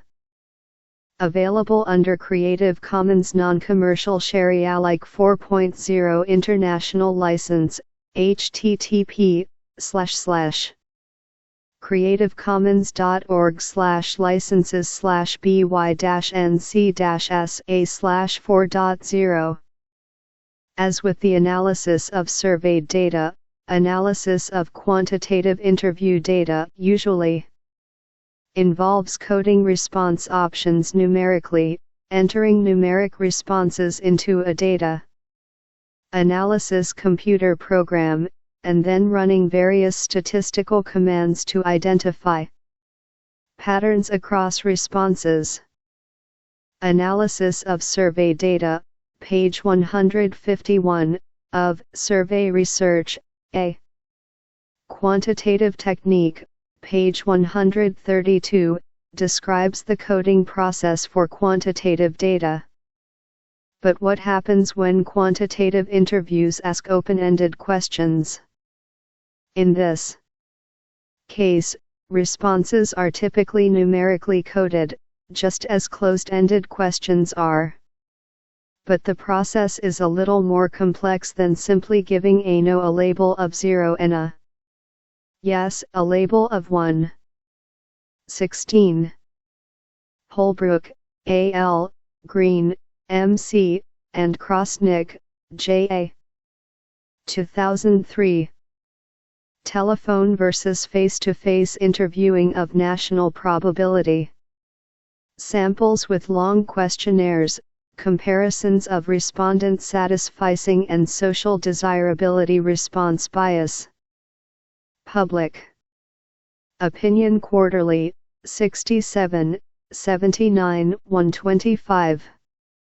173.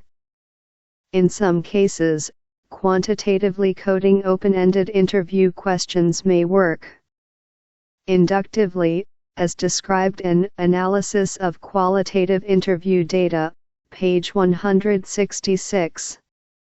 If this is the case, rather than ending with codes, descriptions of codes, and interview excerpts, the researcher will assign a numerical value to codes and may not utilize verbatim excerpts from interviews in later reports of results. Keep in mind, as described in Introduction, page 3, that with quantitative methods the aim is to be able to represent and condense data into numbers. The quantitative coding of open-ended interview questions is often a deductive process. The researcher may begin with an idea about likely responses to his or her open-ended questions and assign a numerical value to each likely response. Then the researcher will review participants' open-ended responses and assign the numerical value that most closely matches the value of his or her expected response. 9.1.3.3 Strengths and Weaknesses of Quantitative Interviews.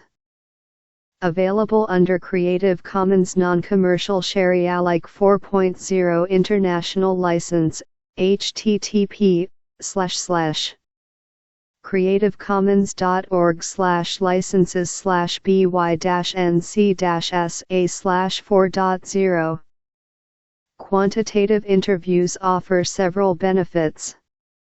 The strengths and weakness of Quantitative interviews tend to be couched in comparison to those of administering hard copy questionnaires. For example, response rates tend to be higher with interviews than with mailed questionnaires. Babby, 2010. 17. That makes sense, don't you find it easier to say no to a piece of paper than to a person? Quantitative interviews can also help reduce respondent confusion. If a respondent is unsure about the meaning of a question or answer option on a questionnaire, he or she probably won't have the opportunity to get clarification from the researcher. An interview, on the other hand, gives the researcher an opportunity to clarify or explain any items that may be confusing. As with every method of data collection we've discussed, there are also drawbacks to conducting quantitative interviews. Perhaps the largest, and of most concern to quantitative researchers, is interviewer effect. While questions on hard copy questionnaires may create an impression based on the way they are presented, having a person administer questions introduces a slew of additional variables that might influence a respondent. As I've said, consistency is key with quantitative data collection, and human beings are not necessarily known for their consistency. Interviewing respondents is also much more time-consuming and expensive than mailing questionnaires. Thus, quantitative researchers may opt for written questionnaires over interviews on the grounds that they will be able to reach a large sample at a much lower cost than were they to interact personally with each and every respondent. Key takeaways. Unlike qualitative interviews, quantitative interviews usually contain closed-ended questions that are delivered in the same format and same order to every respondent. 17. Babby, E. 2010. The Practice of Social Research, 12th ed. Belmont, C.A., Wadsworth. Chapter 9 174. Quantitative interview data are analyzed by assigning a numerical value to participants' responses. While quantitative interviews offer several advantages over self-administered questionnaires such as higher response rates and lower respondent confusion, they have the drawbacks of possible interviewer effect and greater time and expense. Exercises. 1. The General Social Survey, GSS, which we've mentioned in previous chapters, is administered via in-person interview, just like quantitative interviewing procedures described here. Read more about the GSS at http://www.norc.uchicago.edu/GSS+ website. 2. Take a few of the open-ended questions you created after reading Qualitative Interview Techniques and Considerations, page 162. On qualitative interviewing techniques. See if you can turn them into closed-ended questions. 9.1.4 Issues to consider for all interview types. Available under Creative Commons Non-Commercial Share Alike 4.0 International License, http://creativecommons.org/licenses/by-nc-sa/4.0. Learning objectives. 1. Identify the main issues that both qualitative and quantitative interviewers should consider. 2. Describe the options that interviewers have for balancing power between themselves and interview participants. 3. Describe and define rapport. 4. Define the term probe and describe how probing differs in qualitative and quantitative interviewing. While quantitative interviews resemble survey research in their question/answer formats, they share with qualitative interviews the characteristic that the researcher actually interacts with her or his subjects. The fact that the researcher interacts with his or her subjects creates a few complexities that deserve attention. We'll examine those here. 175. 9.1.4.1 Power. Available under Creative Commons Non-Commercial Share Alike 4.0 International License, http://creativecommons.org/licenses/by-nc-sa/4.0. First and foremost, interviewers must be aware of and attentive to the power differential between themselves and interview participants. The interviewer sets the agenda and leads the conversation, while qualitative interviewers aim to allow participants to have some control over which or to what extent various topics are discussed. At the end of the day, it is the researcher who is in charge, at least that is how most respondents will perceive it to be. As the researcher, you are asking someone to reveal things about themselves they may not typically share with others.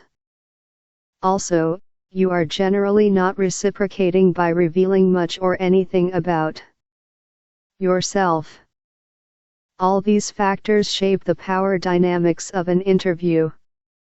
A number of excellent pieces have been written dealing with issues of power in research and data collection. Feminist researchers in particular paved the way in helping researchers think about and address issues of power in their work. Oakley, 1981. 18 Suggestions for Overcoming the Power Imbalance Between Researcher and Respondent include having the researcher reveal some aspects of her own identity and story so that the interview is a more reciprocal experience rather than one-sided. Allowing participants to view and edit interview transcripts before the researcher uses them for analysis, and giving participants an opportunity to read and comment on analysis before the researcher shares it with others through publication or presentation. Reinhartz, 1992, Hessebiber, Nagy, and Levy, 2007. 19. On the other hand, some researchers note that sharing too much with interview participants can give the false impression that there is no power differential, when in reality researchers retain the ability to analyze and present participants' stories in whatever way they see fit. Stacy, 1988. 20. However you feel about sharing details about your background with an interview participant, another way to balance the power differential between yourself and your interview participants is to make the intent of your research very clear to the subjects. Share with them your rationale for conducting the research and the research questions that frame your work. Be sure that you also share with subjects how the data you gather will be used and stored. Also, be sure that participants understand how their privacy will be protected, including who will have access to the data you gather from them, and what procedures, such as using pseudonyms, you will take to protect their identities. Many of these details will be covered by your institutional review board's informed consent procedures and requirements, but even if they are not, as researchers, we should be attentive to how sharing information with participants can help balance the power differences between ourselves and those who participate in our research. 18. Oakley, A. 1981. Interviewing Women, A Contradiction in Terms. In H. Roberts, edition, Doing Feminist Research, pages 30-61. London, UK, Routledge and Keegan Paul. 19. Reinhartz, S. 1992. Feminist Methods in Social Research. New York, New York, Oxford University Press, Hessebiber, S.N., and Levy, P.L. eds. 2007. Feminist Research Practice, A Primer. Thousand Oaks, C.A., Sage. 20. Stacy, J. 1988. Can there be a feminist ethnography? Women's Studies International Forum, 11, 21-27. Chapter 9 176. There are no easy answers when it comes to handling the power differential between the researcher and the researched, and even social scientists do not agree on the best approach for doing so. It is nevertheless an issue to be attentive to when conducting any form of research, particularly those that involve interpersonal interactions and relationships with research participants. 9.1.4.2 Location, Location, Location. Available under Creative Commons Non-Commercial Share-alike 4.0 International License, http://creativecommons.org/licenses/by-nc-sa/4.0. One way to balance the power between researcher and respondent is to conduct the interview in a location of the participant's choosing, where he or she will feel most comfortable answering your questions. Interviews can take place in any number of locations: in respondents' homes or offices, researchers' homes or offices, coffee shops, restaurants, public parks, or hotel lobbies, to name just a few possibilities. I have conducted interviews in all these locations, and each comes with its own set of benefits and its own challenges. While I would argue that allowing the respondent to choose the location that is most convenient and most comfortable for her or him is of utmost importance, identifying a location where there will be few distractions is also important. For example, some coffee shops and restaurants are so loud that recording the interview can be a challenge. Other locations may present different sorts of distractions. For example, I have conducted several interviews with parents who, out of necessity, spent more time attending to their children during an interview than responding to my questions, of course, depending on the topic of your research. The opportunity to observe such interactions could be invaluable. As an interviewer, you may want to suggest a few possible locations, and note the goal of avoiding distractions when you ask your respondents to choose a location. Of course, the extent to which a respondent should be given complete control over choosing a location must also be balanced by accessibility of the location to you, the interviewer, and by your safety and comfort level with the location. I once agreed to conduct an interview in a respondent's home only to discover on arriving that the living room where we conducted the interview was decorated wall to wall with posters representing various white power organizations displaying a variety of violently racist messages. Though the topic of the interview had nothing to do with the topic of the respondent's home decor, the discomfort, anger, and fear I felt during the entire interview consumed me and certainly distracted from my ability to carry on the interview.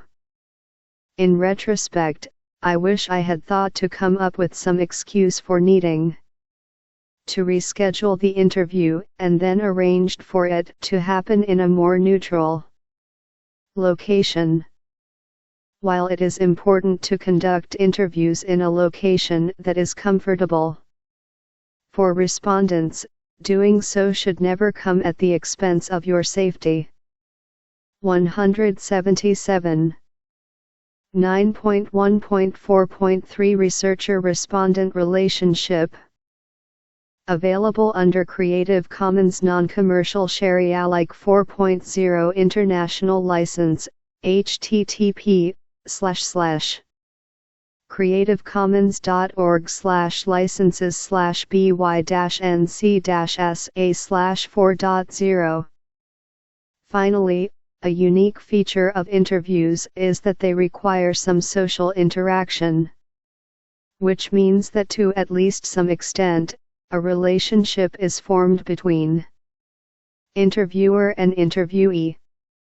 While there may be some differences in how the researcher-respondent relationship works depending on whether your interviews are qualitative or quantitative, one essential relationship element is the same: RESPEC. T21 A good rapport between you and the person you interview is crucial to successful interviewing. Rapport is the sense of connection you establish with a participant. Some argue that this term is too clinical, and perhaps it implies that a researcher tricks a participant into thinking they are closer than they really are. Esteberg, 2002. 22. While it is unfortunately true that some researchers might adopt this misguided approach to rapport, that is not the sense in which I use the term here, nor is that the sort of rapport I advocate researchers attempt to establish with their subjects. Instead, as already mentioned, it is respect that is key. There are no big secrets or tricks for how to show respect for research participants. At its core, the interview interaction should not differ from any other social interaction in which you show gratitude for a person's time and respect for a person's humanity. It is crucial that you, as the interviewer, conduct the interview in a way that is culturally sensitive. In some cases, this might mean educating yourself about your study population and even receiving some training to help you learn to effectively communicate with your research participants. Do not judge your research participants.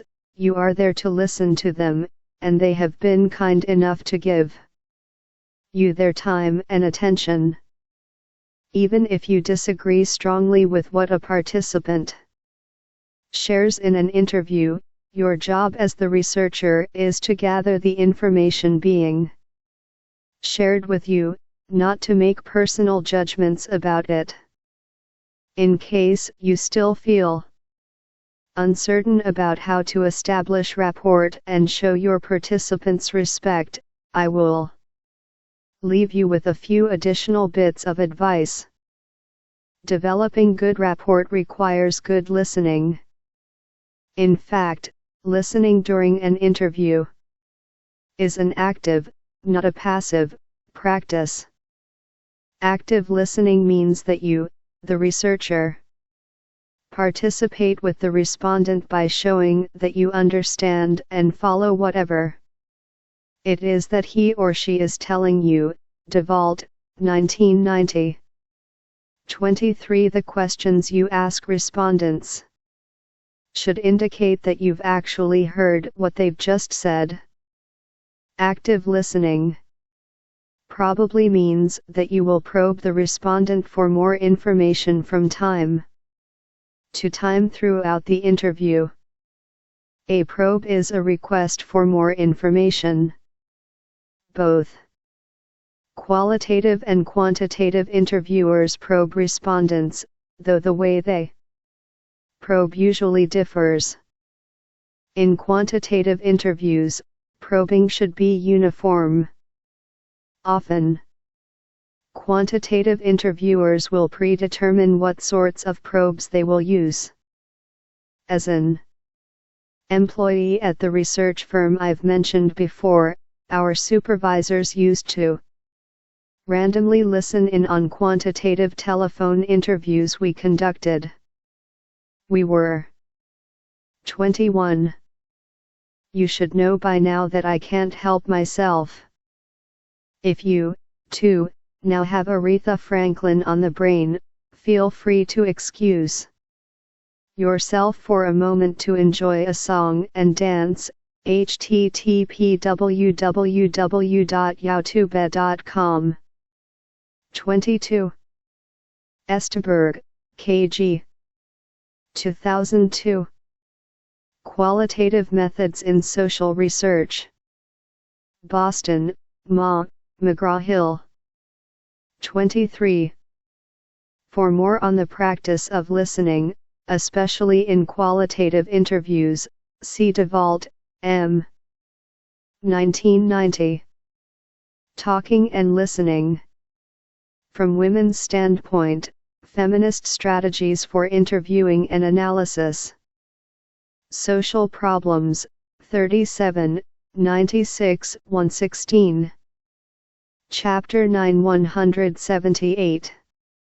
Explicitly instructed not to use probes that might make us appear to agree or disagree with what respondents said.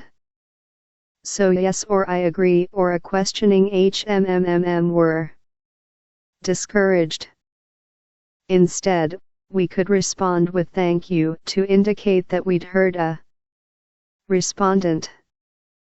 We could use yes or no if, and only if, a respondent had specifically asked us if we'd heard or understood what they had just said. In some ways, qualitative interviews better lend themselves to following up with respondents and asking them to explain, describe, or otherwise provide more information. This is because qualitative interviewing techniques are designed to go with the flow and take whatever direction the respondent goes during the interview. Nevertheless, it is worth your time to come up with helpful probes in advance of an interview, even in the case of a qualitative interview. You certainly do not want to find yourself stumped or speechless after a respondent has just said something about which you'd like to hear more. This is another reason that practicing your interview in advance with people who are similar to those in your sample is a good idea. Key takeaways. While there are several key differences between qualitative and quantitative interviewing techniques, all interviewers using either technique should take into consideration the power differential between themselves and respondents, should take care in identifying a location for an interview, and should take into account the fact that an interview is, to at least some extent, a form of relationship. Feminist researchers paved the way for helping interviewers think about how to balance the power differential between themselves and interview participants. Interviewers must always be respectful of interview participants. Exercises. 1. Imagine that you will be conducting interviews. What are some possible locations in your area you think might be good places to conduct interviews? What makes those locations good? 2. What do you think about the suggestions for balancing power between interviewers and interviewees? How much of your own story do you think you'd be likely to share with interview participants? Why? What are the possible consequences, positive and negative, of revealing information about yourself when you're the researcher? 179. Chapter 10 Field Research, A. Qualitative Technique. 10.1 Why Field Research?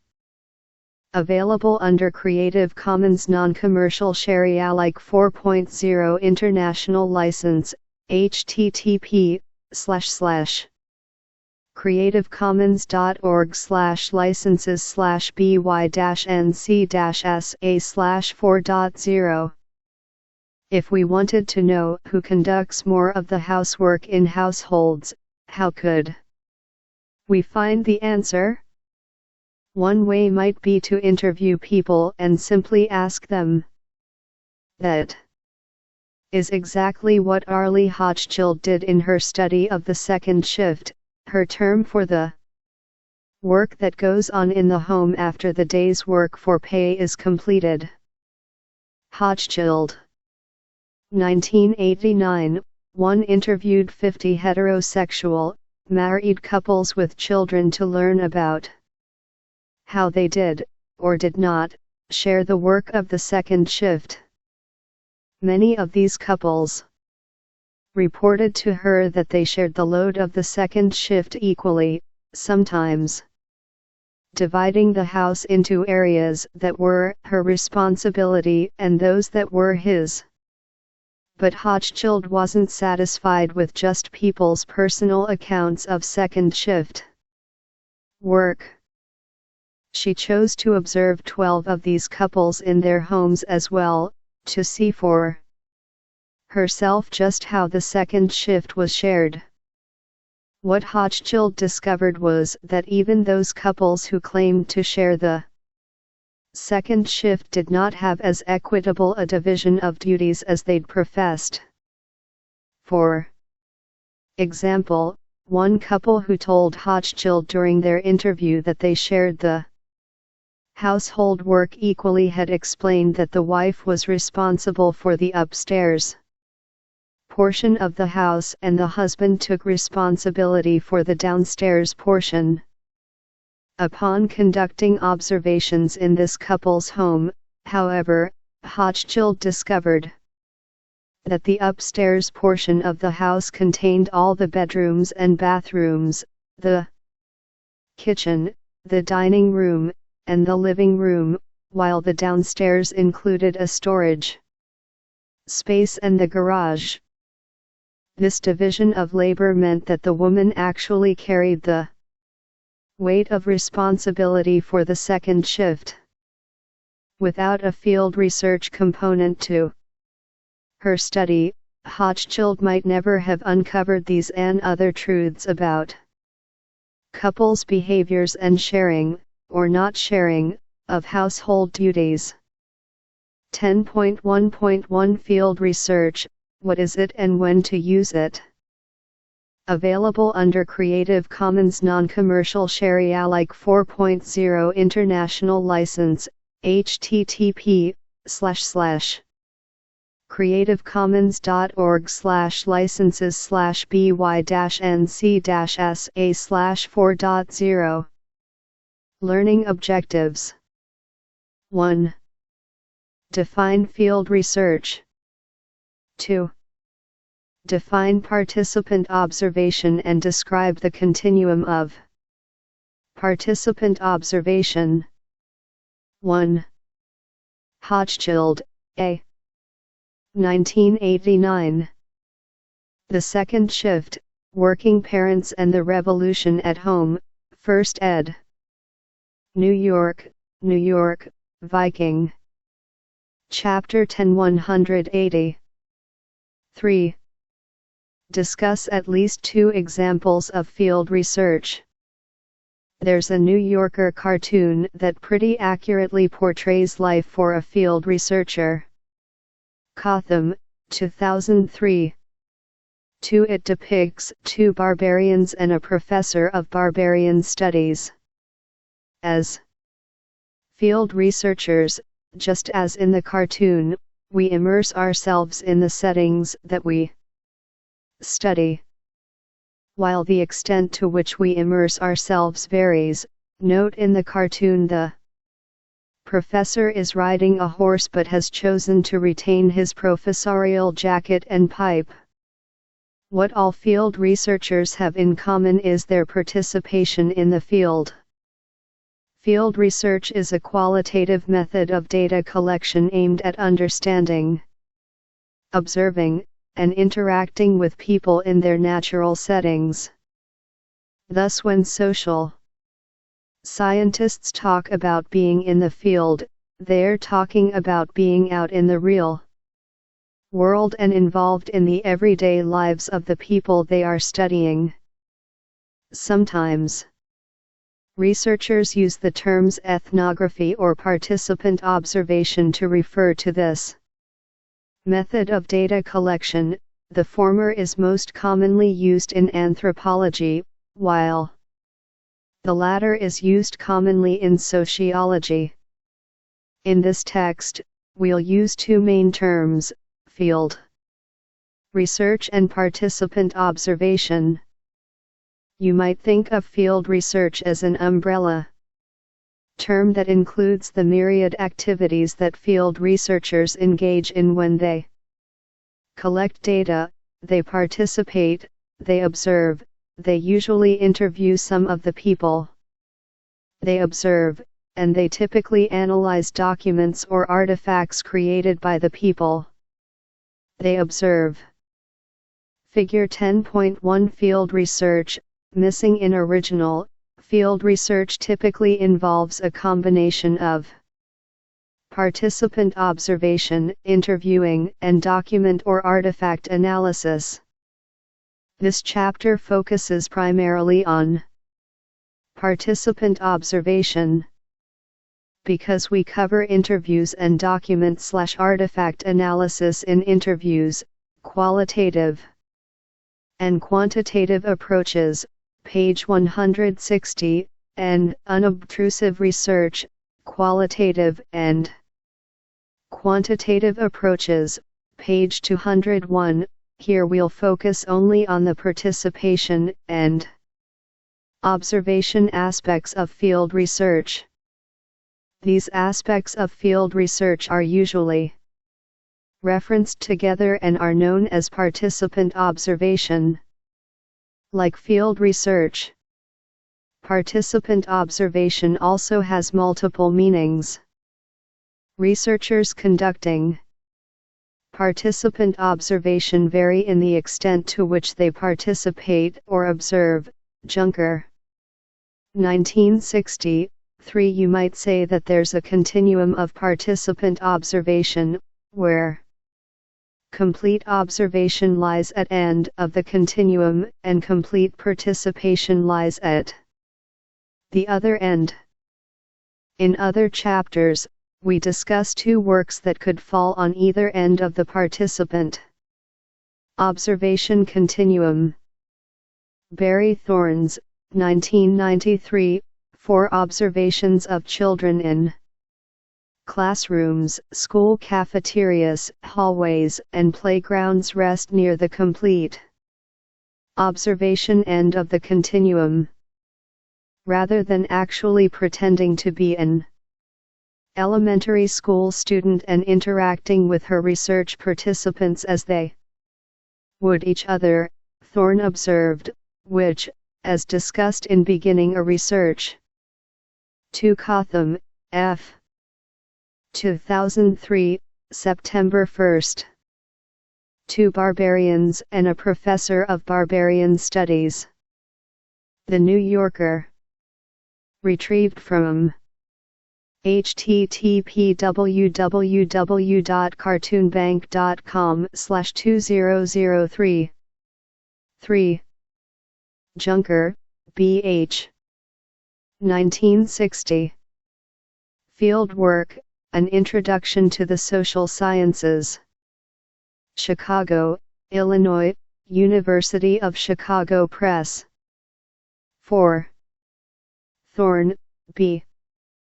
1993. Gender Play, Girls and Boys in School. New Brunswick, N.J., Rutgers University Press. 181. Project, page 50, was probably a wise move since it would have been difficult to convince the students that she was one of them. Laud Humphreys's, 1975 research on the Tirum trade, described in Research Ethics, page 33, could be said to rest on the other end of the continuum. Rather than only observe, Humphreys played the key Tirum role of watch queen, a role that non-researcher participants in the trade also played. Humphreys also did not tell many of the people he observed that he was a researcher, thus from the perspectives of many of his subjects, he was only a participant. The participant observation continuum is represented in Figure 10.2. Figure 10.2 Participant Observation Continuum, missing in original. There are pros and cons associated with both aspects of the participant observer's role. Complete observers may miss important aspects of group interaction and don't have the opportunity to fully grasp what life is like for the people they observe.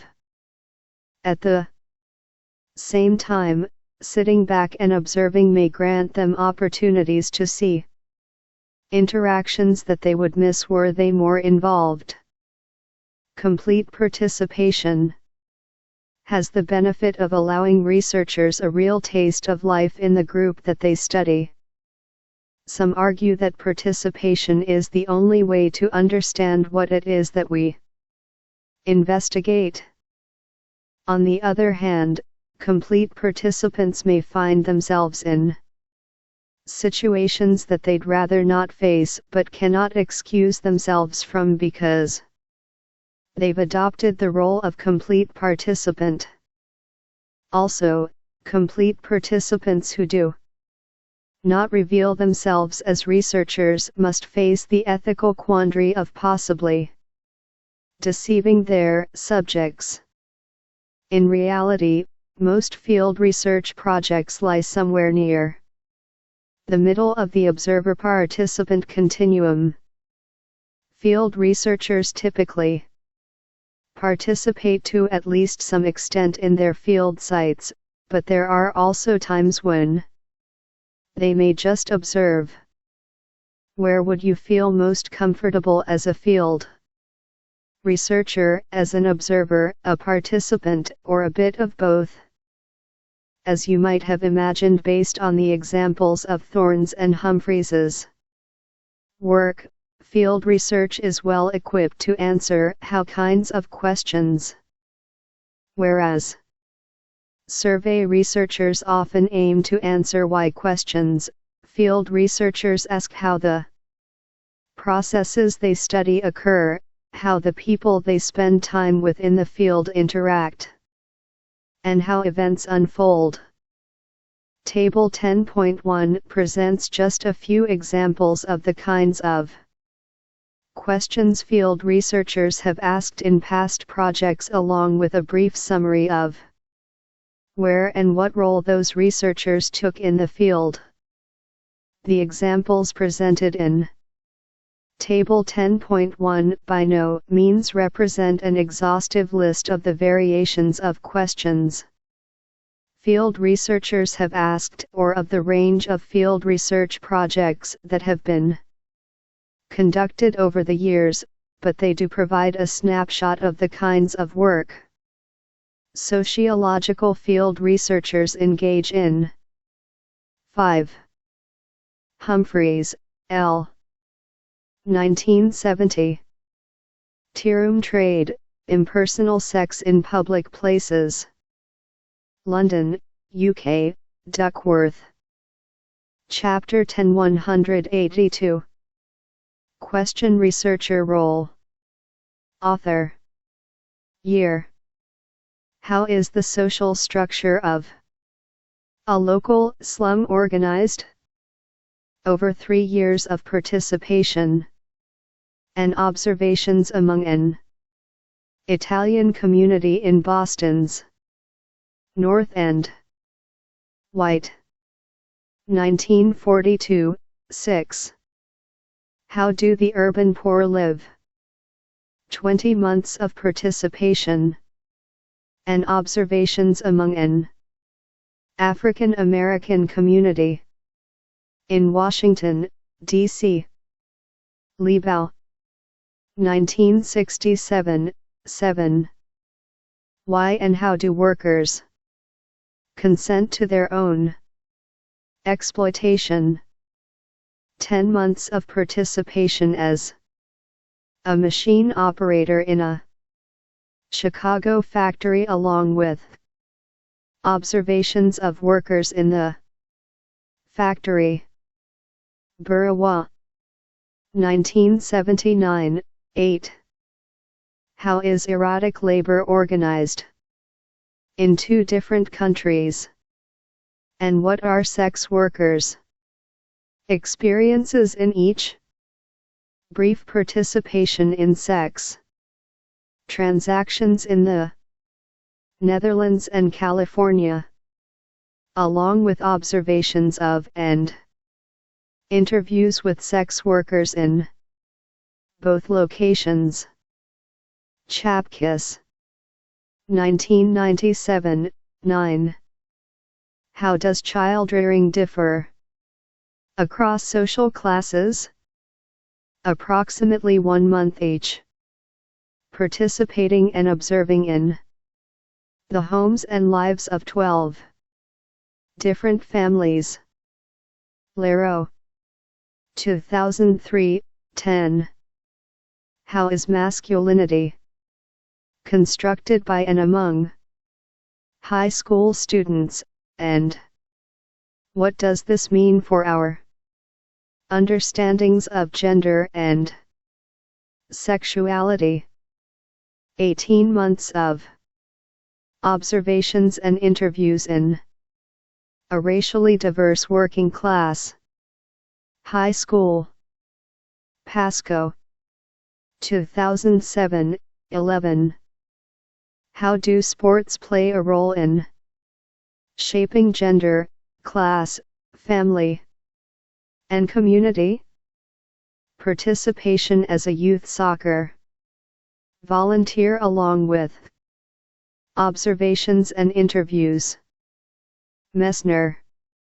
2009, 12. Table 10.1 Field Research Examples. 6. William Foote White is considered by many to be the pioneer of the use of participant observation methods in sociological studies. White, W.F. 1942. Street Corner Society, The Social Structure of an Italian Slum. Chicago, Illinois. University of Chicago Press. 7. Liebau, E. 1967.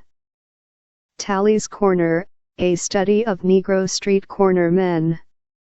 Boston, Ma, Little, Brown. 183.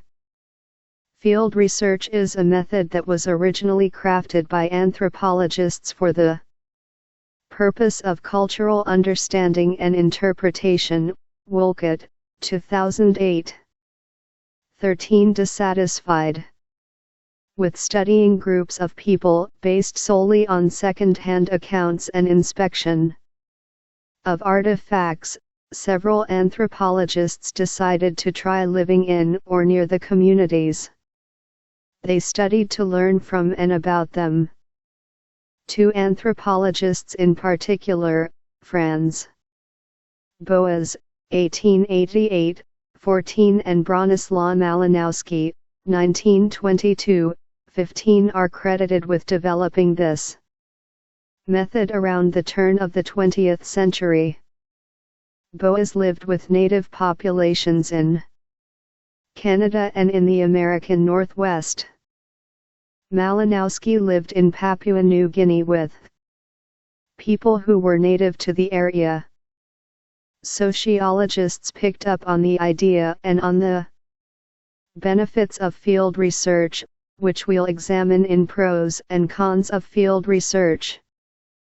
Page 185. Soon a number of sociologists had embraced this new method and adapted field research for their own studies of groups. Many of the early field researchers in sociology were former social workers who got interested in sociological research because of experiences in their roles as social reformers.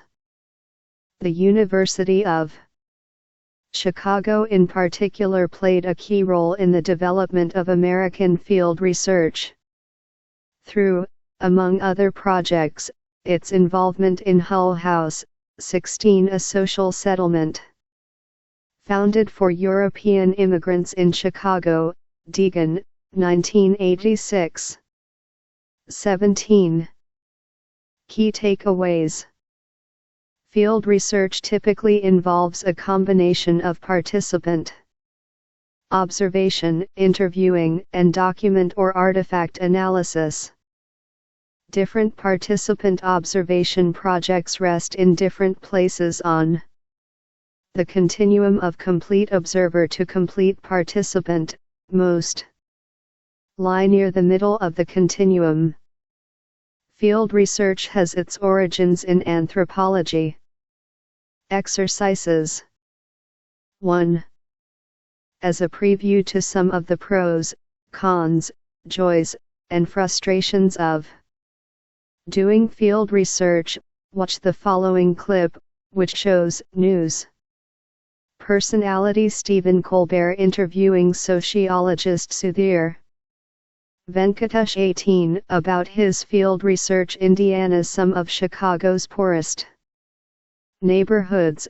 http://colbert-c/colbert-report- videos/156631/March 13, 2008 /Sudhir Venkatesh. The clip. 8. Burawa, M. 1979. Manufacturing consent, changes in the labor process under monopoly capitalism. Chicago, Illinois. University of Chicago Press. 9. Chapkis, W. 1997. Live sex acts, women performing erotic labor. New York, New York, Routledge. 10. Lero, A. 2003. Unequal Childhoods, Class, Race, and Family Life. Berkeley, University of California Press. 11. Pascoe, C.J. 2007. Dude, You're a Fag, Masculinity and Sexuality in High School. Berkeley, University of California. Press. 12. Messner, M. 2009. It's All for the Kids, Gender, Families, and Youth Sports. Berkeley, University of California Press. 13. Wolcott, H.F. 2008. Ethnography, A Way of Seeing, 2nd ed. Langham, M.D., Altamira Press. 14. Boas, F. 1888. The Central Eskimo. Washington, D.C., Bureau of American Ethnology. 15. Malinowski, B. 1922. Argonauts of the Western Pacific, An Account of Native Enterprise and Adventure in the Archipelagos of Melanesian New Guinea. London, UK, G. Routledge and Sons, New York, New York, E. P. Dutton. 16. Jane Addams Hull House Association. Retrieved from http://www.hullhouse.org. 17. Deegan, M.J. 1986. Jane Addams and the Men of the Chicago School, 1892–1918. New Brunswick, N.J., Transaction Books. 18. Venkatesh's work was introduced in Linking Methods with Theory, page 17, the chapter on linking methods with theory. Chapter 10-184 highlights some of the advantages field research has over survey interviewing. It also highlights some of the disadvantages of field research. Based on what you see in the clip, what are some of the main advantages of field research as compared to survey interviewing? What are some of the main disadvantages? 2. If you would like to learn more about William Foote White's groundbreaking field research, a 40-minute interview with White and several of his research participants, conducted nearly 40 years after the publication of Street Corner Society, can be found at the following link: http://www.northendwaterfront.com/home/2010/6 18/Street Corner Society video of William Foote White North. And HTML. What role did White play in the field? Complete observer, complete participant, or something in between? Use evidence from the interview to support your answer. What pros and cons of field research come up in the interview? 3. Where do you think is the best place to reside on the observer participant continuum? Why? What are the pros and cons of each of the various places on the continuum? 10.1.2 Pros and Cons of Field Research. Available under Creative Commons Non-Commercial Share Alike 4.0 International License, http://creativecommons.org/by-nc-sa/4.0. Learning Objectives. 1. Identify and explain the strengths of field research. 2. Identify and explain the weaknesses of field research. Field research has many benefits, as well as a set of drawbacks. We'll explore both. Here. 10.1.2.1 Strengths of Field Research. Available under Creative Commons Non-Commercial Share Alike 4.0 International License, http://creativecommons.org/licenses/by-nc-sa/4.0. Field research allows researchers to gain first-hand experience and knowledge about the people, events, and processes that they study. No other method offers quite the same kind of close-up lens on everyday life. This close-up on everyday life means that field researchers can obtain very detailed data about people and processes, perhaps more detailed than they can obtain using any other method. Field research is an excellent method for understanding the role of social context in shaping people's lives and experiences. It enables a greater understanding of the intricacies and complexities of daily life. Field research may also uncover elements of 185 people's experiences or of group interactions, of which we were not previously aware. This in particular is a unique strength of field research. With other methods, such as interviews and surveys, we certainly can't expect a respondent to answer a question to which they do not know the answer or to provide us with information of which they are not aware. And because field research typically occurs over an extended period of time, social facts that may not even be immediately revealed to a researcher but that become discovered over time can be uncovered during the course of a field research project. In sum, the major benefits of field research are the following. 1. It yields very detailed data. 2. It emphasizes the role and relevance of social context. 3. It can uncover social facts that may not be immediately obvious or of which research participants may be unaware. 10.1.2.2 Weaknesses of Field Research. Available under Creative Commons Non-Commercial Share Alike 4.0 International License, http://creativecommons.org/licenses/by-nc-sa/4.0. Earlier I described the fact that field researchers are able to collect very detailed data as a benefit of this method.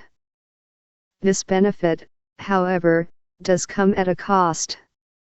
Because a field researcher's focus is so detailed, it is by necessity also somewhat narrow.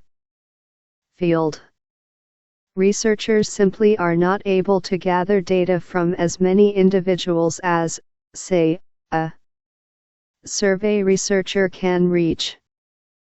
Indeed, field researchers generally sacrifice breadth in exchange for depth. Related to this point is the fact that field research is extremely time-intensive. Field research can also be emotionally taxing. In interviews, qualitative and quantitative approaches, page 160, I assert that interview research requires, to a certain extent, the development of a relationship between a researcher and her participants. But if interviews and field research both require relationship development, you might say that interviews are more like casual dating while field research is more like a full-blown, committed marriage. The relationships you develop as a field researcher are sustained over a much longer than the hour or two it might take you to conduct an interview. Not only do the relationships last longer, but they are also more intimate. A number of field researchers have documented the complexities of relationships with research participants, Arditi, Jost, Lambert-Chute, and Walker, 2010, Kahneman and Kopp, 1993. MacLeod, 1995. 19. On the plus side, these relationships can be very rewarding, and yield the rich, detailed data noted as a strength in the preceding discussion. But, as in any relationship, field researchers experience not just the highs but also the lows of daily life and interactions. And participating in day-to-day life with one's research subjects can result in some tricky ethical quandaries. See Research Ethics, page 33. 19. MacLeod, J. 1995. On the Making of Ain't No Makin' It. In J. MacLeod, edition, Ain't No Makin' It, Aspirations and Attainment in a Low-Income Neighborhood, pages 273-02. Boulder, Co., Westview Press, Arditi, J. A., Jost, K. A., Lambert-Chute, J., and Walker, L. 2010. The Role of Emotions in Fieldwork, a Self-Study of Family Research in a Correction Setting. The Qualitative Report, 15, 1387-1414, Kahneman, S., and Kopp, M.A. 1993. Emotions and Fieldwork. Newbury Park, C.A., Sage. Chapter 10 186. For a discussion of some of these quandaries. It can also be a challenge if your aim is to observe as objectively as possible. Finally, documentation can be challenging for field researchers. Where survey researchers have the questionnaires participants complete and interviewers have recordings, field researchers generally have only themselves to rely on for documenting what they observe. This challenge becomes immediately apparent upon entering the field. It may not be possible to take field notes as you observe, nor will you necessarily know which details to document or which will become the most important details to have noted.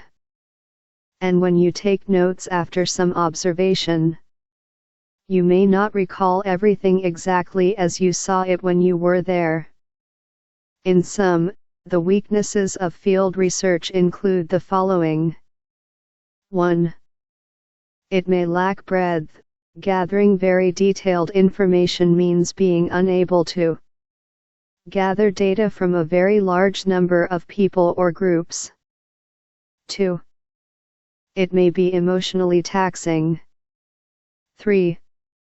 Documenting observations may be more challenging than with other methods. Key takeaways. Strengths of field research include the fact that it yields very detailed data, it is designed to pay heed to social context, and it can uncover social facts that are not immediately obvious.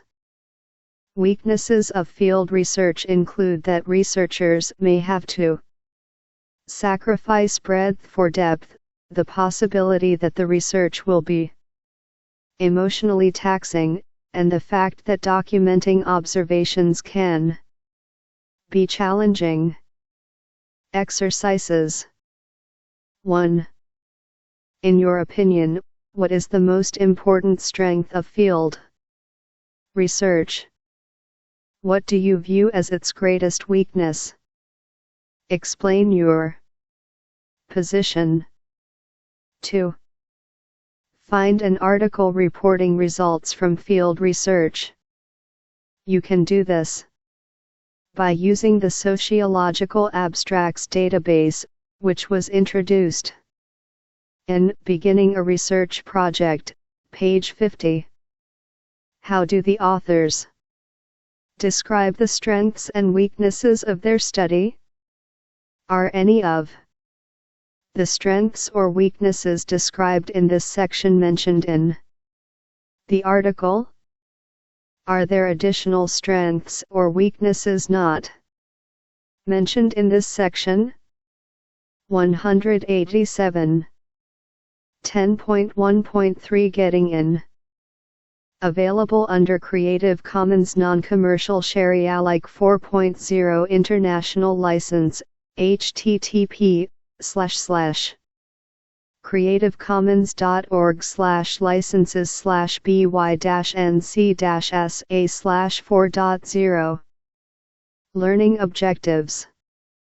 1. Identify the two major considerations with respect to getting in field research sites. 2. Describe the factors one should consider when choosing a field research site. 3. Explain how one's social location is relevant for choosing a field research site. 4. Describe the factors one should consider when deciding what role to play in a field research site. 5. Explain the difference between overt and covert roles in field research. When embarking on a field research project, there are two major things to consider: where to observe and what role you'll take in your field site. Your decision about each of these will be shaped by a number of factors, some of which you'll have control over, and others which you won't. Your decision about where to observe and what role to play will also have consequences for the data you are able to gather and how you analyze and share those data with others. We'll examine each of these contingencies in the following subsections. 10.1.3.1 Choosing a site. Available under Creative Commons Non-Commercial Share Alike 4.0 International License, http://creativecommons.org/licenses/by-nc-sa/4.0. Where you observe might be determined by your research question, but because field research often works inductively, you may not have a totally focused question before you begin your observations. In some cases, field researchers home in on a research question once they embark on data collection. Other times, they begin with a research question but remain open to the possibility that their focus may shift as they gather data. In either case, when you choose a site, there are a number of factors to consider. What do you hope to accomplish with your field research? What is your topical/substantive interest? Where are you likely to observe behavior that has something to do with that topic? How likely is it that you'll actually have access to the locations that are of interest to you? How much time do you have to conduct your participant observations? Will your participant observations be limited to a single location, or will you observe in multiple locations? Perhaps the best place to start as you work to identify a site or sites for your field research is to think about your limitations. One limitation that could shape where you Conduct participant observation is time. Field researchers typically immerse. Chapter 10-188. Themselves in their research sites for many months, sometimes even years. In my field, research on activism in the breast cancer and anti-rape movements, I conducted over 300 hours of participant observation over a period of 3 years and conducted interviews with more than 60 activists. Blackstone, 2003. 20 and as shown in Table 10. 1. Other field researchers have spent as much or even more time in the field. Do you have several years available to conduct research, or are you seeking a smaller scale field research experience? How much time do you have to participate and observe per day? Per week? Identifying how available you'll be in terms of time will help you determine where and what sort of research sites to choose.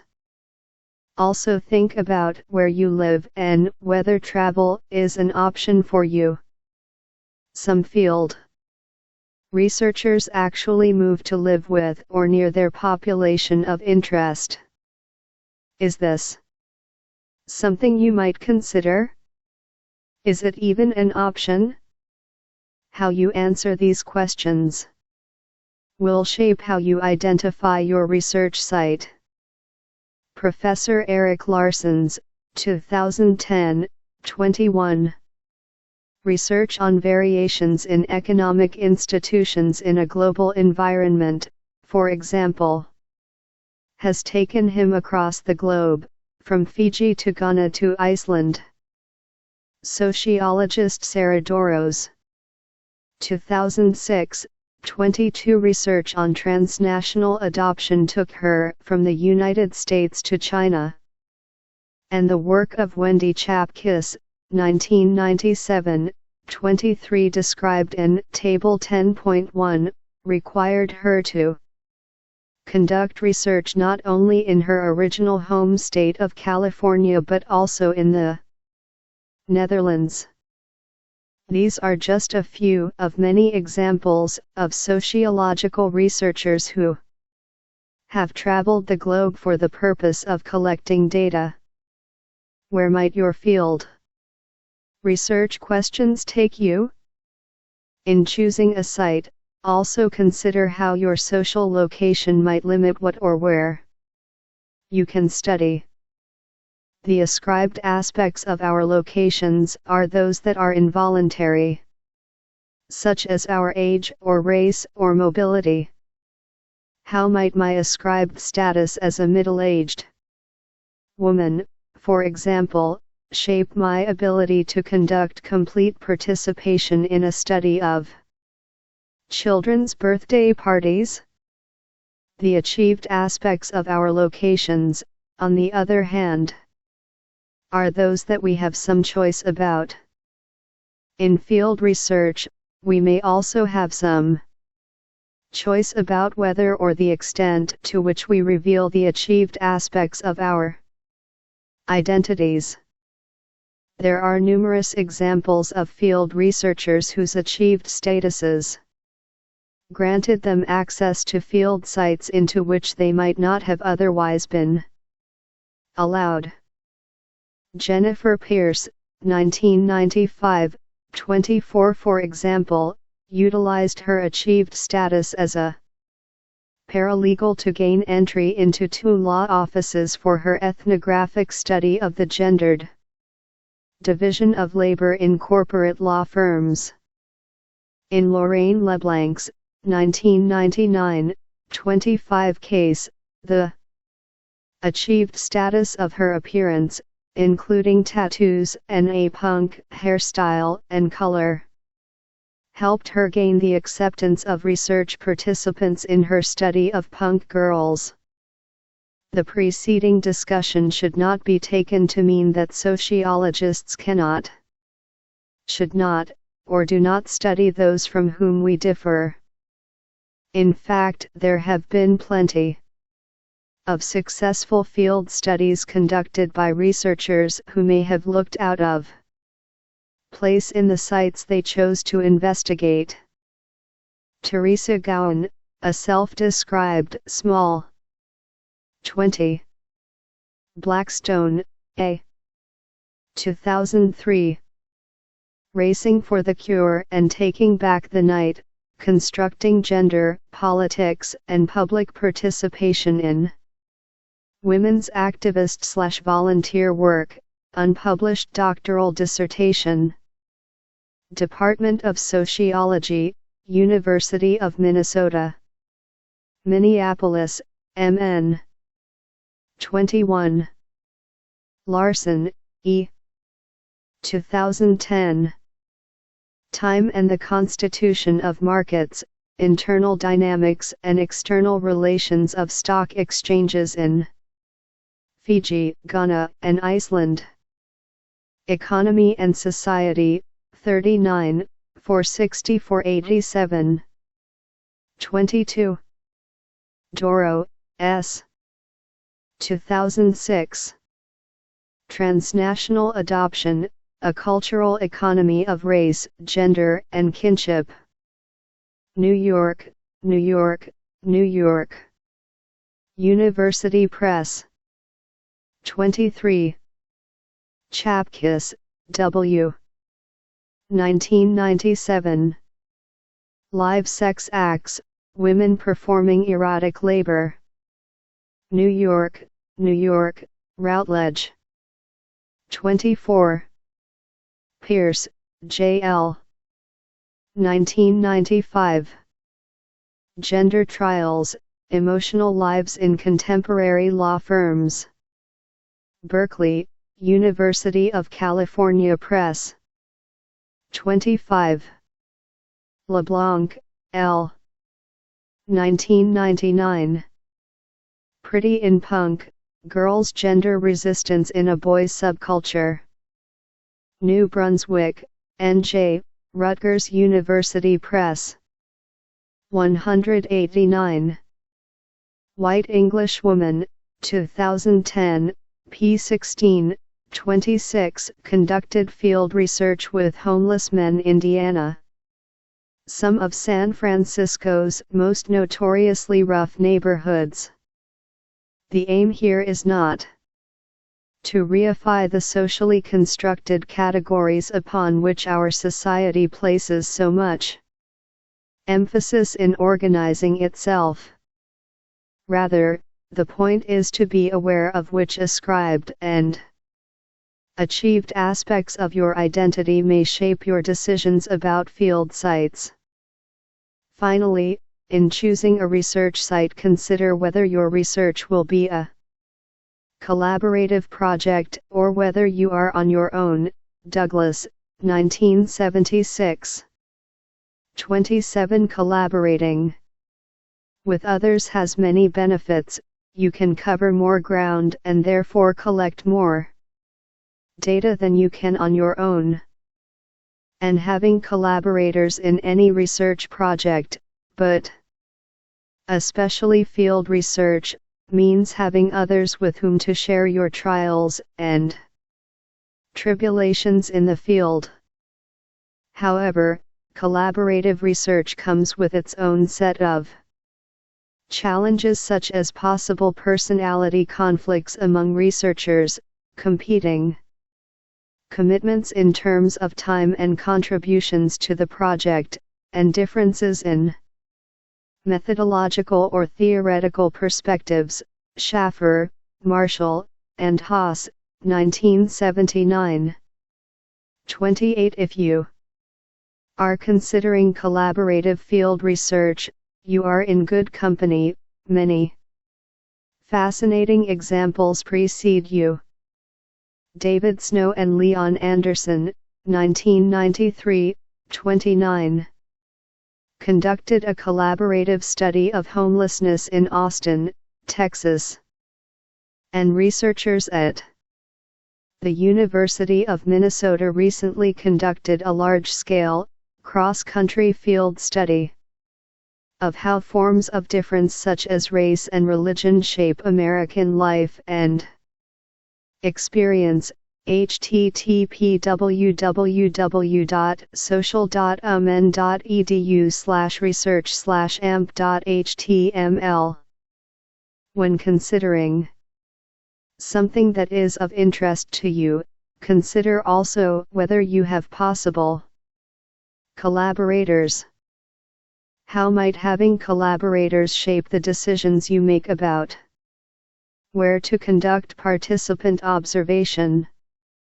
I began this discussion by asking you to think about limitations that might shape your field site decisions. But it makes sense to also think about the opportunities, social, geographic, and otherwise, that your location affords. Perhaps you are already a member of an organization where you'd like to conduct research. Maybe you know someone who knows someone else who might be able to help you access a site. Perhaps you have a friend you could stay with, enabling you to conduct participant observations away from home. Choosing a site for participation is shaped by all these factors: your research question and area of interest, a few limitations, some opportunities, and sometimes a bit of being in the right place at the right time. 10.1.3.2 Choosing a role. Available under Creative Commons Non-Commercial Share Alike 4.0 International License, http://creativecommons.org/licenses/by-nc-sa/4.0.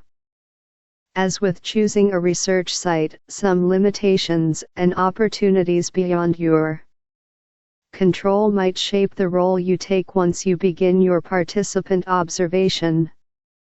You'll also need to make some deliberate decisions about how you enter the field and who you'll be once you're in. 26. Gaon, T. 2010. Hobos, hustlers, and backsliders, homeless in San Francisco. Minneapolis, University of Minnesota Press. 27. Douglas, J.D. 1976. Investigative Social Research, Individual and Team Field Research. Beverly Hills, CA, Sage. 28. Schaffer, W., Marshall, V., and Haas, J. 1979. Competing Commitments, Unanticipated Problems of Field Research. Qualitative Sociology, 2, 56-71. 2910. Snow, D.A., and Anderson, L. 1993. Down on Their Luck, A Study of Homeless Street People. Berkeley, University of California Press. Chapter 10 190. In terms of entering the field, one of the earliest decisions you'll need to make is whether to be overt or covert. As an overt researcher, you enter the field with research participants having some awareness about the fact that they are the subjects of social scientific research. Covert researchers, on the other hand, enter the field as though they are full participants, opting not to reveal that they are also researchers or that the group they've joined is being studied. As you might imagine, there are pros and cons to both approaches. A critical point to keep in mind is that whatever decision you make about how you enter the field will affect many of your subsequent experiences in the field. as an overt researcher, you may experience some trouble establishing rapport at first. Having an insider at the site who can vouch for you will certainly help, but the knowledge that subjects are being watched will inevitably, and understandably, make some people uncomfortable and possibly cause them to behave differently than they would were they not aware of being research subjects.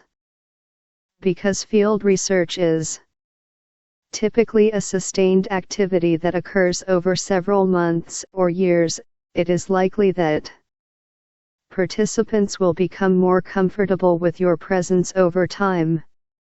Overt researchers also avoid a variety of moral and ethical dilemmas that they might otherwise face.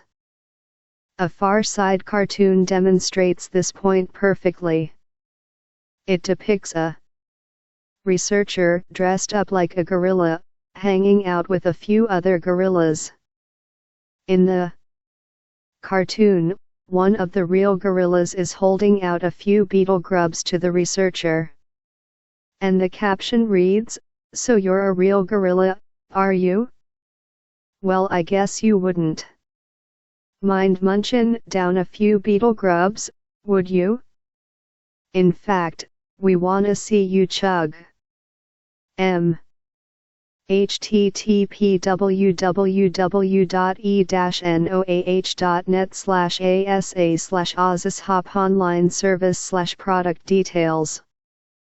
ASPS, product ID equal ASAOE710N04.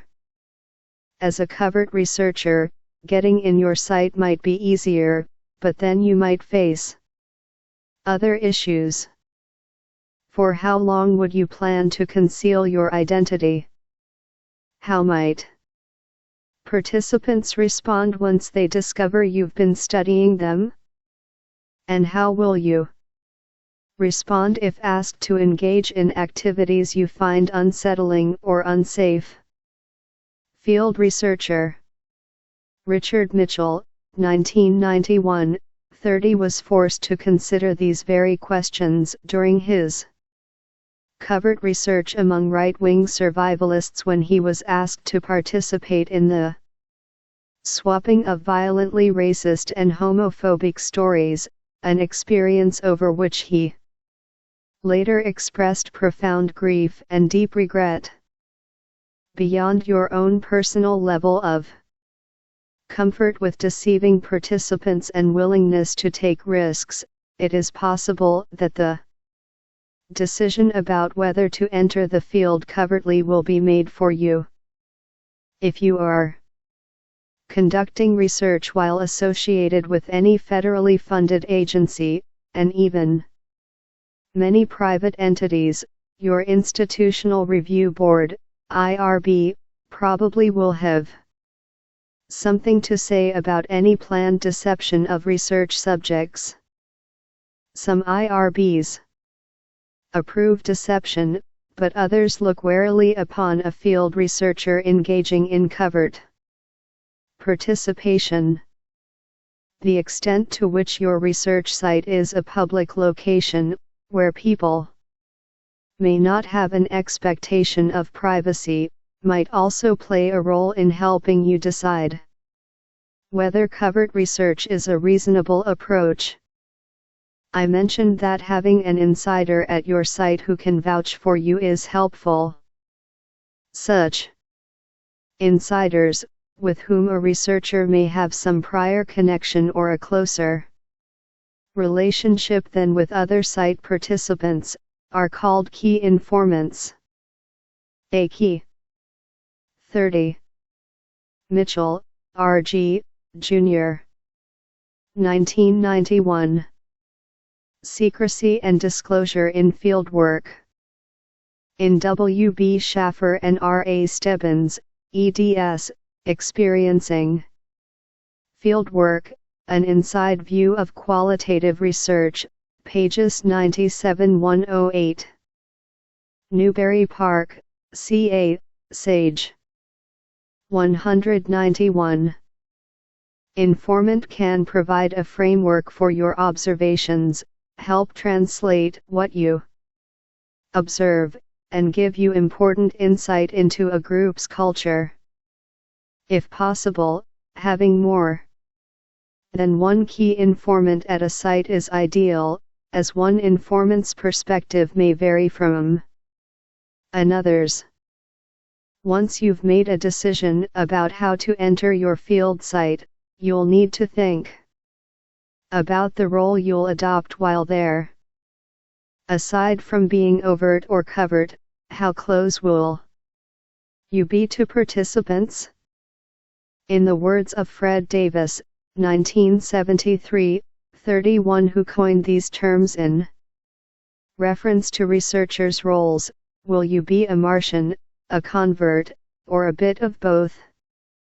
Davis describes the Martian role as one in which a field researcher stands back a bit, not fully immersed in the lives of his subjects, in order to better problematize, categorize, and see with the eyes of a newcomer what's being observed. From the Martian perspective, a researcher should remain disentangled from too much engagement with participants. The convert, on the other hand, intentionally dives right into life as a participant. From this perspective, it is through total immersion that understanding is gained. Which approach do you feel best suits you? In the preceding section we examined how ascribed and achieved statuses might shape how or which sites you choose for your field research. They also shape the role you adopt in your field site. The fact that I am a professor, for example, is an achieved status, and I can choose the extent to which I share this aspect of my identity with field study participants. In some cases, perhaps sharing that I am a professor would enhance my ability to establish rapport. In other field sites it might stifle conversation and rapport building. As you've seen from the examples provided throughout this chapter, different field researchers have taken different approaches when it comes to using their social locations to help establish rapport and dealing with ascribed statuses that differ from those of their subjects. Whatever role you choose, many of the points made in interviews, qualitative and quantitative approaches, page 160, about power and relationships with participants, apply to field research as well. In fact, the researcher-researched relationship is even more complex in field studies, where interactions with participants last far longer than the hour or two it might take to interview someone. Moreover, the potential for exploitation on the part of the researcher is even greater in field studies, as relationships are usually closer and lines between research and personal or off-the-record interaction may get blurred. These precautions should be seriously considered before deciding to embark upon a field research project. Key takeaways. When beginning a field research project, one must take care in planning where to conduct observations and what role to adopt in one's field site. The time you have available to spend in the field will be a major factor in choosing your research site. There are pros and cons to both the overt and the covert researcher roles. 31. Davis, F. 1973. The Martian and the Convert, Ontological Polarities in Social Research. Urban Life, 2, 333-343. Chapter 10-192. Ascribed and achieved statuses both shape the choices that field researchers make about their sites and about their roles within those sites. Exercises. 1. Try to name at least 3 different locations where you might like to conduct field research. What barriers would you face were you to attempt to enter those sites as a researcher? In what ways might your entree into the sites be facilitated by your social location? 2. What is your opinion about researchers taking on a covert as compared with an overt role in field research? Which role would you like to take in a field research project? Why? 10.1.4 Field Notes. Available under Creative Commons Non-Commercial Share Alike 4.0 International License, http://creativecommons.org/licenses/by-nc-sa/4.0. Learning Objectives. 1.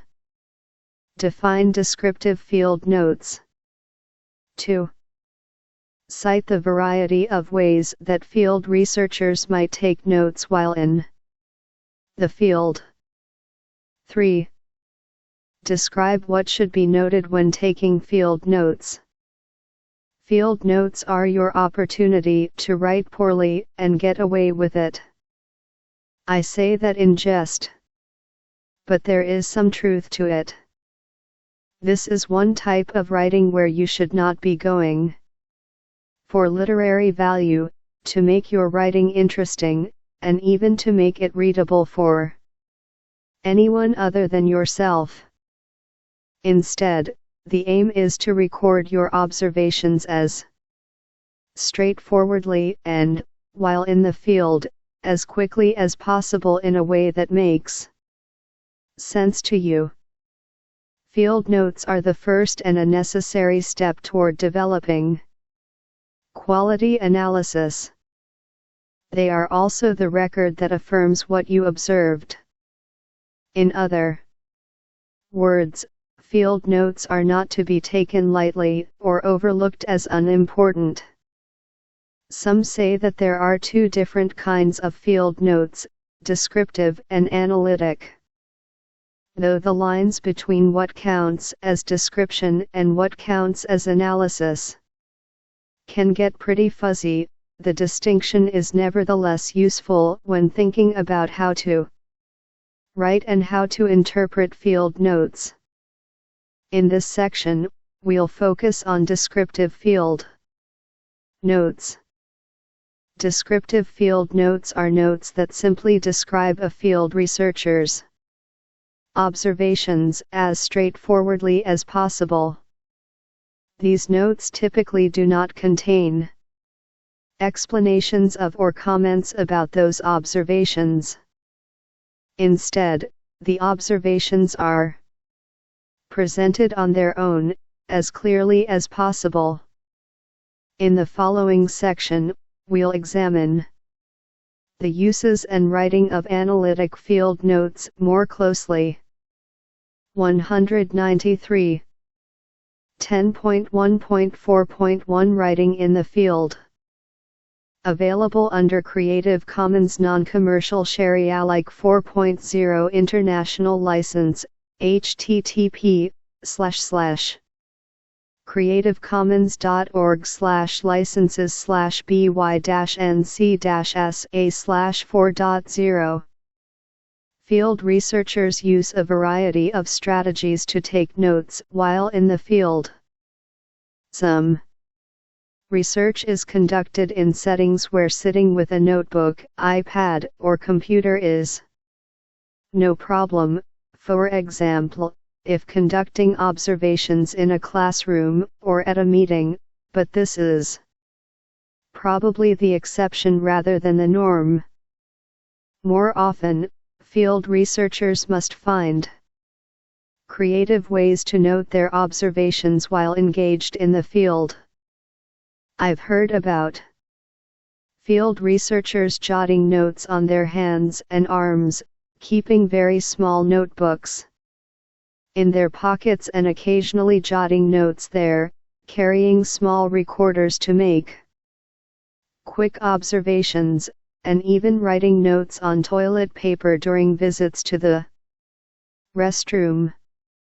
With the advent of smartphones, taking notes in the field has become less arduous than it once was, as it is common to see someone texting or surfing the web from their phone in almost any setting.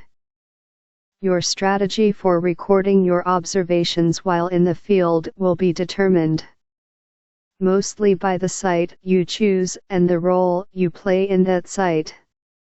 Will you be in a setting where having a notebook or smartphone in your hands will look out of place? If no, by all means, take notes.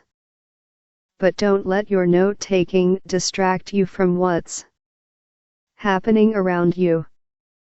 Writing notes while in the field requires a fine balance between jotting down your observations and actually engaging in the setting. If you are strictly an observer, these will be easy to balance. But if you are also a participant, don't let your note-taking keep you from participating. If you do happen to be in a location where taking notes in the moment would be too obvious, rude, or distracting, you may still be able to occasionally jot down a few things very quickly. You may also need to develop a way of jotting down observations that doesn't require complete sentences or perhaps even words. I know several field researchers who developed their own version of shorthand to take notes, using some combination of abbreviations and symbols, without taking too much time away from their participation in the field.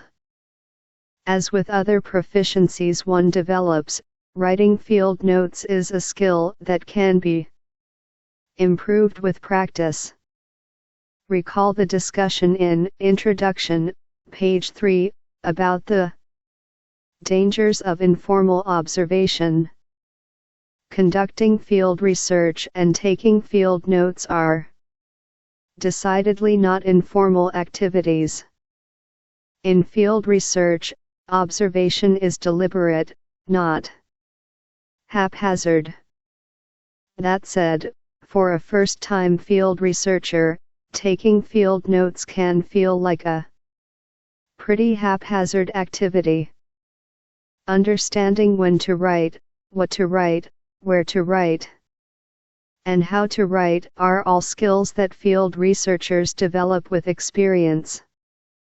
I demonstrate this point to students early in our discussion of field methods by sending them out of the classroom in groups of 2 or 3 each and having them take notes about what they observe over a 15-minute period of time. No problem, they say. How hard can it be? Pretty tough, as it turns out. Students typically return from their 15 minutes of observation frustrated, confused, and annoyed with me for putting them through the experience. So why torture my students in this way? It isn't just to be a jerk, I promise. When students return to the classroom, I ask them to compare notes with their group. Chapter 10-194 members and discuss what strategies they used in making and recording observations. Typically, students have some overlap in the kinds of things noted, but inevitably one person will have paid more attention to conversations overheard, another to actions and unspoken physical expressions such how people walked or dressed, and yet another to non-human surroundings such as the landscape, sounds, and scents. Students conducting this exercise also often use different note-taking strategies, some drawing more pictures, others writing incomplete sentences, others using abbreviations. I ask them to talk about what they've learned from the experience. And the following two lessons are among the most frequently cited. A. Taking field notes is hard, and B. It would have been nice to have some more direction before the exercise so they knew what to zero in on. I'm always glad to hear that students recognize the difficulty of the task, and it's true that I give them very few instructions prior to the field note exercise. This is intentional. In part, I hope to make the point that while field research projects often occur inductively, this doesn't mean that field researchers enter the field with absolutely no idea about what they plan to observe. Having a research question or topic in mind helps a researcher focus her or his observations. At the same time, it is important that field researchers not allow their original question or topic blind them to occurrences in the field that may not seem particularly important at the time. As I share with my students, you never know whether or how some observation might be important down the line. We'll take a closer look at this point in analysis of field research data, page 198. No matter how difficult it can be to write notes while in the field, it is worth the effort. Field researchers rely on the notes they take in the field to develop more complete notes later and, eventually, to develop analysis. Have you heard the popular philosophical question about trees falling? It goes something like this: if a tree falls in the woods but nobody hears it, did it actually make a sound? I don't have a good answer for you from a philosophical perspective, but I can say that when it comes to field research, if you observe something but neglect to note it, it might as well not have happened. This is because you, like any other human being, cannot possibly be expected to remember everything that you see happen over the hours, days, months, or years that you spend collecting data in the field. For this reason, writing notes in the field, to the extent possible, is important, as is filling in those notes as soon as you are in a location where you can focus on more formal note-taking. We examine this more formal aspect of note-taking next. 10.1.4.2 Writing out of the field. Available under Creative Commons Non-Commercial Share Alike 4.0 International License, http://creativecommons.org/licenses/by-nc-sa/4.0. Immediately upon leaving any observation in the field, you should take the time to complete the brief notes you took while in the field. Even if you feel that the notes you've taken in the field are complete, you'll be surprised by how much more you'll recall once you sit down without distractions and read through what you've jotted down. You'll also have the opportunity to add your own reflections, or observations about your observations, when you write up more complete notes. 195. When you type up notes upon returning from an observation, you should fill in the blanks and write as much as possible about what you've just observed. Even if it seems mundane, I think it's fair to say that one's field notes can never contain too much detail. Writing as much as possible, in as much detail as possible, should also help you avoid generalizing in your field notes. Be specific about what you observe. Rather than saying that everyone said or did something, make note of exactly who said or did X, or note that you're not sure exactly who did so but that it seemed as if most everyone did. Rather than saying that someone you observed was angry, describe what gave you that impression. For example, was that person yelling, red in the face, or shaking her fist? Don't forget to describe exactly where you were and detail your surroundings, in addition to describing the interactions and conversations you observed and participated in. Early in a field research project, you may focus slightly more on describing the lay of the land than you do later on. This might mean writing up very detailed descriptions of the locations you observe and the people with whom you interact. You might also draw a map or, if appropriate in your setting, take pictures of your field sites. If your observations will be conducted in the same place and with the same people, these descriptive details you write up early on will become less noticeable to you over time. It will be helpful to have some documentation of your first impressions and of the sort of details that later become so much a part of the everyday scene that you stop noticing them. The following excerpt from my own field notes comes from my first meeting with two of the key informants in my field research. In the breast cancer movement. January 14, 99, 11:00 a.m. Met Jane and Polly at the XX office today. I was scheduled to be there at 10:30 but traffic was so bad due to last night's snowstorm that I did not get there until 11:00 a.m. Jane and Polly did not seem bothered by my tardiness. Polly, we don't keep a time clock around here.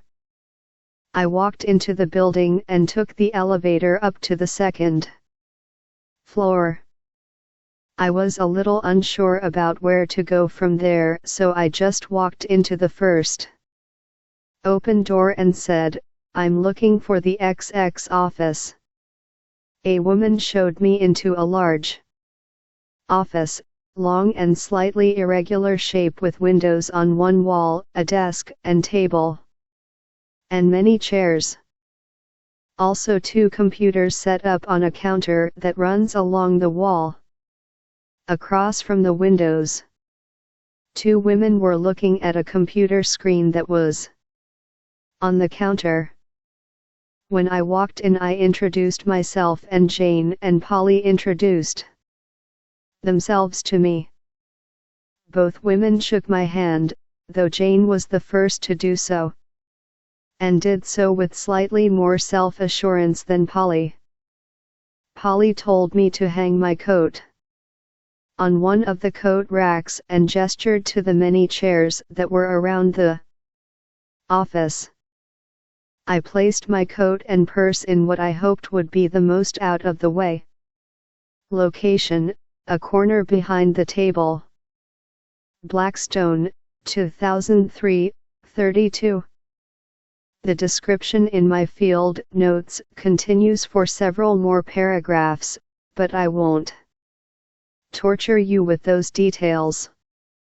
As you can see, this field notes excerpt is definitely not going to win the Pulitzer Prize for its riveting story or prose.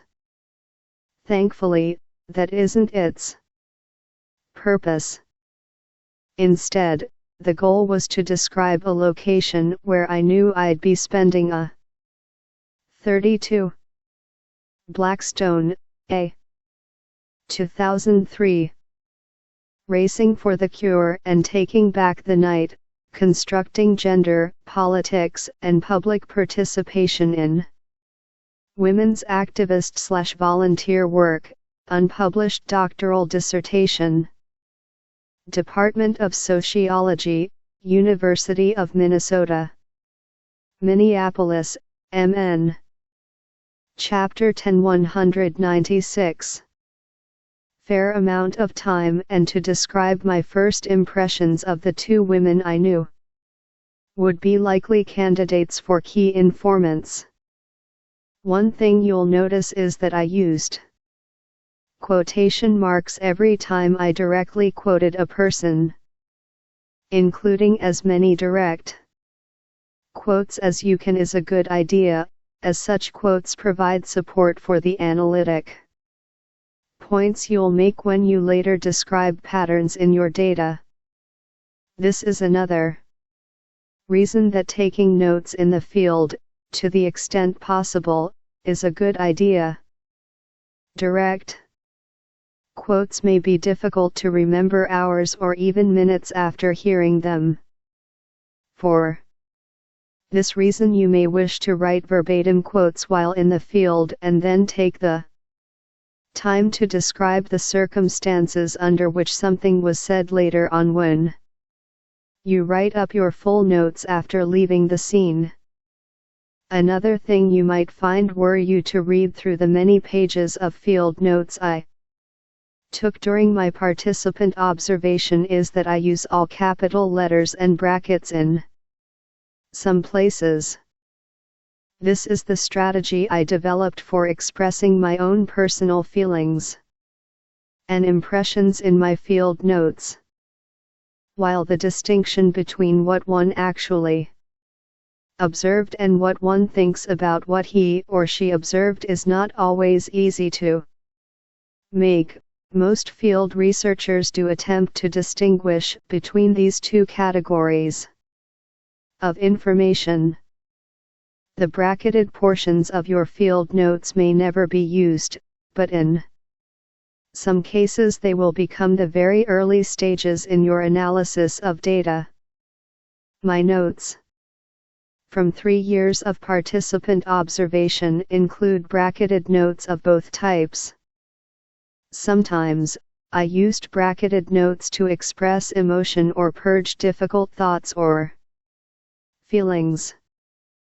This was especially helpful when I felt upset about or annoyed by something that had occurred in the field. Because field research requires developing personal relationships with subjects, and because interpersonal relationships all experience various highs and lows, it is important to express your feelings about those relationships in your notes.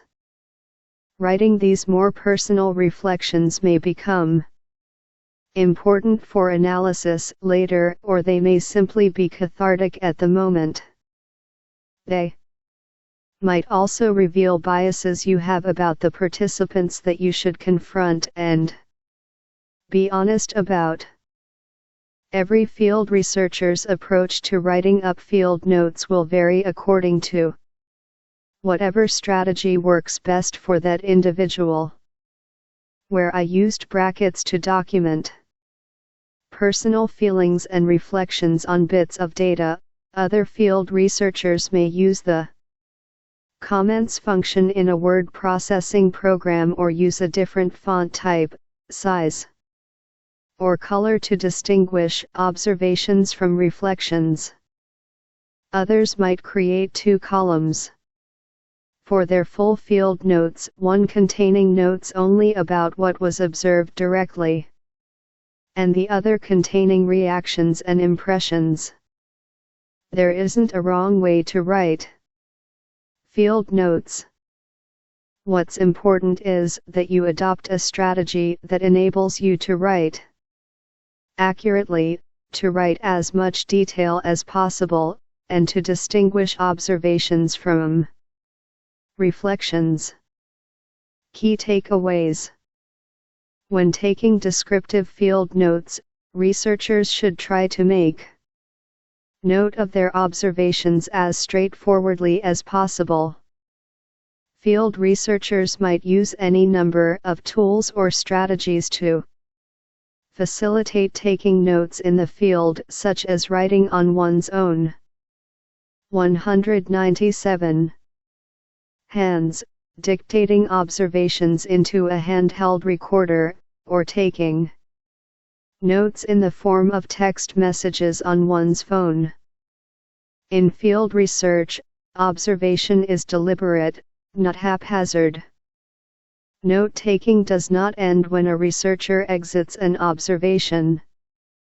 Handwritten notes are typed up immediately upon leaving the field, so that researchers can fill in the blanks in their brief notes taken while in the field. Exercise 1. Try out the note-taking exercise that my students complete in class. Find another person or two with whom you can conduct observations and take notes for about 15 minutes, perhaps someplace in your campus library, student union, or dorm. Sit near your peers who are also taking notes, but do not talk with them during this portion of the exercise. Be sure to use all of your senses.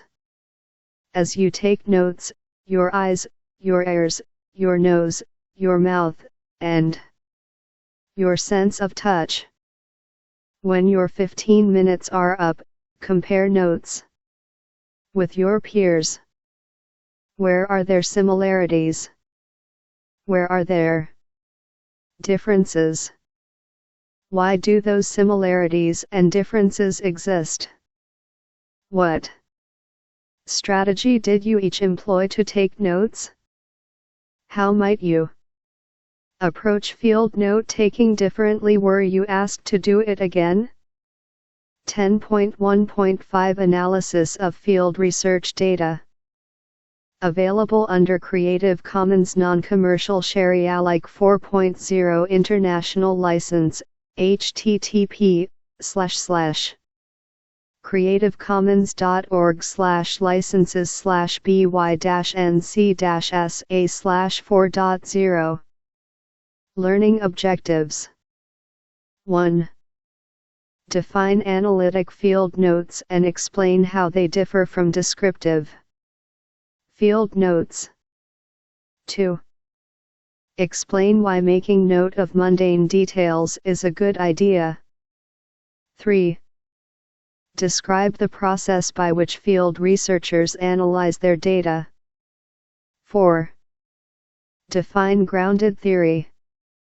Field notes are data, but moving from having pages of data to presenting findings from a field study in a way that will make sense to others requires that those data be analyzed. Analysis of field research data is the focus in this final section of the chapter. Chapter 10 198. 10.1.5.1 From Description to Analysis.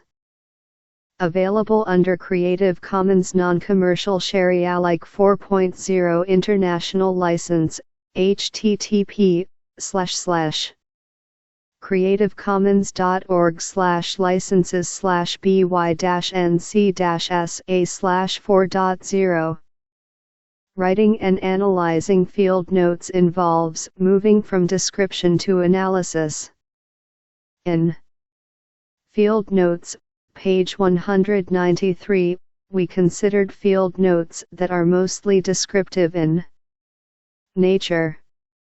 Here we'll consider analytic field notes. Analytic field notes are notes that include the researcher's impressions about his observations. Analyzing field note data is a process that occurs over time, beginning at the moment a field researcher enters the field and continuing as interactions are happening in the field, as the researcher writes up descriptive notes, and as the researcher considers what those interactions and descriptive notes mean. Often field notes will develop from a more descriptive state to an analytic state when the field researcher exits a given observation period, messy jotted notes or recordings in hand, or in some cases, literally on hand, and sits at a computer to type up those notes into a more readable format. We've already noted that carefully paying attention while in the field is important, so too is what goes on immediately upon exiting the field. Field researchers typically spend several hours typing up field notes after each observation has occurred. This is often where the analysis of field research data begins. Having time outside of the field to reflect upon your thoughts about what you've seen and the meaning of those observations is crucial to developing analysis in field research studies. Once the analytic field notes have been written or typed up, the field researcher can begin to look for patterns across the notes by coding the data. This will involve the iterative process of open and focused coding that is outlined in interviews, qualitative and quantitative approaches, page 160. As mentioned several times in field notes, page 193, it is important to note as much as you possibly can while in the field and as much as you can recall after leaving the field, because you never know what might become important. Things that seem decidedly unimportant at the time may later reveal themselves to have some relevance. In my field research experience, I was often surprised by the bits of data that turned out to hold some analytic relevance later on. For example, my field notes included a number of direct quotes and descriptions of informal interactions with participants that I didn't expect would be important, but that I nevertheless jotted down. Several of these quotes eventually made their way into my analysis. For example, Polly, who ran the volunteer office for a breast cancer organization, once remarked to me, "We in the volunteer office don't use disposable cups here. It is always best to have coffee in a real mug. It's much nicer that way." Blackstone, 2004, p. 187. 33. It didn't occur to me at the time that this was just one of many tasks that Polly and other women volunteers do that remains largely invisible to the beneficiaries of their work. Because it is much nicer for volunteers to drink out of a real mug instead of a disposable cup. Polly actually spends a large amount of time washing mugs every day, and throughout the day, so that a clean, real mug is always available to the many volunteers who show up for brief volunteer shifts at the office each day. Had I not made a note of the coffee? 33. Blackstone, A. 2004. Sociability, Work, and Gender. Equal Opportunities International, 23, 29, 44. 199. cup interaction with Polly, which at the time seemed rather mundane. I may have missed an important analytic point about the invisibility of some components of women's volunteer labor that I was later able to make in presentations and publications of the work. Sometimes the analytic process of field researchers and others who conduct inductive analysis is referred to as grounded theory. Chermes, 2006, Glaser and Strauss, 1967. 34. Grounded theory occurs, as you might imagine, from the ground up. It requires that one begin with an open-ended and open-minded desire to understand a social situation or setting, and involves a systematic process whereby the researcher lets the data guide her rather than guiding the data by preset hypotheses. The goal when employing a grounded theory approach is, perhaps not surprisingly, to generate theory.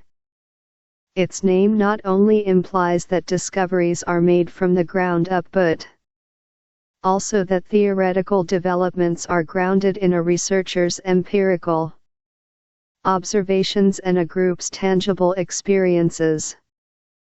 As exciting as it might sound to generate theory from the ground up, the experience can also be quite intimidating and anxiety-producing, as the open nature of the process can sometimes feel a little out of control.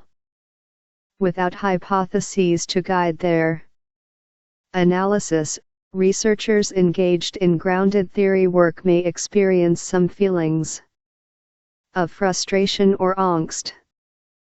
The good news is that the process of developing a coherent theory that is grounded in empirical observations can be quite rewarding, not only to researchers but also to their peers who can contribute to the further development of new theories through additional research, and to research participants who may appreciate getting a bird's-eye view of their everyday experiences.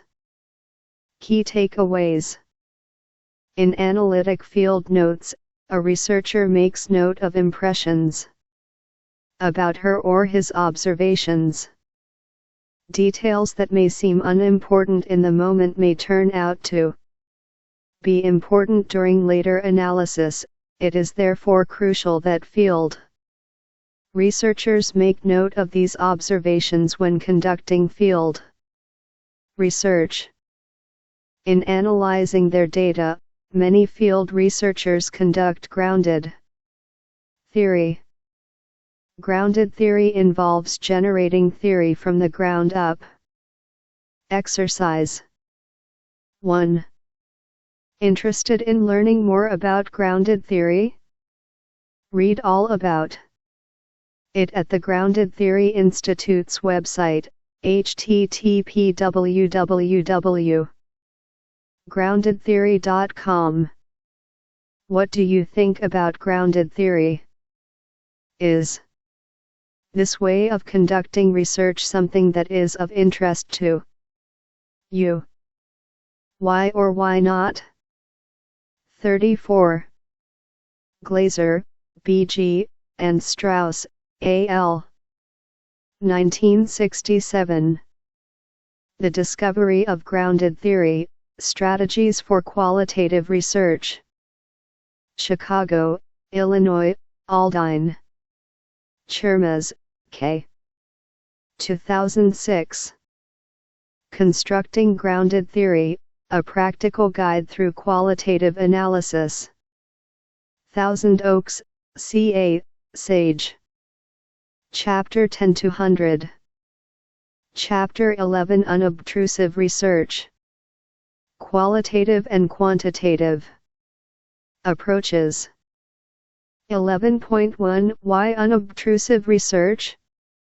Available under Creative Commons Non-Commercial Share Alike 4.0 International License, http://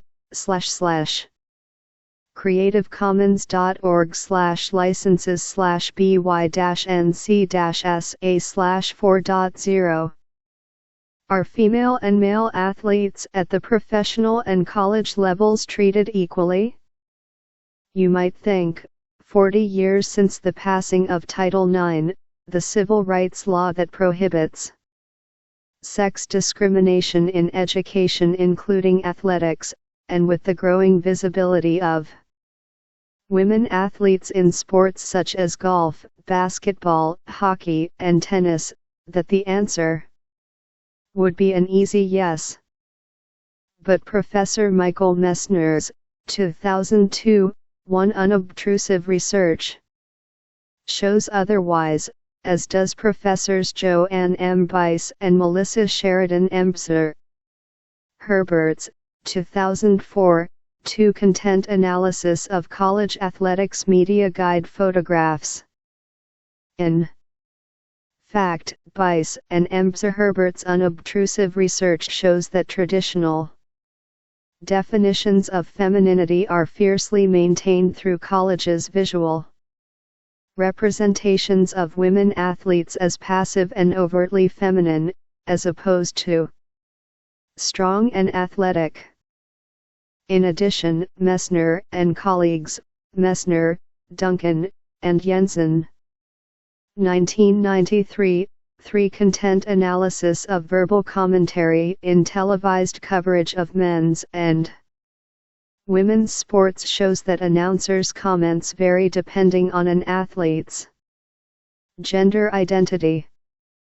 Such commentary not only infantilizes women athletes but also asserts an ambivalent stance toward their accomplishments.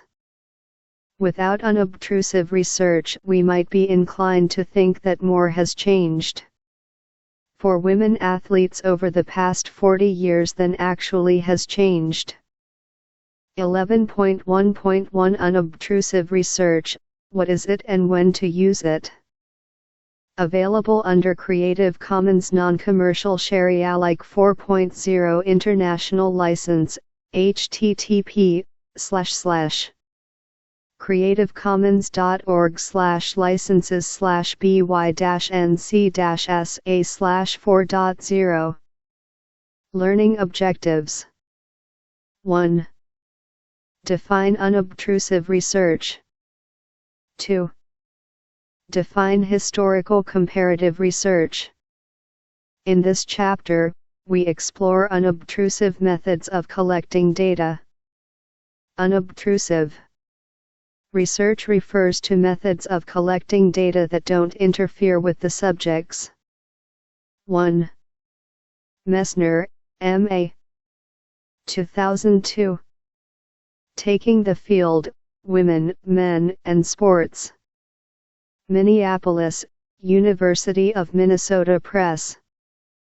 2. Bice, J.A.M., and Embzer Herbert, M.S. 2004. Constructions of Gender in Sport, an Analysis of Intercollegiate Media. Guide cover photographs. Gender and Society, 1866-81. 3. Messner, M.A., Duncan, M.C., and Jensen, K. 1993. Separating the Men from the Girls, the Gendered Language of Televised Sports. Gender and Society, 7, 121, 137. 201. Understudy, because these methods are not obtrusive. Both qualitative and quantitative researchers use unobtrusive research methods. Unobtrusive methods share the unique quality that they do not require the researcher to interact with the people he or she is studying. It may seem strange that sociology, a discipline dedicated to understanding human social behavior, would employ a methodology that requires no interaction with human beings. but humans create plenty of evidence of their behaviors. They write letters to the editor of their local paper, they create various sources of entertainment for themselves such as movies and televisions shows, they consume goods, they walk on sidewalks, they lie on the grass in public parks. All these activities leave something behind: worn paths, trash, recorded shows, and printed papers. These are all potential sources of data for the unobtrusive researcher. Sociologists interested in history are likely to use unobtrusive methods, which are also well suited to comparative research. Historical comparative research is research that focuses either on one or more cases over time, the historical part, or on more than one nation or society at one point in time, the comparative part. Esteberg, 2002, p. 129. For while not all unobtrusive researchers necessarily conduct historical, comparative, or even some combination of historical and comparative work, unobtrusive methods are well suited to such work. As an example, Melissa Weiner, 2010, 5 used a historical comparative approach to study racial barriers historically experienced by Jews and African Americans in New York City public schools. Weiner analyzed public records from several years of newspapers, trial transcripts, and several organizations as well as private manuscript collections to understand how parents, children, and other activists responded to inequality and worked to reform schools. Not only did this work inform readers about the little-known similarities between Jewish and African American experiences, but it also informs current debates over inequalities experienced in public schools today. In this chapter, we'll examine content analysis as well as analysis of data collected by others. Both types of analysis have in common their use of data that do not require direct interaction with human subjects, but the particular type and source of data for each type of analysis differs. We'll explore these similarities and differences in the following sections, after we look at some of the pros and cons of unobtrusive research methods. Key takeaways.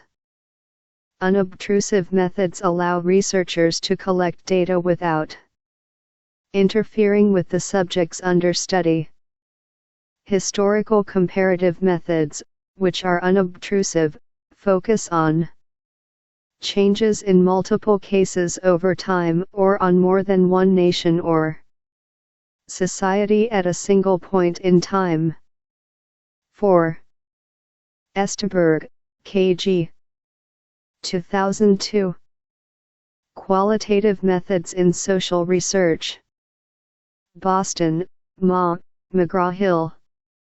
5. Weiner, M. 2010.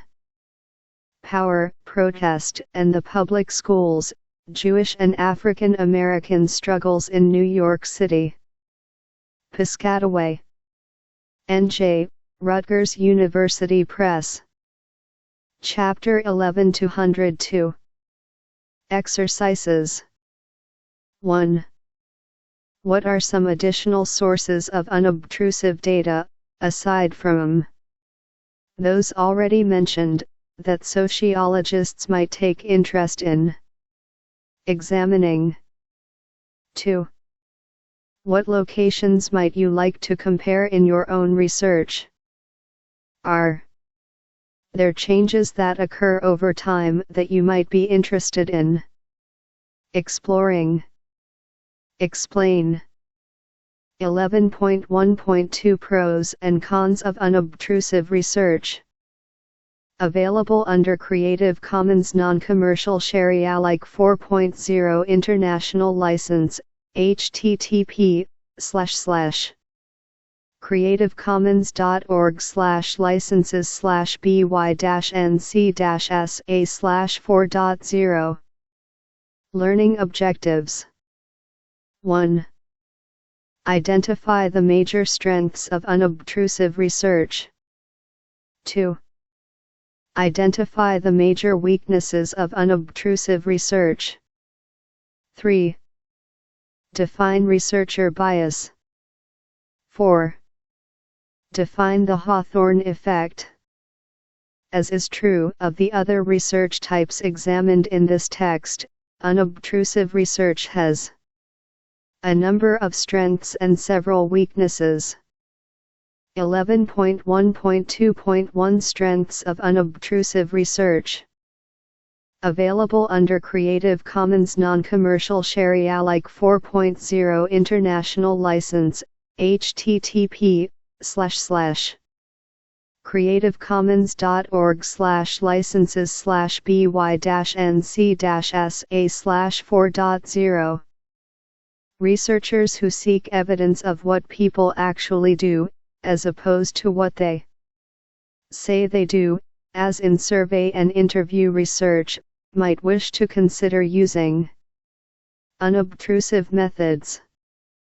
Field researchers may also claim this advantage over interview and survey research, but field researchers cannot be certain about what effect their presence in the field may have on the people and the interactions that they observe. While unobtrusive research projects, like all research projects, face the risk of introducing researcher bias into the work, researchers employing unobtrusive methods do not need to be concerned about the effect of the research on their subjects. This effect, known as the Hawthorne effect, is not a concern for unobtrusive researchers because they do not interact directly with their research participants.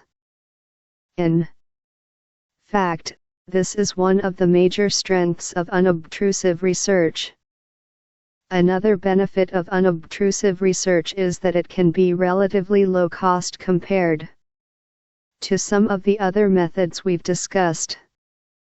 Because participants are generally inanimate objects as opposed to human beings, researchers may be able to access data without having to worry about paying participants for their time, though certainly travel to or access to some documents and archives can be costly. 203. Unobtrusive research is also pretty forgiving. It is far easier to correct mistakes made in data collection when conducting unobtrusive research than when using any of the other methods described in this text.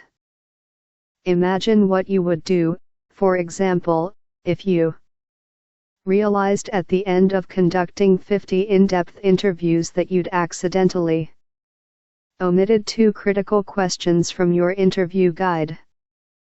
What are your options? Re-interview all 50 participants? Try to figure out what they might have said based on their other responses? Reframe your research question? Scratch the project entirely? Obviously, none of these options is ideal. The same problems arise if a mistake is made in survey research. For field researchers, the consequences of messing up during data collection can be even more disastrous.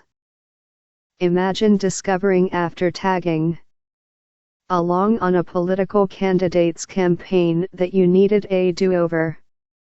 In this case, that simply isn't an option. The campaign is over, and you'd need to find a new source of data. Fortunately for unobtrusive researchers, going back to the source of the data to gather more information or correct some problem in the original data collection is a relatively straightforward prospect. Finally, as described in unobtrusive research, what is it and when to use it? Page 201. Unobtrusive research is well suited to studies that focus on processes that occur over time, while longitudinal surveys and long-term field observations are also suitable ways of gathering such information. They cannot examine processes that occurred decades before data collection began, nor are they the most cost-effective ways to examine long-ranging processes. Unobtrusive methods, on the other hand, enable researchers to investigate events and processes that have long since passed. They also do not rely on retrospective accounts, which may be subject to errors in memory, as some longitudinal surveys do. In sum, the strengths of unobtrusive research include the following. 1. There is no possibility for the Hawthorne effect. 2. The method is cost-effective. 3. It is easier in unobtrusive research than with other methods to correct mistakes. 4. Unobtrusive methods are conducive to examining processes that occur over time or in the past. 11.1.2.2 Weaknesses of unobtrusive research. Available under Creative Commons Non-Commercial Share Alike 4.0 International License, http://creativecommons.org/licenses/by-nc-sa/4.0. While there are many benefits to unobtrusive research, this method also comes with a unique set of drawbacks. Because unobtrusive researchers analyze data that may have been created or gathered for purposes entirely different from the researcher's aim, problems of validity sometimes arise in such projects. It may also be the case that data sources measuring whatever a researcher wishes to examine simply do not exist. This means that unobtrusive researchers may be forced to tweak their original research interests or questions to better suit the data that are available to them. Finally, it can be difficult in unobtrusive research projects to account for context. In a field research project, for example, the researcher is able to see what events lead up to some occurrence and observe how people respond to that occurrence. What this Chapter 11-204 means for unobtrusive research is that while it can be difficult to ascertain why something occurred, we can gain a good understanding of what has occurred. In sum, the weaknesses of unobtrusive research include the following. 1. There may be potential problems with validity. 2. The topics or questions that can be investigated are limited by data availability. 3. It can be difficult to see or account for social context. Key takeaways. Unobtrusive research is cost-effective and allows for easier correction of mistakes than other methods of data collection do. The Hawthorne effect, which occurs when research subjects alter their behaviors because they know they are being studied, is not a risk in unobtrusive research as it is in other methods of data collection. Weaknesses of unobtrusive research include potential problems with validity, limitations in data availability, and difficulty in accounting for social context. Exercises. 1. Want to see the Hawthorne effect in action? Check out this totally non-scientific yet wholly entertaining application of the principle. From Korea, http www.youtube.com. Embedded and v equal b underscore example. What evidence of the Hawthorne effect do you see in the video? 2. What do you view as the most important strength and the most important weakness of unobtrusive research? Why? 11.1.3 Unobtrusive data collected by you. Available under Creative Commons Non-Commercial Share Alike 4.0 International License, http://creativecommons.org/by-nc-sa/4.0. Learning objectives. 1. Define content analysis. 2. Describe the kinds of texts that content analysts analyze. 3. Name at least 2 examples of content analysis research. 4. Define primary and secondary sources, describe their differences, and provide an example of each. 5.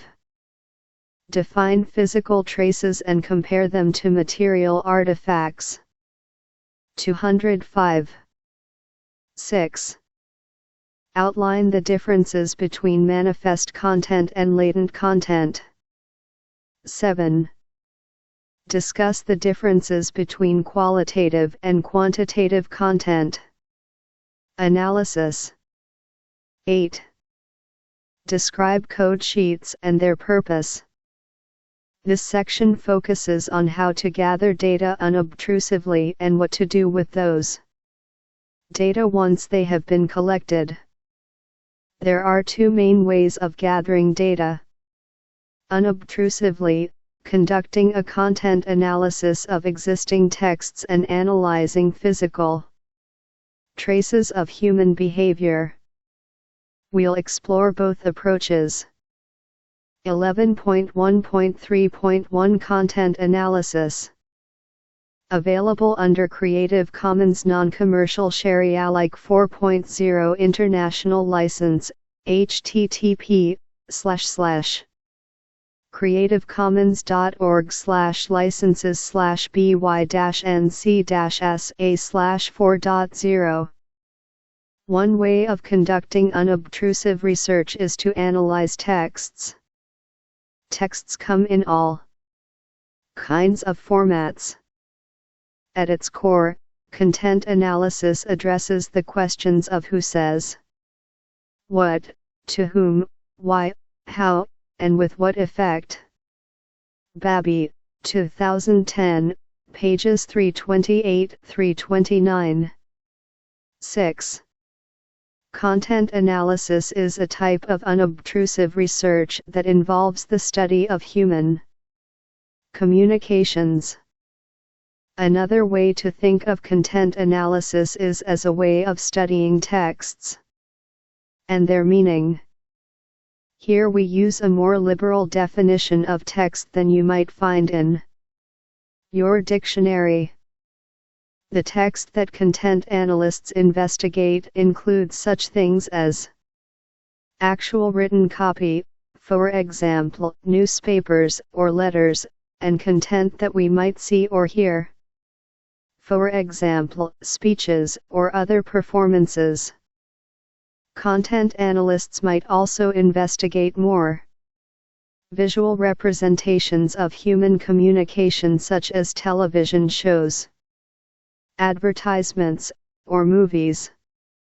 The following table provides a few specific examples of the kinds of data that content analysts have examined in prior studies.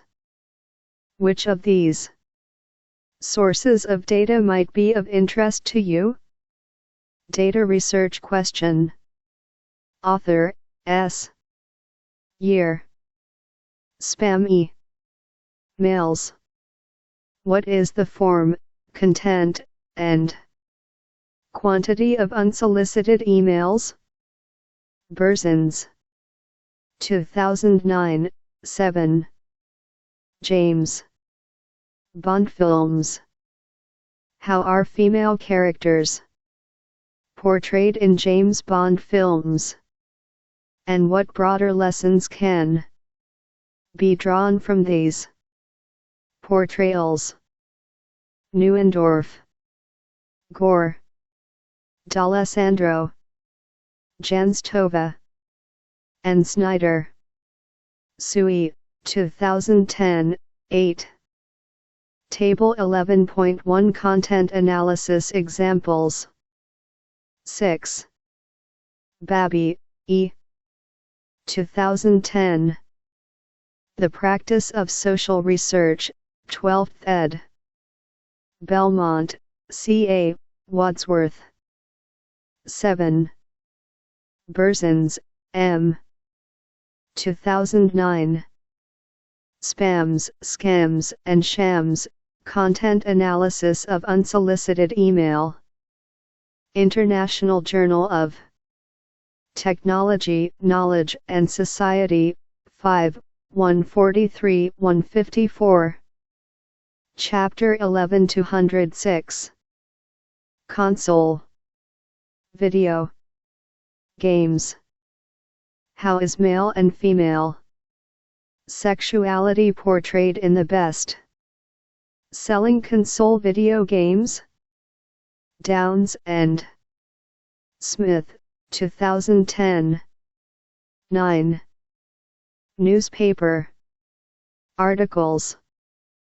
How do newspapers cover closed-circuit television surveillance in Canada, and what are the implications of coverage for public opinion and policy making? Greenberg and Here, 2009, 10. Pro-eating disorder websites. What are the features of pro-eating disorder websites, and what are the messages to which users may be exposed? Borzakowski, Skank, Wilson, and Pebbles. 2010, 11. Table 11.1 Content Analysis Examples. One thing you might notice about Table 11.1 is that the data sources represent primary sources. That is, they are original. Secondary sources, on the other hand, are those that have already been analyzed. Shulamit Reinhartz offers a helpful way of distinguishing between these two types of sources in her methods text. She explains that while primary sources represent the raw materials of history, secondary sources are the cooked analyses of those materials. 1992, p. 155, 12. The distinction between primary and secondary sources is important for many aspects of social science, but it is especially important to understand when conducting content analysis. While there are certainly instances of content analysis in which secondary sources are analyzed, I think it is safe to say that it is more common for content analysts to analyze primary sources. In those instances where secondary sources are analyzed, the researcher's focus is usually on the process by which the original analyst or presenter of data reached his conclusions, or on the choices that were made in terms of how and in what ways to present the data.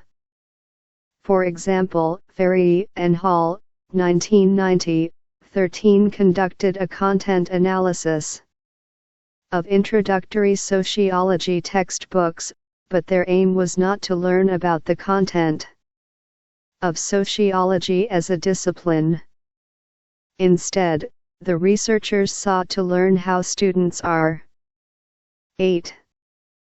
Neuendorf, K.A., Gore, T.D., D'Alessandro, A., Janstova, P., and Snyder-Sui, S. 2010. Shaken and Stirred, A. Content analysis of women's portrayals in James Bond films. Sex roles, 62, 747 761. 9. Downs, E., and Smith, S.L. 2010.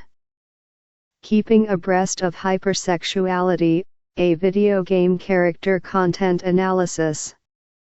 Sex roles, 62, 721 733. 10. Greenberg, J., and Here, S. 2009. CCTV Surveillance and the Poverty of Media Discourse, a content analysis of Canadian newspaper coverage. Canadian Journal of Communication, 34, 461, 486. 11.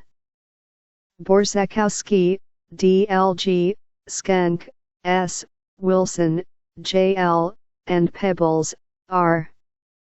2010, Iana and Emia, a content analysis of pro-eating disorder websites. American Journal of Public Health, 100, 1526, 1534.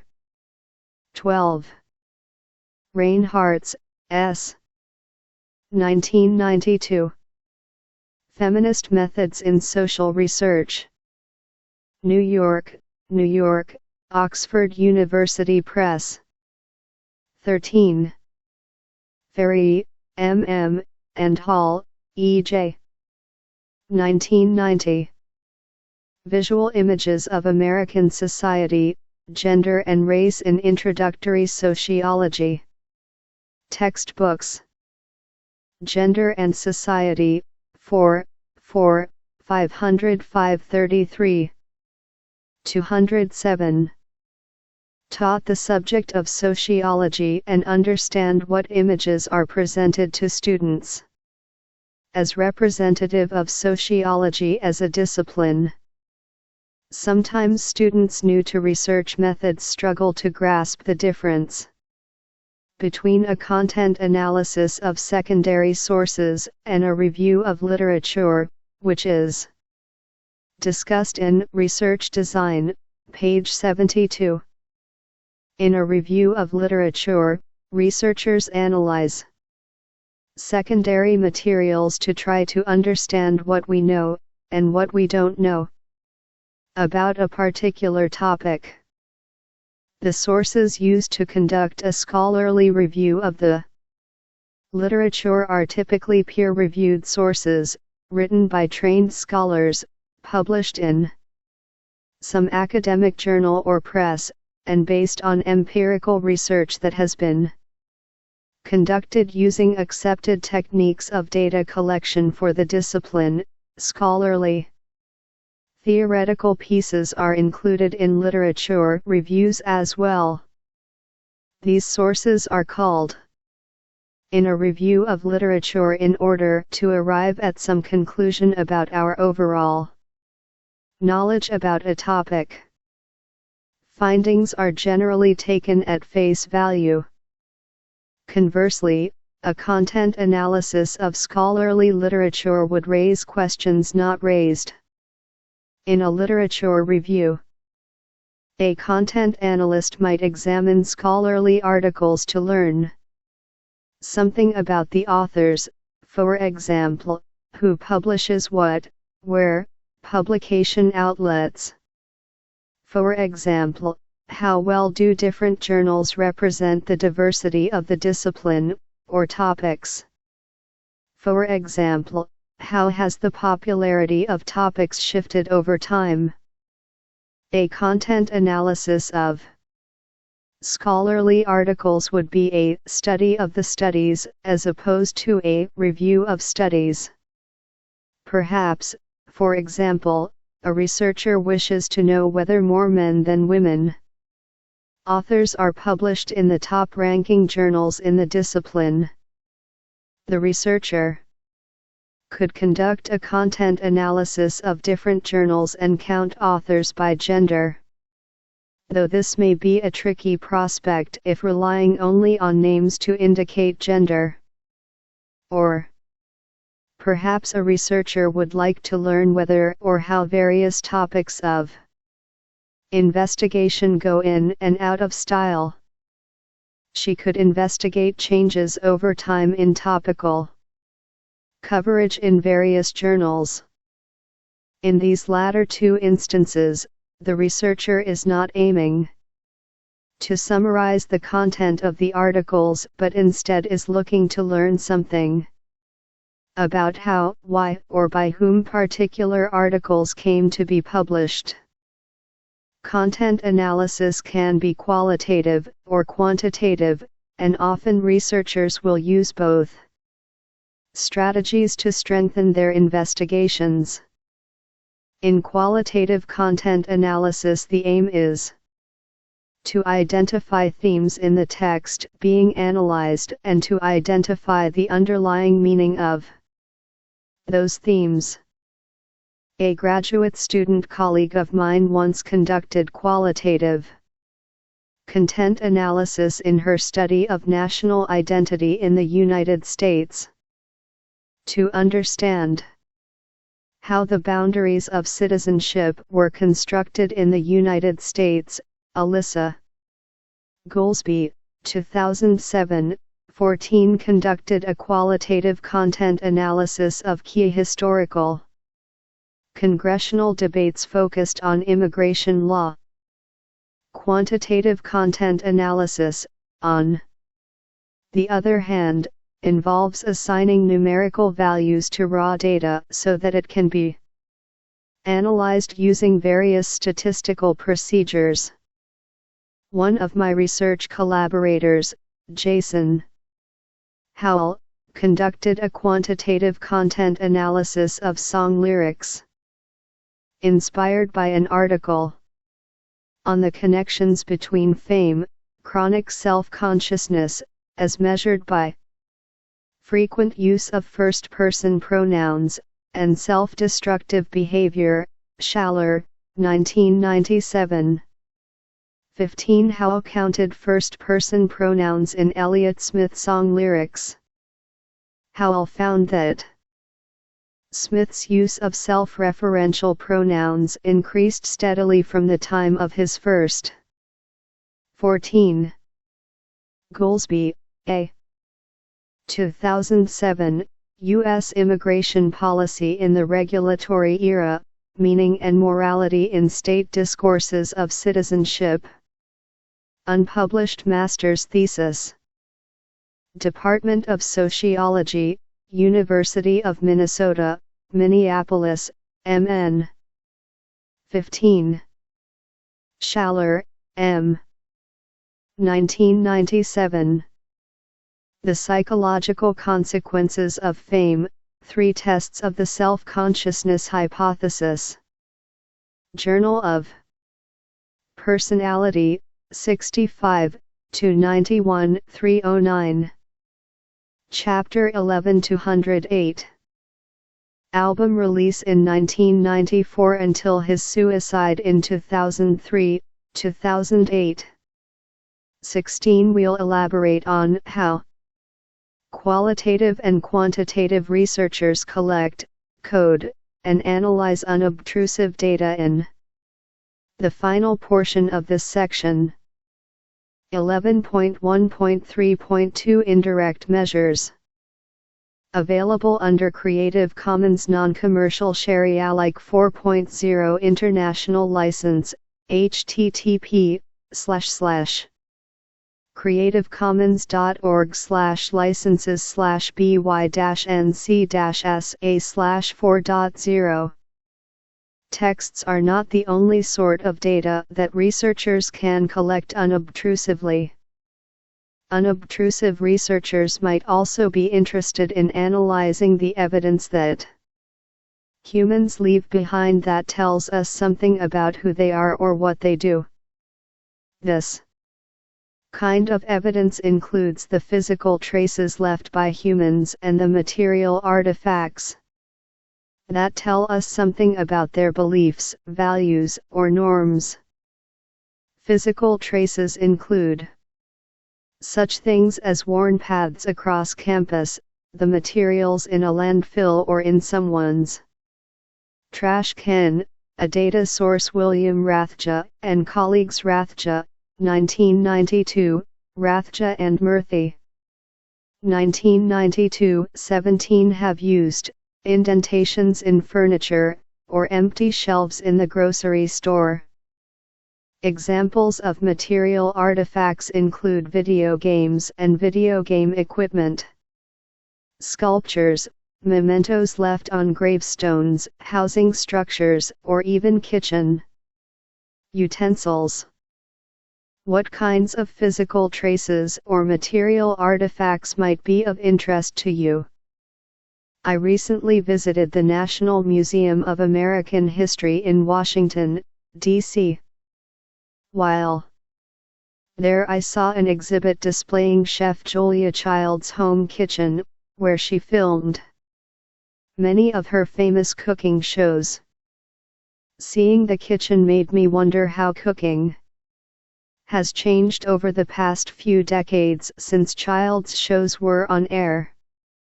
I wondered how the layout of our kitchens and the utensils and appliances they contain might influence how we entertain guests, how much time we spend preparing meals, and how much time we spend cleaning up afterward. Our use of particular kitchen gadgets and utensils might even indicate something about our social class identities. 18. Answers to these questions have bearing on our norms and interactions as humans. Thus they are just the sorts of questions sociologists using unobtrusive methods might be interested in answering. I snapped a few photos of the kitchen while at the museum. Though the glass surrounding the exhibit prevents ideal picture taking, I hope the photos in Figure 11.1 give you an idea of what I saw. Might the organizational scheme used in this kitchen, or the appliances that are either present or missing from it, shape the answers to the questions I pose above about human behaviors and interactions? Figure 11.1 exhibit displaying Chef Julia Child's home kitchen, missing in original. One challenge with analyzing physical traces and material artifacts is that you generally don't have access to the people who left the traces or created the artifacts. 16. Howell, J. 2008. Elliott Smith Self-Referential Pronouns by Album/Year. Prepared for Teaching Social 207, Research Methods, at Pennsylvania State University, Department of Sociology. 17. Rathje, W. 1992. How much alcohol do we drink? It's a question, so to speak. Garbage, 4, 18-19, Rathje, W., and Murthy, C. 1992. Garbage Demographics. American Demographics, 14, 50, 55. 18. Watch the following clip, featuring satirist Joe Queenan, from the PBS documentary People Like Us on social class in the United States, http://www.youtube.com. The clip aptly demonstrates the sociological relevance of kitchen gadgets. 209. That you are analyzing. And if you did find a way to contact them, then your research would no longer qualify as unobtrusive. It can be especially tricky to analyze meanings of these materials if they come from some historical or cultural context other than your own. Situating the traces or artifacts you wish to analyze both in their original contexts and in your own is not always easy and can lead to problems related to validity and reliability. How do you know that you are viewing an object or physical trace in the way that it was intended to be viewed? Do you have the necessary understanding or knowledge about the background of its original creators or users to understand where they were coming from and when they created it? Imagine an alien trying to understand some aspect of Western human culture simply by examining our artifacts. Cartoonist Mark Parisi demonstrates the misunderstanding that could ensue in his drawing featuring three very small aliens standing atop a toilet. One alien says, "Since water is the lifeblood on this planet, this must be a temple of some sort. Let's stick around and see how they show their respect." 1989. 19. Without a contextual understanding of Western human culture,